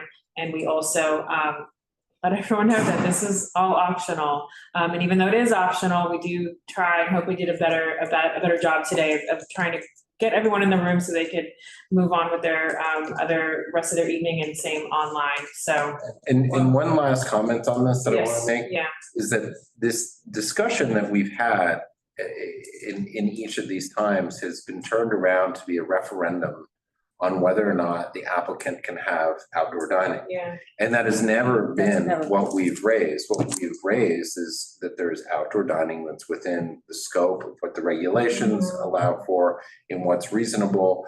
And, you know, even within the liquor licensing, even tonight, it is not a referendum on whether or not the applicant can have outdoor dining. It's on reasonableness. And that is something that was constantly reframed as to a different discussion than that discussion, which is the reasonable discussion. And I just, you know, the more I think about this, the more disturbing it becomes, because it sort of undermines the hard work that we've done to look at these, to come up with the regulations, to discuss things, just from COVID, from the inception of COVID. You know, it's not just what's here. And I think that we've been very reasonable to the applicants, to the community, trying to find a balance. You know, we've come a long way. And we said this during the SLA meeting as well. Specifically, there's quite a bit of opposition to outdoor dining, but we've not gone in that direction, with rare exception, very rare exception, to say no. We come to steps to work with people. And I just want to bring this up because this is the only time we're discussing it now, so. Yeah, and like, just to kind of close on it, you know, yes, of course. Just before we're closing on it, I'll let you go in a second, but it's that we're not required to notify applicants that we are holding this hearing. We're not required to hold a hearing. We're not required to send them an email. And to be vindictive, as was was accused of, being vindictive would have been not notifying this applicant on that and being prejudgmental on that. So that's where I leave that, Brian. I'll let you. Well, I just think it should be said that under the circumstances, I think that you or anyone else in your position couldn't have handled it any better. You kept it from getting into a more of a shouting match, or maybe even a physical altercation. Having some backup come in and try to calm things down was a good move, and I think that was in a sense protecting us all from it escalating to something even worse. And I will go thank him, and I don't know if that's even part of what his mandate is. I will thank him on behalf of all of us, and also just understand what that role is in the future, if that was something appropriate and we're allowed to do. I think because we are attending here, so. Okay. Well, and Mark came in too, and I'm sure that Mark has more of a relationship with the men at the front desk. So that thought did cross my mind of like, I don't want to put him in a situation either, so. It was also very distressing to hear the applicant making accusations to members of our committee Personal that attacks were putting in complaints about their business. Oh, yeah. Which, who has the I'm not time? even You guys have sure. time to do that? 'Cause I certainly don't. But also at such level of detail and just the level of energy in blaming that, when they have plenty of their own nearby residents, you know, whatever it is, but that was completely out of line. And Okay, let's move on. All right. So I move to deny and to not send any modifications. Correct. Great. Okay. So next we go to bar 6, just for sidewalk. I think we have to approval with modifications. Yep, they needed to add the perimeter. So conditional denial. Okay. And it sounded like she's pretty, that'll likely happen, so that's good. Okay, so all those in favor for the. One other thing. Go ahead, yeah. We talked about extending their width in order to be ADA compliant because they do have. They have the room space. after that tree bed there, they have the space, yeah. Oh, that's right, yeah. Because they were keeping it a straight, So clear we path, should so they should Encourage the encourage them to do, yeah. Okay. So all those in favor for conditional denial? Aye. Okay, so number 4, column number 4. Okay, so. Serafina Meatpacking. Oh, I had. No, we're going in the order Did I of take the some? numbers. I thought I, 628, right? Yeah, 628 Hudson. Did we call on Cafe One? oh, Yeah, we did. Okay, sorry, I'm like, Yeah. I mean, we can just reopen it, but I'm no, like, I did it now and I lost it, that's why. okay, for the Sidewalk Cafe. We talked about the primary building entrances and having to remove tables and relocate the perimeter. Is the applicant here or not? Yes. Yes. Oh, that's right. Oh, yeah. Check box under lighting and electrical connections. And that was it. Okay, all those in favor for conditional denial? So, Oh, so sorry. to keep that 5-foot clearance, it would necessitate the removal of 1 table and 2 chairs, right? Probably, yeah. Think so. Nobody from Amorino. I still don't know how anybody gets into these other tables and chairs. No, yeah. I mean, we could just ask that they, instead of saying that they remove a table, we just say that they reduce this dimension. Yeah, they need to accommodate for it, yeah. Okay. All those in favor for conditional denial? Aye. Okay, 5, Serafina Sidewalk, Serafina Meatpacking LLC. I'll say the LLC just for everyone to get the folder. Wasn't that pretty much okay? Conditional? Yeah, oh yeah, this is Gina, there's gonna be Yeah. changed, like, I think it said CB3 on there, right? Somebody pointed, or no, somebody, Pete texted that I think it says Community Board 3 on the, I'm sure, did you say on something? the around site corner plan. on Well, I this didn't think one we or need, I something think we like need to that? call it out to her directly, it just needs to be changed. Yeah, on this one, just like I passed by last week over the weekend Oh, and yeah, they tell weren't, us. Oh, yeah, it does. they weren't in compliance with that clearance that they were supposed to have. Okay, so, but Okay, so conditional denial. All those in favor? Aye. Tacombe Bleecker Roadway.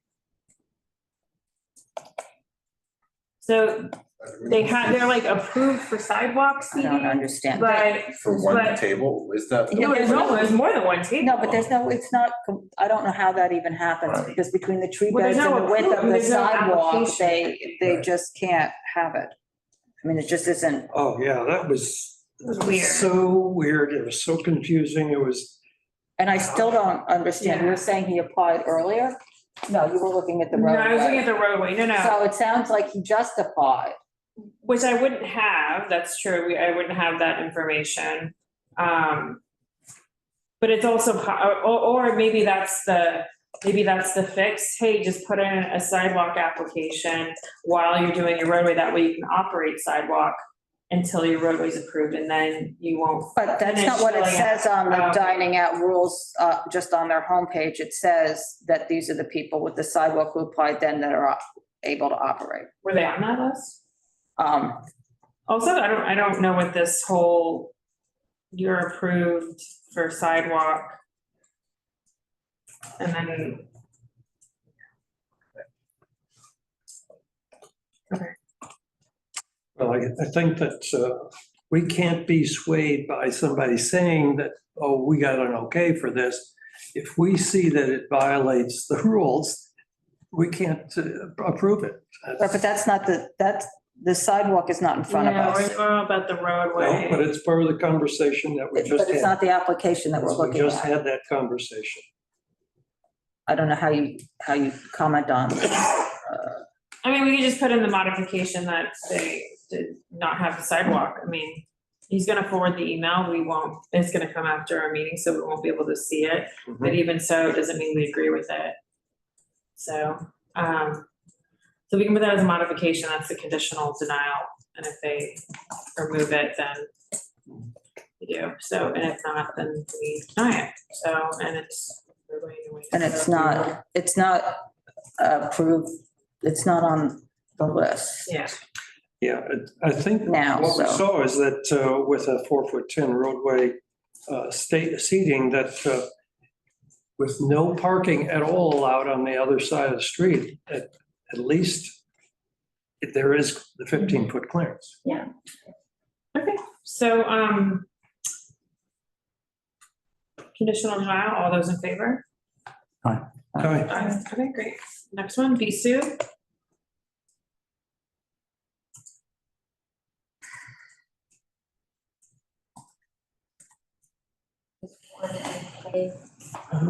One NK? Yeah, one NK. That's That's the name of the nice. company. Oh, yeah. We didn't have any, just the boilerplate. Okay, conditional denial on Bisou for sidewalk, all those in favor? I mean, are we comfortable with that, given like all the feedback? Is there something specific to address? Chloe.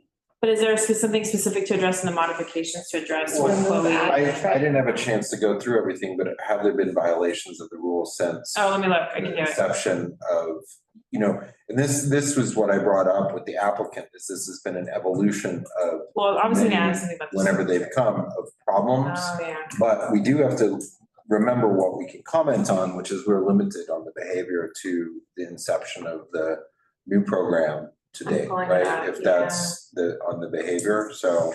Let me pull it up. And also. Also, another great place to look is like the oath stuff too, because you can see like what the. But Okay, there was, I'm getting, that the ask was for limited hours from, Which is separate. right, which is, yeah, for outdoors, which will be dealt with, at SLA, not in this And venue. and But thank you for reminding. And the clearance requirements, are those? I mean, of the seating plan itself at the cafe, at every. Yeah, I mean, is it Aren't we also, worried about the fire escape? well, it's also Yes, indicates that it's on Sullivan Street and it's on Sixth Avenue, but I guess this, I'm just sort of It's at that. right at the point, okay. But that's the right I'm designation. sorry, I feel like you're, that's something you want to say, and I want to make sure we get it. For the 311 or for the violations given the new program, what does that look back window? Because I'm just looking at the 311 calls that are in the public comment folder. And I'm just wondering if. Is it like 311, like people submitted what they submitted? Yeah, well, this just says 311 service request from 2010 to present, and it has a bunch of stuff. I mean, yeah, it goes. They pulled all of the 301 complaints. Somebody submitted them? I didn't know you could do this.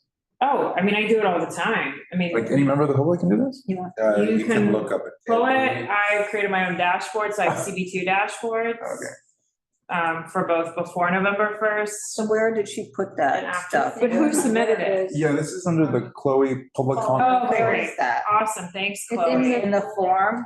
It's in the folder, Yes. public I'm sure I comment, could within the Bisou copy folder. links.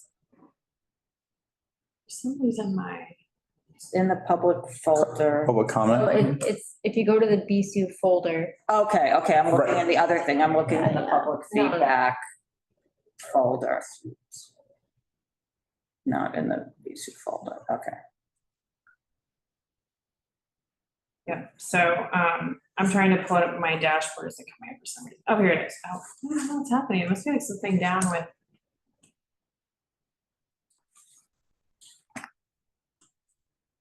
But I can add it in, I just can't, the NYC open data may be like worked on right now, because my dashboards aren't working.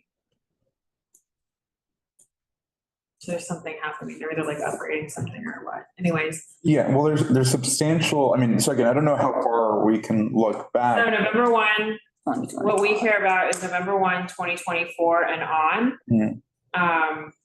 And we're interested in any outdoor dining complaint and any noise commercial complaint or noise. Yeah, there is substantial dozens of noise commercial complaints going back to November 2nd through March 26th. Yeah, loud music party after hours. What's the address again? 112 6th Ave or 112 Avenue of the Americas. Doesn't say whether they took Just action to looking on it. I'm correct gonna look anything. on Oh, I can't, yeah, I don't- not, Doesn't not, have that on there. What? Whether the police took action.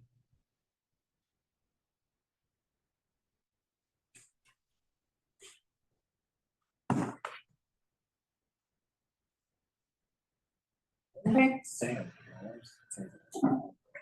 Anything else on this one? Sorry, I was trying to look up the steps, to take too long.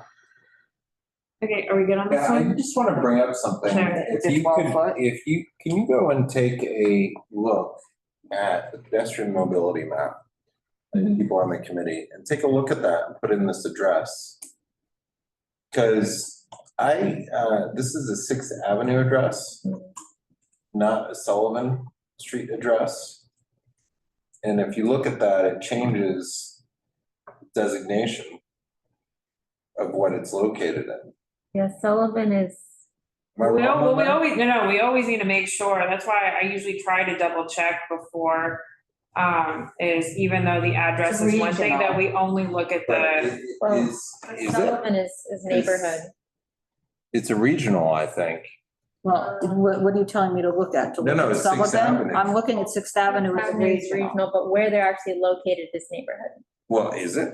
It's not when they put Because the chairs if you out on go and 6th Avenue. look, if you go and look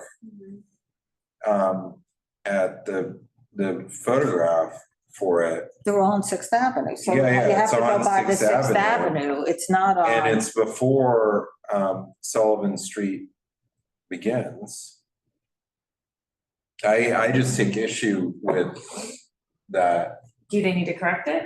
I think so. I mean, Is everyone in agreement on that? The seating is on Sullivan Street, correct? They're seating is on no, 6th no, this Avenue? is Sullivan Street's here and 6th Avenue's there, Let me share my screen. and they're here. I'll back up over here. So their building that they're located in is the corner building on Watts. So Oh, this is where they are, and it seems like it's maybe just. Yeah, they're on Point where it looks like just at this triangle. yeah, no, but that's not how you determine that. It's going to be an officially designated. The 6th Avenue, or is it, what is that small? Well, small let's little see, thing right there? what's the address again? 112 6th Avenue. Zola says 110 6th Avenue. So I wonder what this. So it's saying 112 is the. The lot is 110 Avenue, but yeah. What is the So- building on the So corner? the official designated addresses for this are 110 to 114 Avenue of the Americas and 24 to 36 Watt Street. It's not on Sullivan Street. And even though you have a beginning of Sullivan Street, 7th Avenue South was built as a cut through. And Yeah, but it's on 6th Avenue. you know, I mean, this isn't, It's on 6th Avenue. yeah, it's on 6th Avenue. So what's The the? block and lot. Well, the block and lot Oh, that number, is- oh, that is 47, 10th, that it's is block 476, Avenue. tax lot 15. The building identification number, it's on 6th Avenue, it's not on Oh, Sullivan Street. So what's Sullivan Street Is regional. and what's 6th Avenue? Oh, no, sorry, 6th Avenue is regional. Sullivan is. And what are they applying to themselves? They're doing neighborhood corridor. Oh, 8 okay, foot. have them change it. Okay. How much is that? That increases the pedestrian, you know, width requirements, which, because it's facing 6th Avenue at Watt Makes Street, sense. it should. Okay, so let's. No, it's, Would take 2 feet off. Okay, so that'll be a modification, so conditional denial. Oh, wait, hold on. Does it take 2 feet? Right now they have 8'3" from the tree, so it would Yeah. take off less than 2 feet. So, yeah, they need 10 feet from the tree pit, right? Is that what? The parallel? That would be the Oh, new yes, parallel. requirement? Okay, yep. So they would have to reduce by. Oh, right, just opposite the tree pit, they would need the 10-foot. But then they can take it to the curb, which is 5 feet further away, then, so they might be one of those zigzag Oh, we don't want to encourage this seating. exact. No, we don't want to encourage it, but, you know, Yes. if they have some professional help, they could certainly argue for that and get a lot more seating.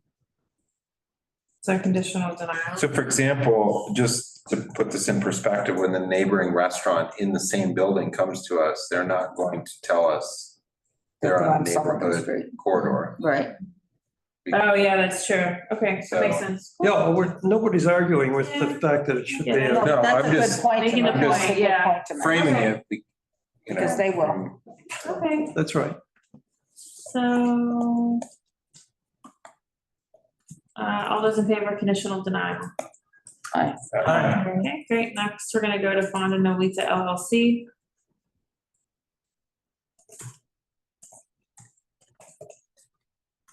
I mean, I don't find it overly problematic. Oh, I'm sorry, except- Tacoma at Bond and Nolita. Oh, right. I don't find it overly problematic, except the chairs that they had in the amenity. Well, this is one that I could not vote for because there's parking on both sides after 6 PM. Oh, this is that's Bill line. You're right, we're talking about Roadway. I was- Right, yeah, we've been on so many Right, I agree. Yeah. Okay, so This, I would agree. a denial, so some What was the modification. address again? This is 267 Thank you. Elizabeth. Yeah, I don't have FDNY stuff marked on here, so if someone can help call that out when we're on the roadway, just so I can sort of the vote.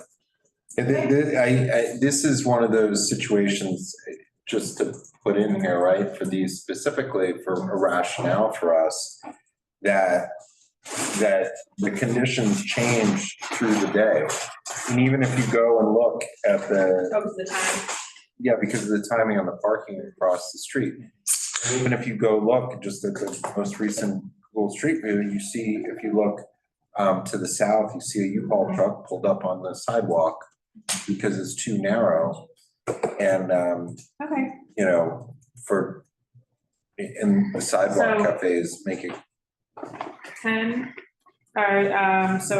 denial. All those in favor with some modifications, aye. Thank you Carter for that commentary. Bleecker Enterprise LLC, Little Charli Sidewalk Cafe. And what else do we have to add to that? Modifications were to check awning boxes and then darken the perimeter line. Okay. Oh, Oh, right, this is Yeah. Robert Hall, right? Yeah. Okay, great, so, what was the main business name again?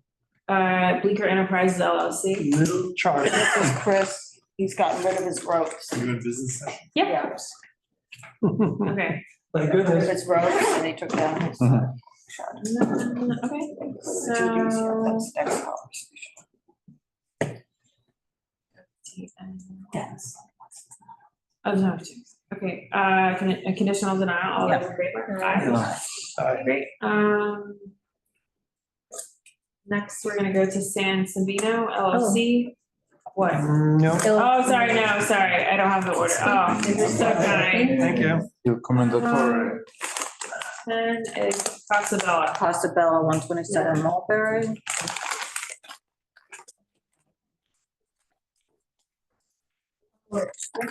They need 2 extra inches in clearance from a transformer vault. I don't know. No, oh, We no. talked about like, is there? Okay, this is Casabella. It was a tiny little thing, at 2 inches. Oh, yeah, it's Robert Hall, right? Yeah. Was this a, FDNY, right? Yeah, on both Mulberry and Hester Street. So, I don't know if there is a creative solution to that. Anyone? Don't really think so. If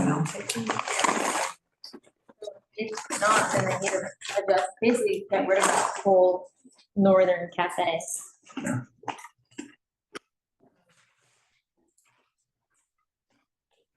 okay.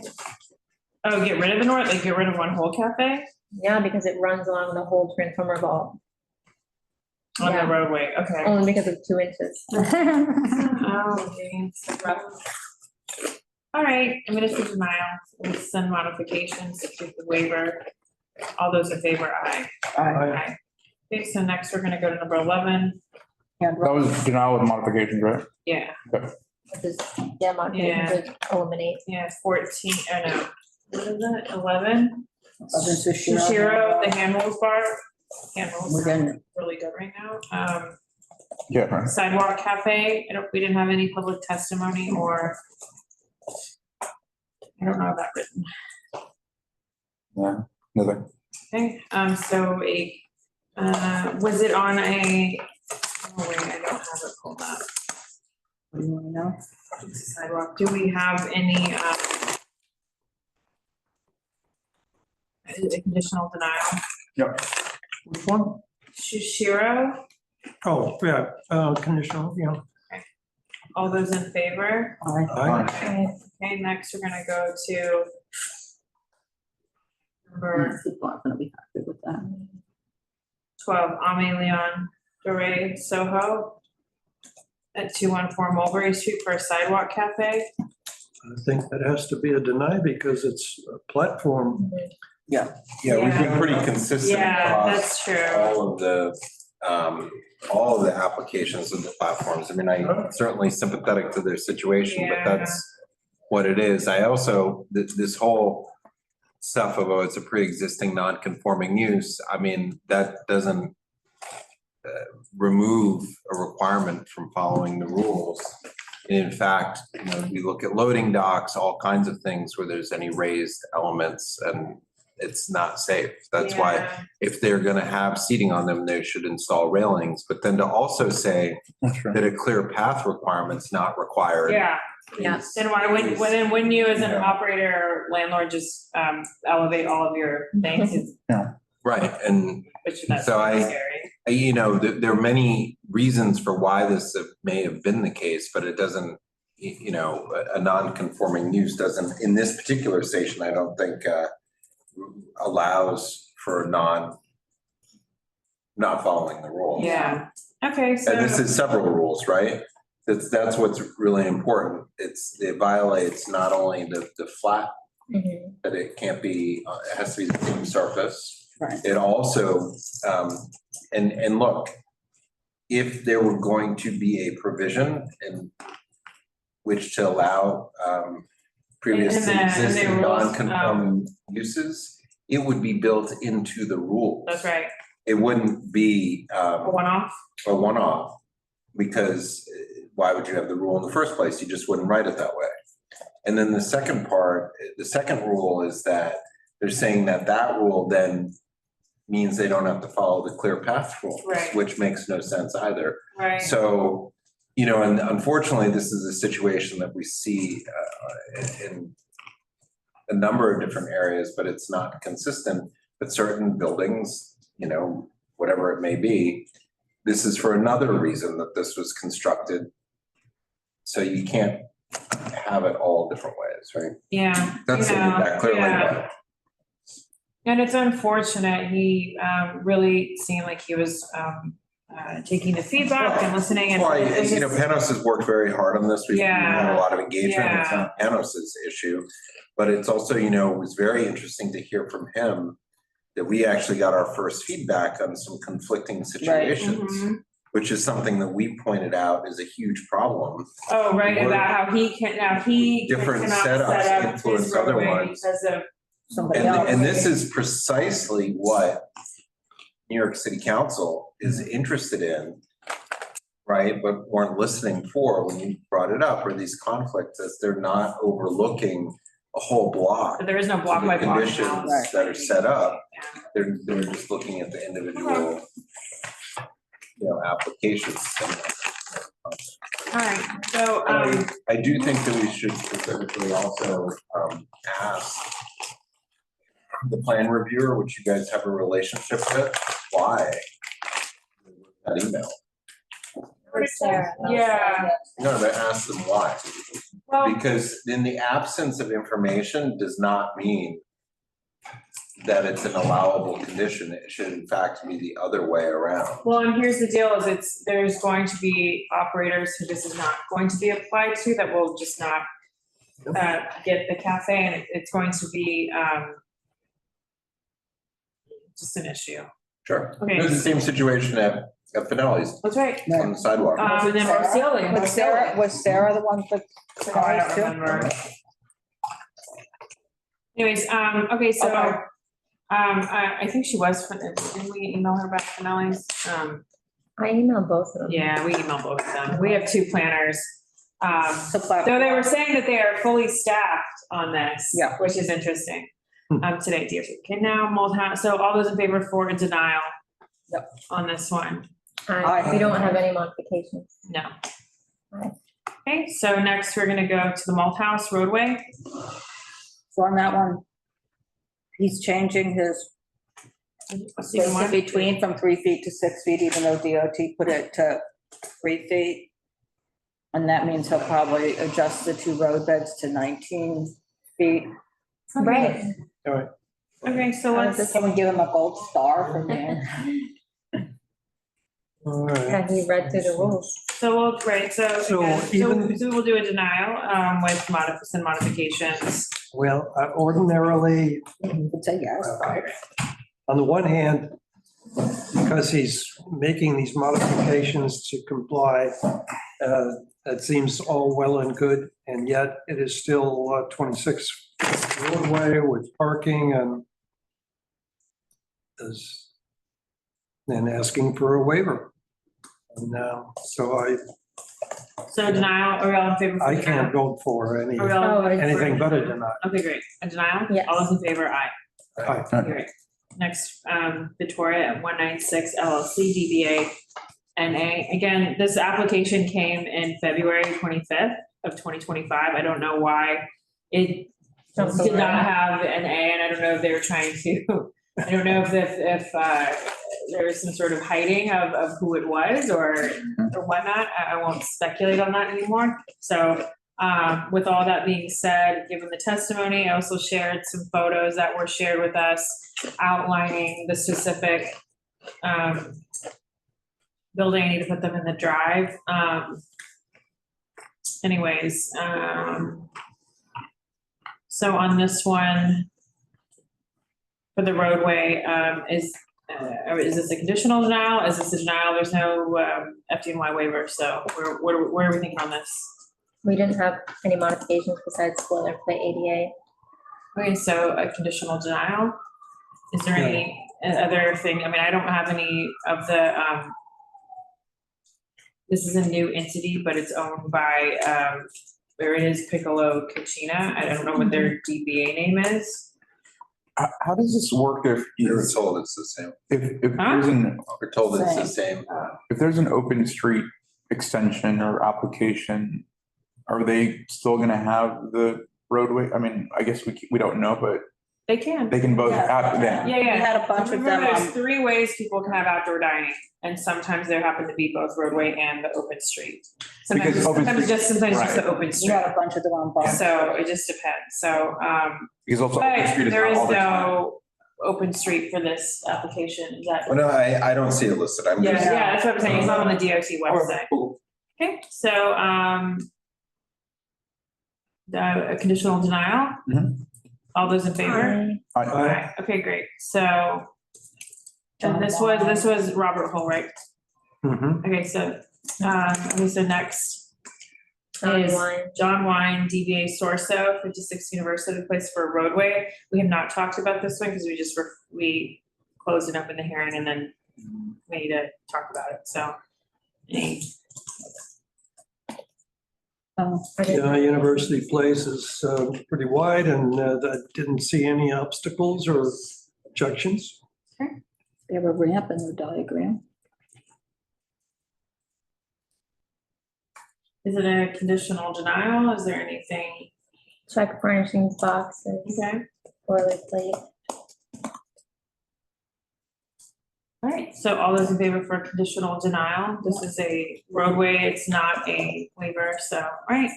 Let me just find it because I haven't found it on my sheet to mark it. Oh, okay. Online, yeah. And they're making it substantially smaller than what was there historically. Oh, great, thank you for adding that in. Like I said, we didn't get to discuss it among us, I just thought we would bring it to here, so yeah, if you have any other comments on that, let's get them in. Business. And modifications, what? Yeah, when Or they're too maybe, small. maybe when that's, they're- maybe they just when they're have, smaller, they we just have the one question it. storefront and then somebody else is next door. Okay, Is that so what it is? Mamad. And the 20-foot clearance from the crosswalk. So Oh, Mamad, it's a BC 25 there. LLC, That's why the it Built makes Neighborhood Cafe. I mean, I think it sounds That like one- they're, yes, they did the storefront, right, is the main issue. Right, I don't know how much. If They have could enough room still- to have a table. I mean, they can adjust it and then if they can fit This is the something. roadway, right? Yeah. And they are gonna come back for sidewalk. Same situation there, it's a tiny. Yeah. They have Yeah, sidewalk it seating out would be now, really right? No, I don't know that. I'm just saying Right. it's gonna be the same situation. For, For, Built, they have sidewalk seating now? yeah. No, they did for deck. Oh, It would be, I don't know exactly where, it would Oh. get cut I'm not sure there's somewhere honestly here, room for that, but. so like one Yeah. table or two? but like how, Oh, okay. I don't know if there's gonna be Oh, enough So room. this is run as this space is Yeah. subleased out to another entity to run, which you pointed out with the food service establishment license. So it's not very big. The space in front where you could have No, I something. don't know if it's. Okay, we don't need to talk about the sidewalk, sorry. No, I'm saying, I'm talking about. The road bed. I don't even know if Yeah. they could get the perimeter on there Oh, and have somebody walk in where that tree pit is. oh, So it's not, You know what- yeah, it's not a very, I mean, do we want to? Did we just deny it? well, no, I mean, look, they want to build it that small, they can, Okay. but it's But not. ADA, they wouldn't have like an ADA access into it. I don't think it would, between the tree pit. I mean, maybe we shouldn't speculate because I don't know the exact dimensions, but I doubt that between here and the tree pit would be Does enough. it say what the measurement is? It On- says on it's the whole bottom. No, thing. what's that measurement? I can't read it. 6.5, What's the one in the middle? 5'8". Particular. Okay. Can they go to here? Or I don't know where they would have to. Oh, I thought that's what they could fit only. Would they go to the edge of the door? Oh, it's or the would it- window? Yeah, no, Oh, I to see. the right, Okay, I'm done, I'm on done. there, it's the door on the right, it'd be to the Oh, left side of it. Okay. So there's room to have Okay. something very Okay. small. So conditional denial with Conditional the denial? modifications? Yeah. Yeah, all those in favor, aye. Aye. Great, 17, San Sabino.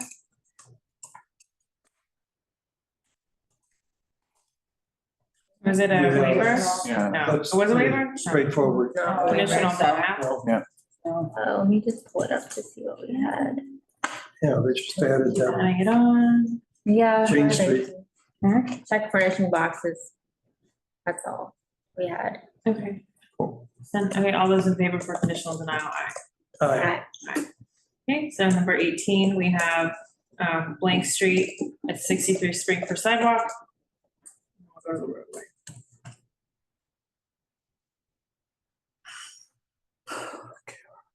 And the sidewalk seems fairly, Do we want to ask for the tables a certain way, or can we not? well, ask for- my concern, because this is just self-service and the width that they have there is pretty narrow, is how does anybody get, Yeah, get in there? I Unless mean, they move the it's, which is the tables. normal concern, Okay. right?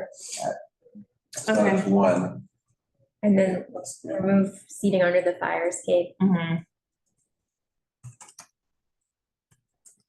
So conditional denial for the sidewalk, Yeah. all those in conditional. favor, aye? Aye. Okay, aye.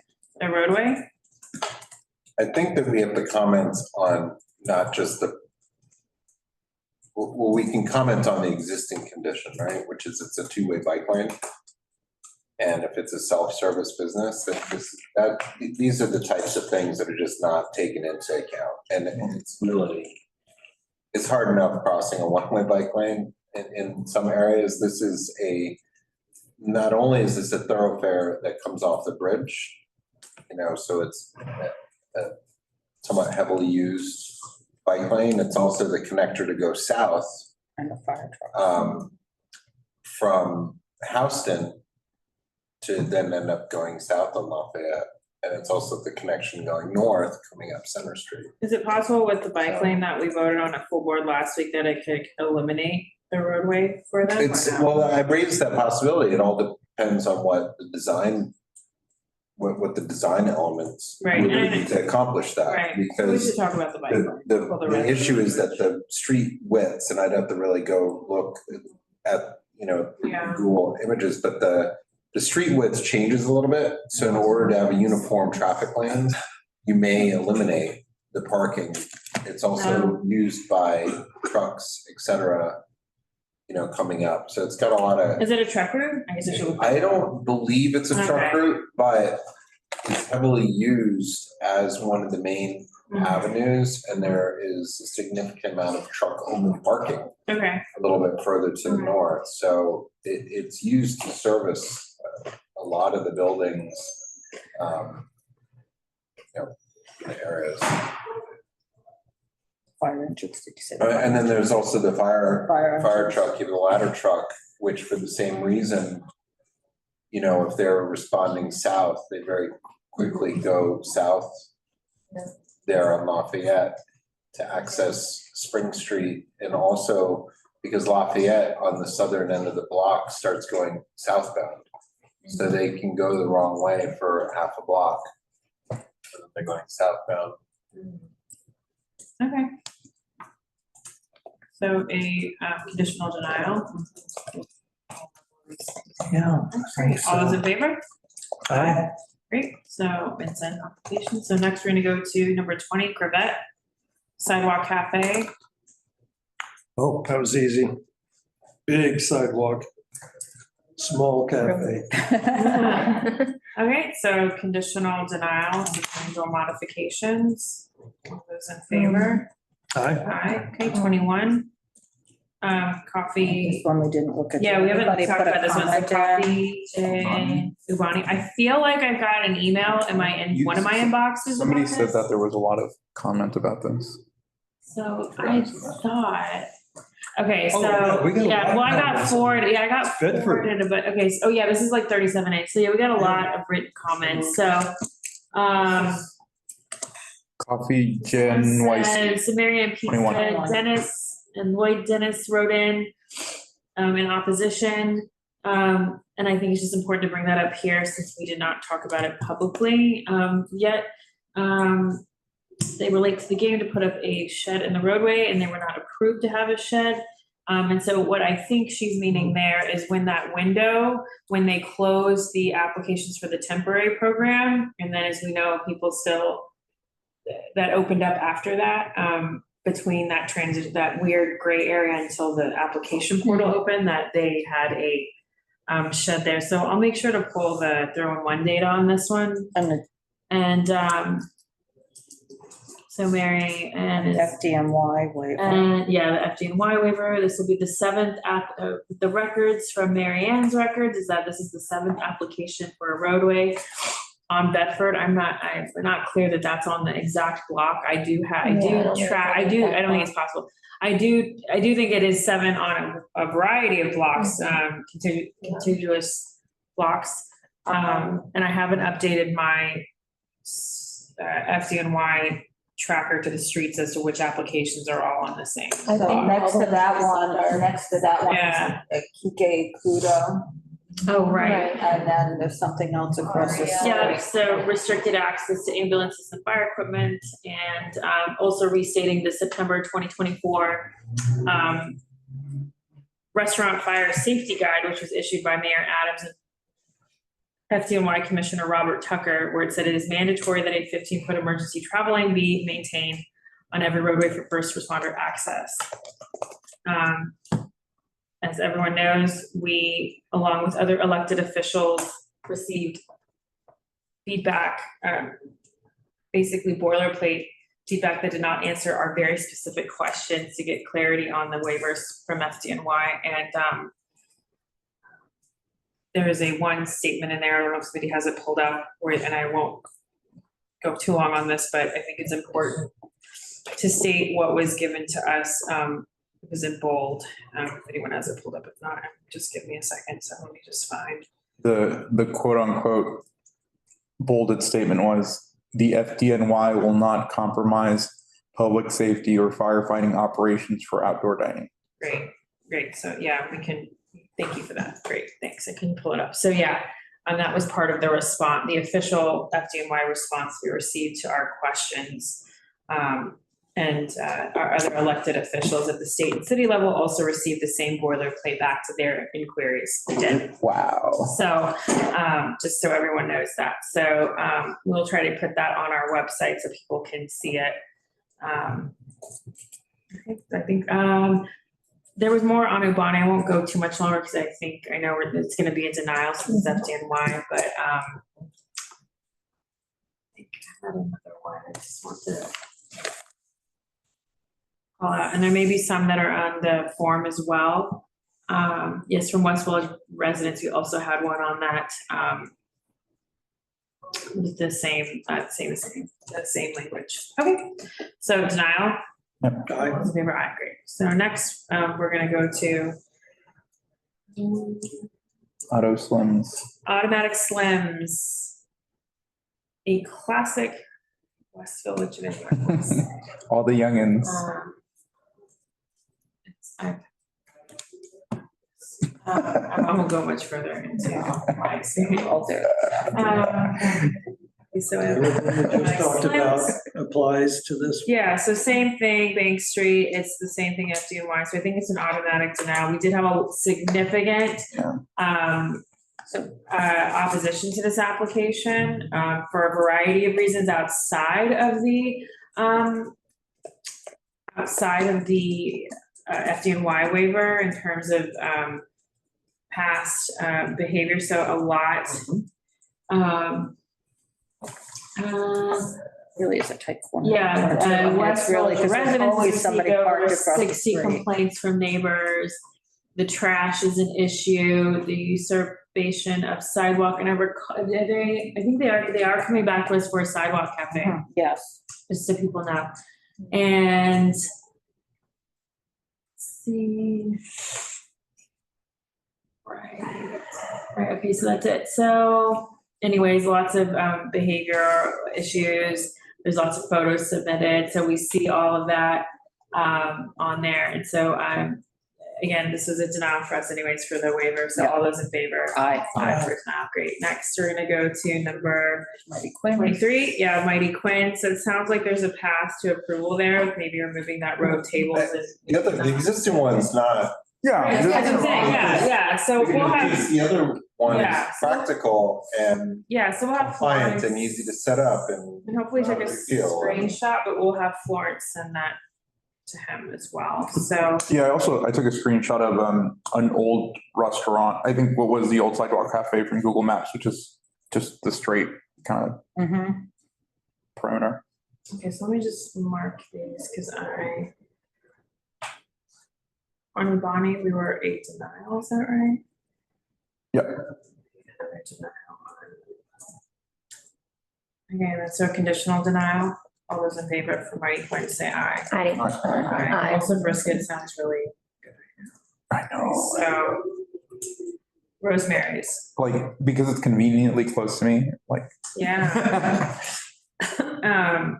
Rosemary's, I think they still have like the weird stuff sticking out and all that. I don't know, do they? They have it enclosed. Is it still enclosed? What is Rosemary's? Yeah. I don't know that it is still enclosed. No, okay. The old border. Oh, the like little house. Nobody has a board. Down the. Yeah. They did take- Yeah. Oh, okay, That was but the no perimeter, right, a which couple is, months, maybe. just seems to have been, the no perimeter seems to have been a big issue. That's just now all of a sudden exacerbated with the nice weather. Has accelerated. Yeah, because more people are out there and. Yeah, anyway, so. Nobody's doing it. Okay, so a conditional denial, is that? Yeah. And that was Robert Hall, right? Okay, that was okay. All those in favor, aye. Okay, to 25. MCD Hospitality, Le Bertin, 26 Greenwich Avenue for Sidewalk Cafe. I think the We main did issue receive a lot there. of opposition and, on that one, but, Which one is this one? Le Bertin. MCD. I mean. He's. I don't see any opposition, by the way, in our. I could be thinking of old opposition, so hold on, let me just look. Sorry, I wasn't meaning to sway it one way or the No, other. there was there. opposition in the drive. Is there where? Was it from this year? Cause I have hang old on one second, I just. No, I know, well, Maybe not. Okay, I might have been looking at something older when it came up in the drive when I searched. We have Robin Yeah, Robin talked about it. Yeah. and we have Mark Gluck. but where, oh, They're they're in in the drive. that other. And then okay, there's got it. some Sorry, A- I wasn't looking at that. Okay, I'm looking now at the feedback form really Right, quickly. that's what I'm looking at, I think. Oh, you are, yeah. So, and then there's somebody else who's. All right, right, where they forwarded, where there's past emails forwarded that are. So what I wanted to know though is, Donna, and maybe you recall when they had appeared before us, our concern was on the eastern portion of this, was the measurement on that? Was the configuration? For the pair of 10? Yeah, was the cellar doors, and I think Yeah, that okay, let me look. they've actually increased that and took our feedback, and that was not from this committee, that was from liquor licensing with the 5 feet Yeah. requirement for the door. So they've actually modified this plan Oh, that's good. and made a correction, and I just want to make sure that what we have in front of us here from the diagram's perspective is compliant. So that's number one. And then number two, I think that they removed the sidewalk seating that previously existed entirely some time ago, right? Pretty much. Every Yeah. once in a while, there's a random table out there, but Right. nobody's sitting at it, and I think it's Well, like I he think he said, answered he the did question, answer the though. question, I but take no, it I from have the not, I will say So- that I have not. So that puts us in a position where we have opposition to this, but what are we commenting on here? And is that, and I just bring that up because that's, what would we want as a modification? And the fact that they did do what they said they were gonna do, which Yeah. is to stop operating the Right. sidewalk cafe. And they've done it for some time. Right. They've not benefited financially Right. through that time period from this, unlike many of the other operators that we see operating out of compliance with the rules. So I think it's hard to be opposed to this. And, are there any modifications? I just bring this up because that's where. Maybe we put the lights thing, instead of we take them down, we'll just put that in there. Okay, well, that's fine with me. I am reading, someone from M. Newell about people are fearing the replay of the noise from Yeah, he did below. exactly what, that's. This venue directly across the street below our windows. Well, But again, it's a fear of something to potentially happen, so just- hopefully it sounds like they were amenable to be a good Point, what they operator. did, when they came to the SLA committee in Uh-huh. July, they had the same 3 tables, but they had one further east on the other side of their cellar doors, and they have pushed it over now to give that distance over Okay. there. So I think we can get this to it sounds like a conditional denial and some modifications. It also sounded like, Robin, and the applicant team, I mean, it sounds like there was maybe a possibility of potential for. Gotta go into the. Okay, so, all right, all those in favor, aye. I'll go into the. Okay, great. Okay, next we're gonna go to, That's. Joe Rock Baby John's Pizzeria at 191 Grand Street. Yeah, have you even talked about this one? Do we know if they have windows? I mean, here's the deal, they're not required to appear, but they didn't appear. We can maybe get that question answered about like whether or not they have like the windows that open and like they can have less than 3 feet. So, we're on to the next one. 191 Grand.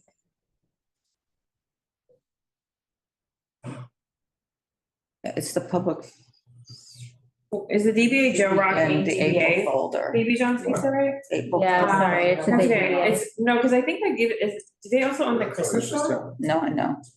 Yeah. Is Joe Rock Yeah. sound familiar? Okay, got it. Yeah, they do. Okay, okay, so this one we haven't discussed yet, so I think we just take this a minute or two.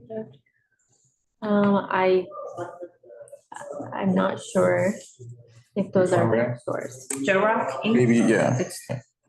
26. So, yeah, 26. It's, not 3 feet, it's, there's another, is there 2 setups? I think it was pretty consistent with Oh, no, it's just one. previous. It's just Mulberry. It's the O2 folder. So on this, is there a path to, approval with modifications? For this applicant? Which one is this one? Joe Rock, Inc., DBA, Baby John's Pizza. We've not talked That we about didn't it. talk See about. where they can get anywhere close to 3 feet of space, so Okay, so it's, They don't denial? note French doors. Okay, so it's a denial? Yeah. Okay. All those in favor? Aye. I, Okay, so, sorry, I lost my page.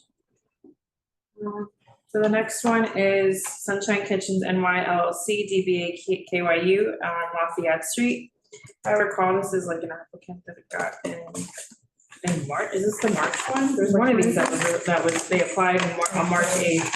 I don't know if we got to it or not. Anyways, for Sidewalk, we haven't discussed this one, so we probably should.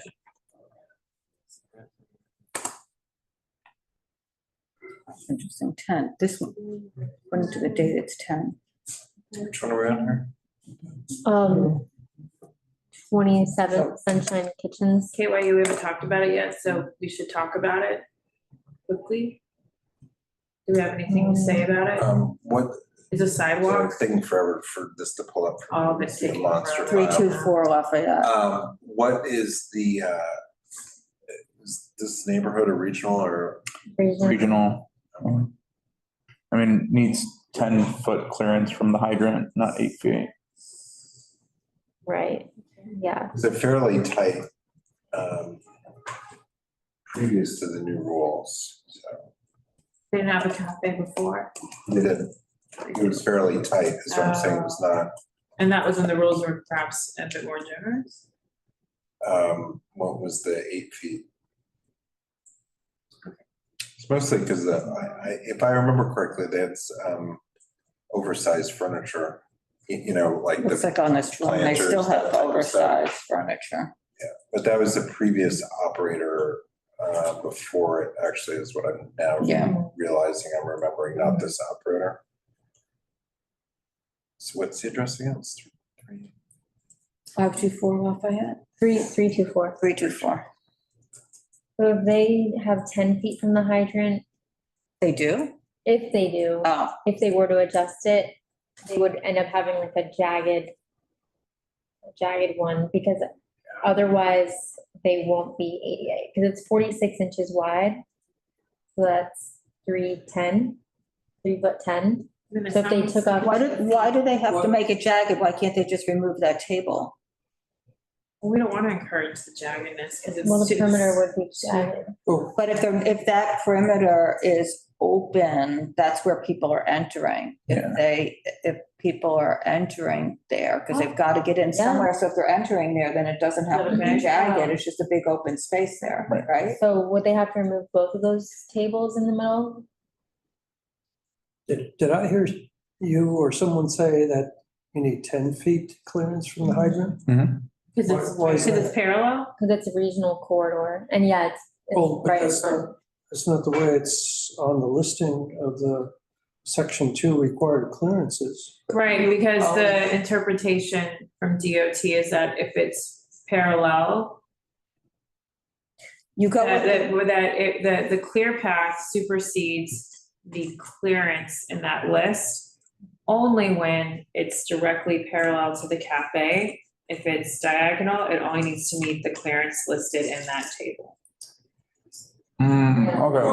You know, what's really fascinating is looking at some of the previous photographs. They actually don't have any tables and chairs all the way to the building because there's a column right behind the hydrant. Okay. It's kind of So is there interesting a just path to see it. to, an approval, or are we denying this? No, I don't think there's a path to an approval. Okay. Just to adjust. A lot of these other votes, so it's like very time. Well, that column that you mentioned, Carter, is the actual face of the building. Right. And Denied baby. then it looks like yeah. the storefronts and so forth are set back from the face of the building. Doesn't it look that way to you? No, The only- I'm gonna go back to the other one. What's this? Oh, no, they are, 'cause it's- Even less than a foot. So their diagram doesn't really reflect that very well. No. So we're still on KYU, right? Mhm. So are we? What's the full corporate name? Why can Oh, it's Sunshine Kitchens NY LLC. Oh, that's why. 'Cause I was looking for it. Oh. Well, so if we are enumerating these conditions of with the fire hydrant clearance, then, we could, we can call out a few things and give it conditional denial. Okay, conditional denial, all those in favor? Aye. Great. Okay, so next, Bellini, on 7th Avenue South for Sidewalk Cafe. What's the, Pyramid effect. yeah, Pyramid Effect LLC, is it two setups on both? It's at that corner, so is it both setups or is it just on 7th Avenue South? It's just at 7th Okay, it's Avenue not- South. Okay. This has been a real bad actor. That's right, and they've had tables on that smaller street, I forget the name of it, it's not Terry, West, no, is that, no? Waverly. Waverly. So we need to make sure that we put not to have tables on there. It's also not real because No, they have, this is not real because they have openings. I mean, this is not they sell they out of also that. have their coffee area is at that It's also corner. two different It's businesses. two different businesses, sort of. What's saying? Well, we were told this. We were told this. They have tables and chairs all the way to the corner. In this diagram, they do. Maybe they're It's not how trying to they're, serve coffee through the window between the tables or something. well, the window there, yeah, the window is. When you go up and get your drink there The during two the day. tables don't work because that's their coffee spot, and we were told it's a separate business, who knows? And all the doors open, not just this little entryway they have there. I've And- also heard that the operator of Sagno Toscana has been very frustrated with the current behavior of this applicant with the tables on Waverly and all the. Yeah, they store all their. Right, and all of the stuff stores. So on- let me- on Waverly. The Other applicant, Sagno- or sorry, Sagno. Sagno Yeah. Toscana, Oh, yeah. well, And I- they should be complaining. They're violating their sidewalk seating.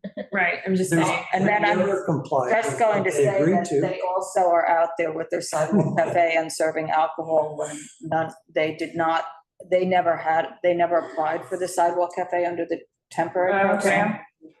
Well, They did not. No. And No, but if they have an application now and they can. No, but so if you look at this, what you have, our diagram, right, of what's presented, and you look to where the first doorway is, roughly. first doorway on the right or the left? No, on the left. Right. There. Though that is supposedly Is. a separate business. Yeah. And we were told that, and we were at the liquor authority. But and it's we one represented FSM that. number. Well, whatever it is, that they just made these representations that they're separate businesses for any number of reasons. There's also, in that corner space, there is a door, which is not represented on here. There is a Interior door. takeout, an egress. There's a door and a takeout counter, yeah. And to the counter, that's also That other where door, yeah. staff are. So you can't leave, from a safety perspective. So. So I don't think that this is reflective of the as-built condition anymore. I think, when was this submitted? Is there If you look on the file name. 12:30. I'm not gonna look. No, I'm telling you. Sorry, you're not gonna do your work for you. 2024, 12:30, so not before So recently, 12:40 or 12:30. 12:30. so December. Right before the Yeah. year. I mean, that's not that long ago. So do we want, are we in denial, and some modifications regardless? Or are we a conditional denial and send modifications? It seems to me those are the two ways to go with this, or is it just a denial and don't send any modifications, I guess, 3 ways? Give me Where do one we go? second. Okay. I just want to look up before. I want to look up the diagrams, right? I don't know, whatever they said. What are those going to do for us? Well, they're going to tell us for the businesses. Oh, okay, I guess. Fine. They didn't apply on the other list. Should we go on to another application and come back to this one? Because on Zola, they are the same lot. Oh, it's the same no, lot. it's It's the the same same lot, building. but It's the same, it was, yeah. Yeah. That's that part we're not questioning. Should we go on to another application while we're looking at this one? So, yeah, so we were told. Was it that- November 2024? Is that one? Yeah. Okay. So we're still looking? So the diagrams, they've actually removed. See, the southern tip of the business has been removed. So. So. Are we denials, no modifications, denials, send modifications? Well, I think that they need. Can that it's a denial. To deny, it's not accurate. It's not accurate because it doesn't reflect the business. Given the history, is it a denial? I. Well, we're here to comment, right, on the plans, and we do ourselves a disservice if we don't also comment on the proposed plans. Okay. Then we can have a denial, but we still need to comment. Correct. Can we like limit it to the frontage that is? Yeah, the frontage that belongs to. Okay, so it sounds like a conditional Well, denial. that's my question is that if you look at the street scene right now, Fellini's is all the awnings So all the way from the corner, all the way across. Okay. So is it possible that there's the business that has the SLA approval for running that? Well, What was the result of this? I have no idea what the result of it The was. result That's of a what? quick question into the store on that license. We recommended denial. I have no idea what's happened with it. Okay. I mean, but technically, it was one business. The way they had their seating the other day was in front of the restaurant part. It didn't go down to the triangle. The triangle was empty.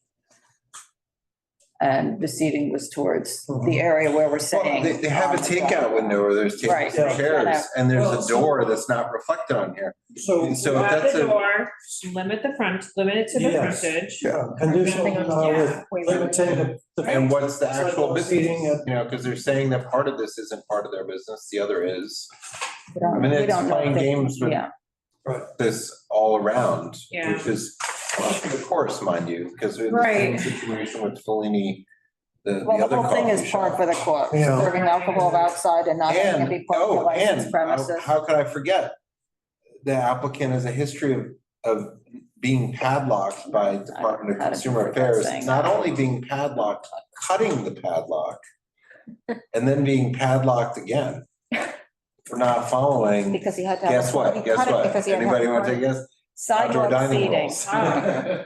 So, Okay, that's relevant. I was like gonna talk about like the raw chicken they were storing outside of the TikTok. All right, we're not here. so Die rather than. well, I mean, that's behavior that's not part of this program, Yeah. but this is not an accurate, this is not an accurate diagram, which, are the modifications enough for us that if you made the modifications that we're okay with it, it doesn't preclude us from still saying that those changes should be made, but what on the form could lead us to a reasonable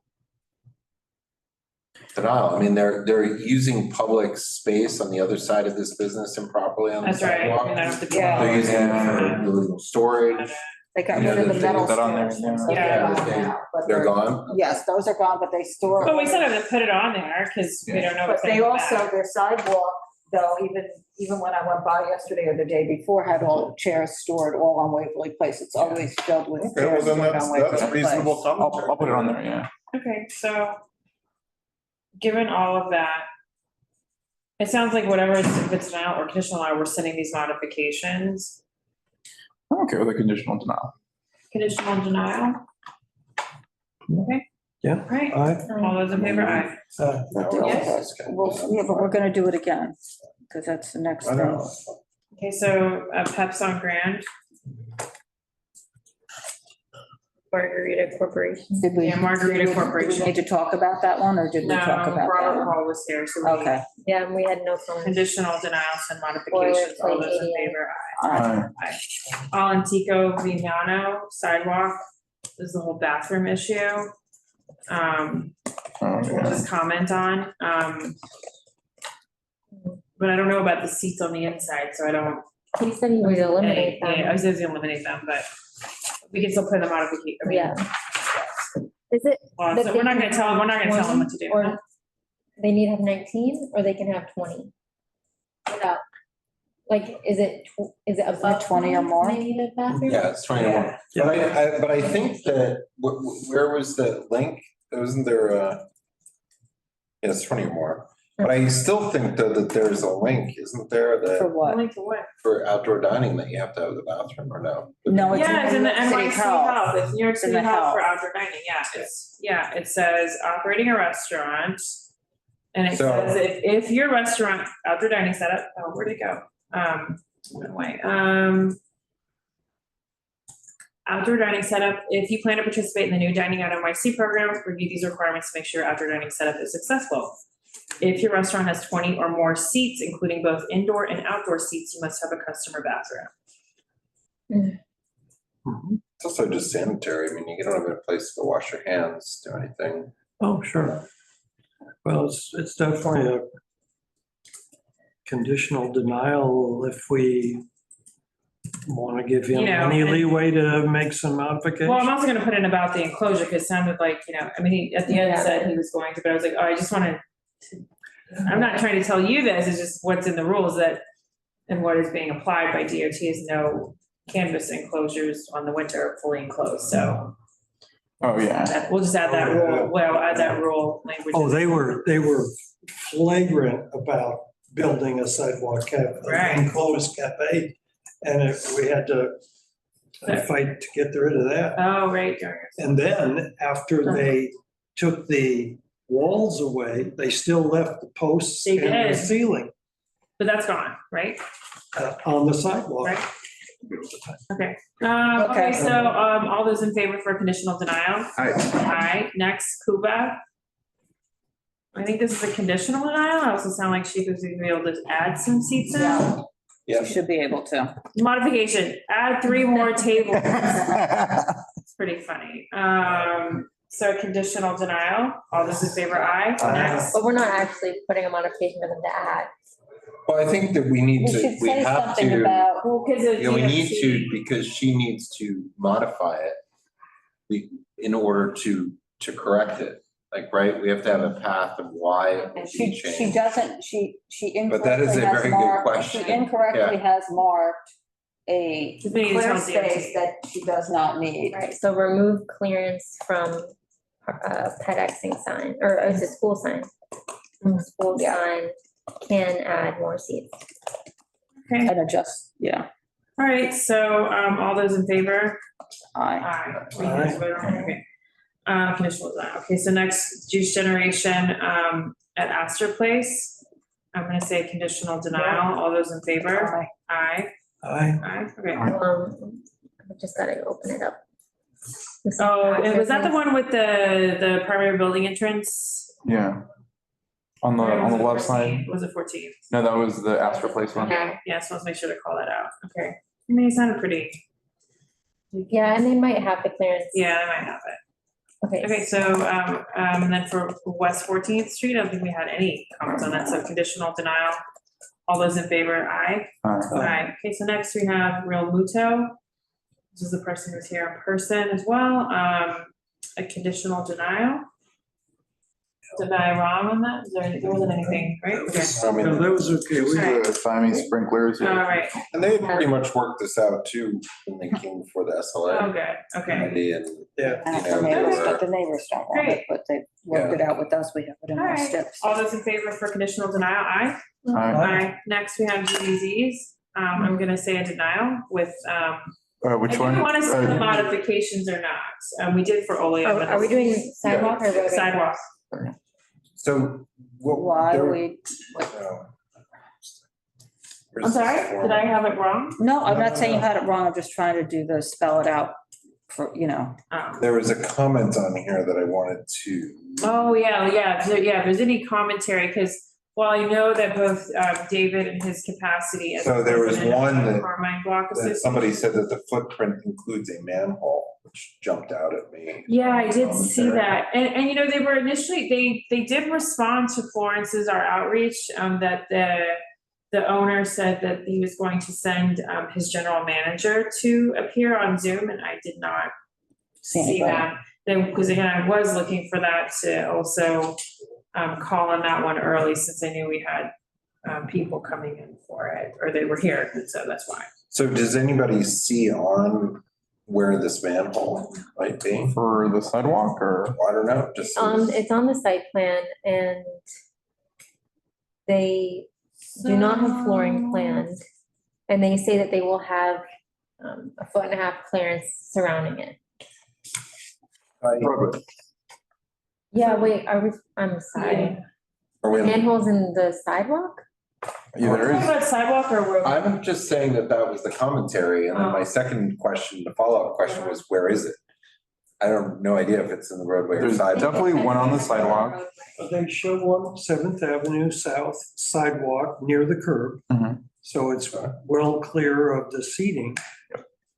But, really, I would love to know if there's a Siamese against the wall, if there, maybe there is some other manhole or something in the in the floor. Okay, so That I'll we look, can't so see. I'll look at the pre-2020 Google map. Yeah, See if there's anything. They do have a Looking at sandpipe, it. but it's accounted for. So are they saying that, okay, so we're on the sidewalk, are they saying that they meet that they're going to meet the clear path? Because when I've measured from what they have, but again, I don't know if that's gonna actually be, if that's actually what. What they're going to. Yeah. Yeah. Okay, so we received significant opposition to this via written testimony from a variety of individuals, as well as that, and there is an email that was forwarded from January 21, 2025 from Penny Ringel, is the Director of Public Engagement for Dining Out NYC. And I spoke to Judy Z's lawyer today, January 21st, 2025, and explained that what they did was still not in compliance, and we will hit them with additional summons. When was this from? January 21st, 2025. There's significant, if you go on oath, there's at least $3,000 to $5,000 worth of summonses that have not been paid. The amounts ones that have been paid are now zero, so you'd have to go back and calculate like whatever volume it is. So they have a lot of outstanding oath summons. I don't What is know. it called? Office of Administrative and Trial Hearings, is that right? So after the corrective action request has been issued by DOT, after 30 days, you get a summons, and that's the oath Where do thing. you find the summonses? On the You oath? have to go to oath, and you have to click on the blue button, and then you look. It says payments and penalties? No, you have to go to, so I never go that way. You're Summons going- finder. Yeah, you need to go to the summons finder, and then you have to click to look it up by the business or something, and you put in the address, and you should click Manhattan, and then you can look, and you can actually go to the actual ticket that was written by the inspector, and they will cite the rules, so, So I think it's important here to sort of tie together all these issues. I think we need to send modifications for the denial of the sidewalk. Okay, I mean, We need it, that is the only way we can communicate with them, the issues. but that's fine. Right. I am just saying, I don't because we also, there are multiple violations, the liquor license stipulations, there's violations from, DOB, there's violations. There's no other body that's pulling together All of it. all of Okay. the issues. And Well, if you want to just we put that in. we don't, and bullet I point. speaking positively of the majority of the businesses in our community, Mhm. this is one of the most extreme outliers. Right. One of the other operators we heard tonight at his previous business was another one of the extreme outliers. That's the Okay. owner of Fellini. Uh-huh. But we have to be very clear to identify these are the Outliers. outliers because we have so many roadway and sidewalk cafes. This represents such a small percentage, but to us, they're important because we have so many that our small percentages are not statistically non-existent. Right. You know, just like the roadway waivers, right? Having 99 of them is not That's right. We do have 99 of them. insignificant, Yeah. right? Well, Yeah. in the language we're told, it's insignificant. Yeah. Here we have a bad operator. Right. They park, not only that, they park a commercial vehicle That's right. overnight, which Right. they're not And they allowed to store- do, which and they is store- a party bus. And they store You know, their. like everything. And they store their perimeter barriers for sidewalk, And- because if you can believe they have had sidewalk also on the other side. And those are, they store all their stuff in the furniture. I've personally seen a DJ in I know. in I think their we were roadbed together shed. One night. I mean, it's my God. crazy. You know, just set Sidewalk. No, up in the inside and sidewalk. people are dancing, In the sidewalk. In Oh, the yeah, the DJ, sidewalk. yeah, there's a DJ booth in there. you know. And the TVs. All right. They've also shielded the activity That's right. There's like, yeah, it's like a Yeah. from transparent. everybody. Opaque. And they don't have seated service, which is, may not be a rule, you know, requirement, but we should comment on that. Yeah. Because that's an important, this is one of the few outdoor areas where there's been standing patrons. That's that have right. Been completely in it. And again, outlier, right? Right. People turn around and say we're unfair to businesses. This is, what are you talking about? Well, These this guys one don't is, even this follow one's rules. hitting the button on everything. I mean, it's Yeah. not just, it's So- a whole bunch of rules. And they're obviously not concerned Okay. at all. Marissa. All right. So Denial with modification. I think, yeah, now with modifications, because the modifications are the only way we can communicate all of that's this for the to them. sidewalk. Correct. So for the roadway, Denial. and I'll pull That's obviously the denial, but- complaints. I think it's denial as well. Anyone else feel differently? So can we take these both in an omnibus vote and vote denial on both Yes. Yes. together and take them together? Yes. All right, all those in Yeah. favor? Aye. Aye, great. Thank you, everyone. New business. How many applications did we get referred on yesterday? On Monday? 12? 12. So we received 12. 11? 11? 11? Yeah, it's 11 or 12. We have the exact numbers, just a lot of different numbers going Yeah, I think around. one came late, so I think Yeah. it's 12. Some latest quick statistics, and if anyone has anything else they want to bring up in new business, while you can gather your thoughts. Manhattan CB2 has 23% of all roadway and sidewalk cafes across all 5 boroughs. In Manhattan, we have 36%. If all of these applications come to fruition, we've heard 60% of them so far. We have 40% left, about 220. Not counting the 11 to 12, so that's where we So are how with many that. did you say left? 220, not counting that. In today's DOT public hearing, How'd that go? Yeah. Chair Menon of the department or the Committee on Consumer and Worker Protection, it was a joint committee hearing with Traffic and Transportation Infrastructure Committee. Our council member, Paulina Rivera, is a member of the Transportation Infrastructure Committee. Thanks to our relationships, we were able to speak on the board's testimony. First panel was the first speaker, once they went to be public. And I did get 3 minutes, just 1 minute more than other people got. And it was strange because I could see the shot clock, you know, and BP Reynoso's representative only got 2 minutes again. I don't know why. I would be very grateful if you took into account some of the commentary and submitted your written submit testimony taking into account the issues that they were Yes. in discussion with the Yes. hospitality alliance, because I think that there was some information that we have that's not represented particularly well.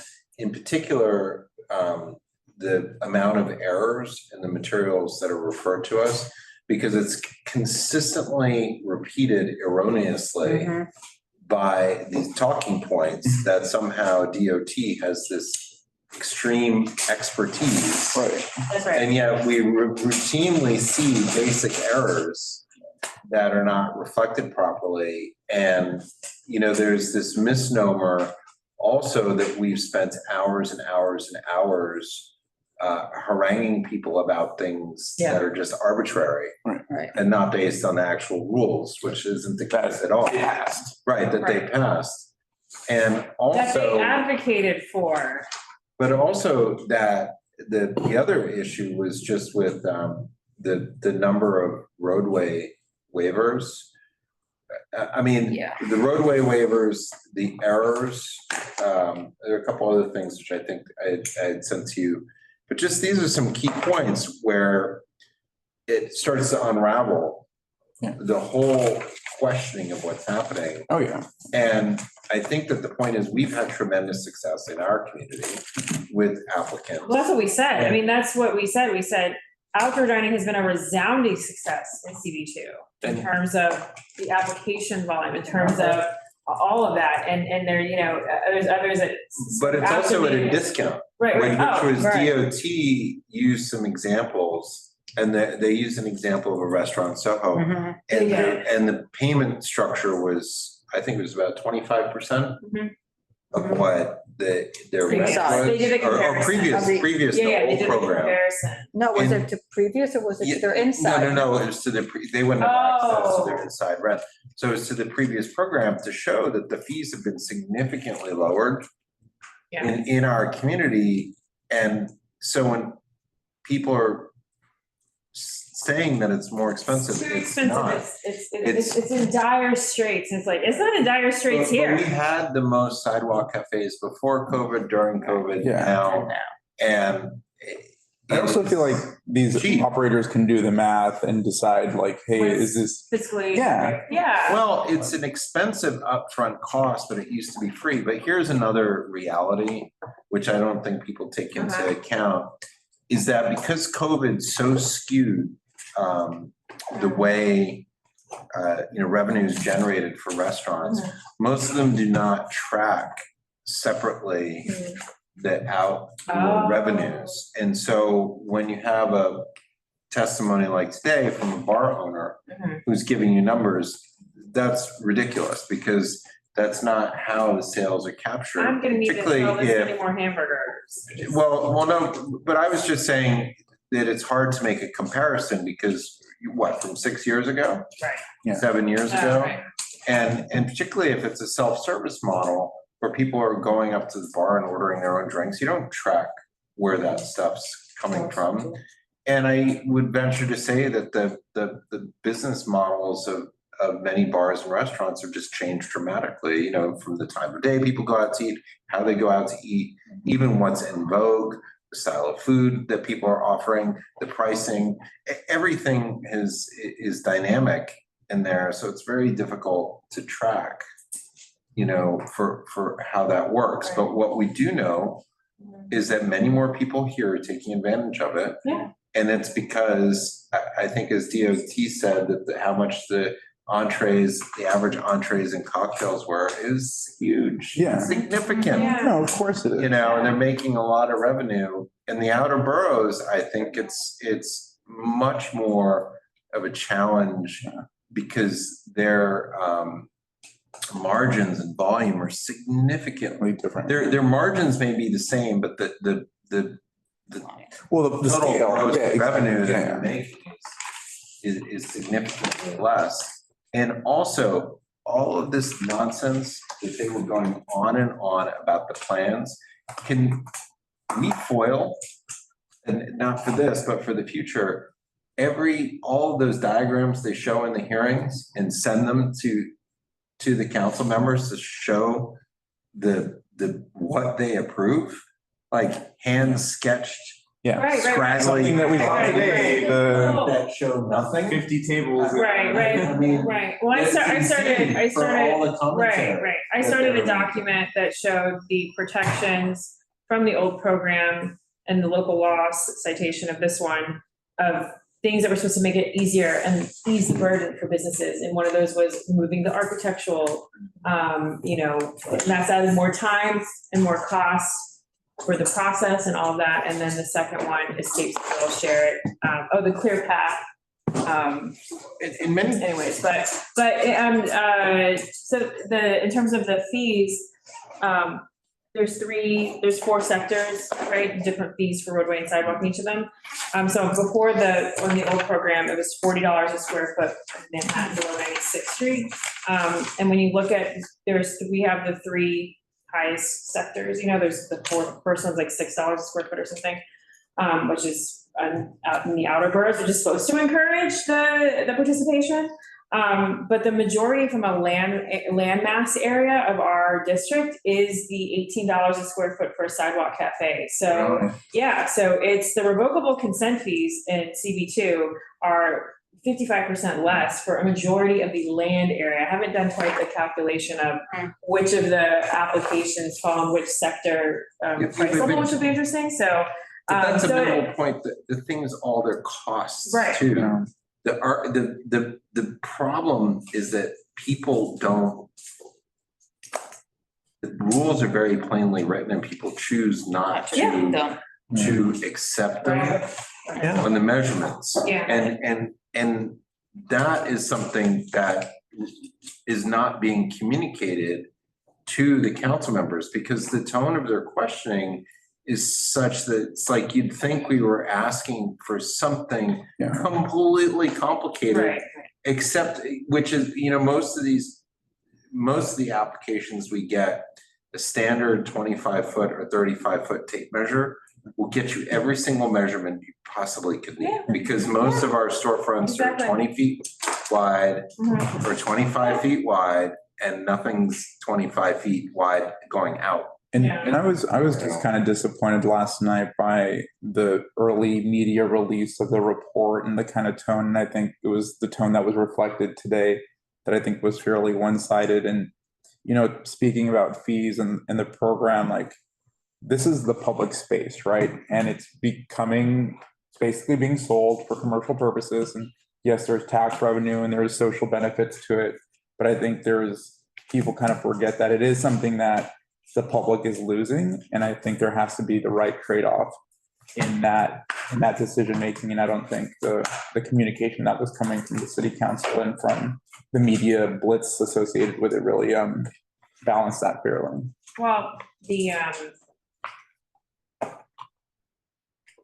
there was a point I was gonna make to that, but one of the big things that Chair Menon, who used to be the commissioner at one point of the Department of Consumer Worker Protection, where this program was, she and another council member also had strongly advocated for this to be under the CWP, and they are continuing to advocate for that, and that's a position we have held since 2020. So it was not the place for us to continue to belabor that. That seems to be the point there. In terms of the errors, Stella had done an analysis, right?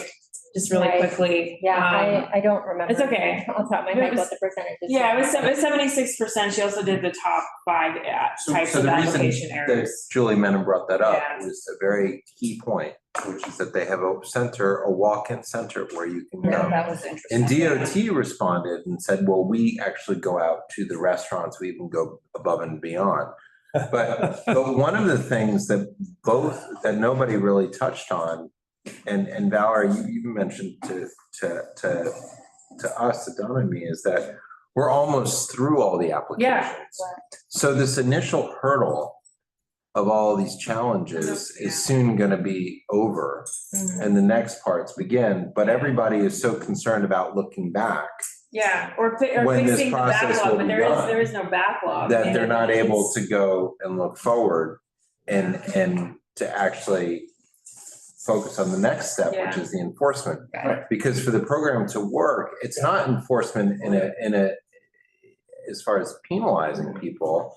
It's enforcement just with adherence to the rules. Yeah. Because under the old program, when people followed the rules, we had no issues. Yep. Most of the time. All right. Anything else anyone wants? But I think they should go back to the transcript of this and actually go through that and touch some of the talking points. Yeah, Sit yeah. Back. Yeah, I did, 'Cause I did submit our testimony and, printed, to distribute while I was there. We do have 72 hours to add some additional items, which we want to address the, And people can add their own commentary as well if anybody wants to write in. But, and there weren't that many people who testified, which I found. No, I was oh, it's surprised. very sparse in there. But you know, yeah. I was not compelled by the testimony either. And that was why I think that the commentary is so important, because if you're a council member, you'd just be listening to a lot of rhetoric without any real feedback on what's happening. And most of that feedback is we heard DOT correct some of the things. Just not. Yeah, and it wasn't, and it wasn't And, Yajanis, you know, it was, as the first deputy commissioner, Margaret Forgione, who's done a lot in that, very well respected in the city. Yep, so thank you so much. Thank you. And I need a motion to adjourn, I need a motion to adjourn. All those in favor? Great, thanks, everyone. Thank you to Pete, Augustine, and Darlene, and I'm gonna end the meeting.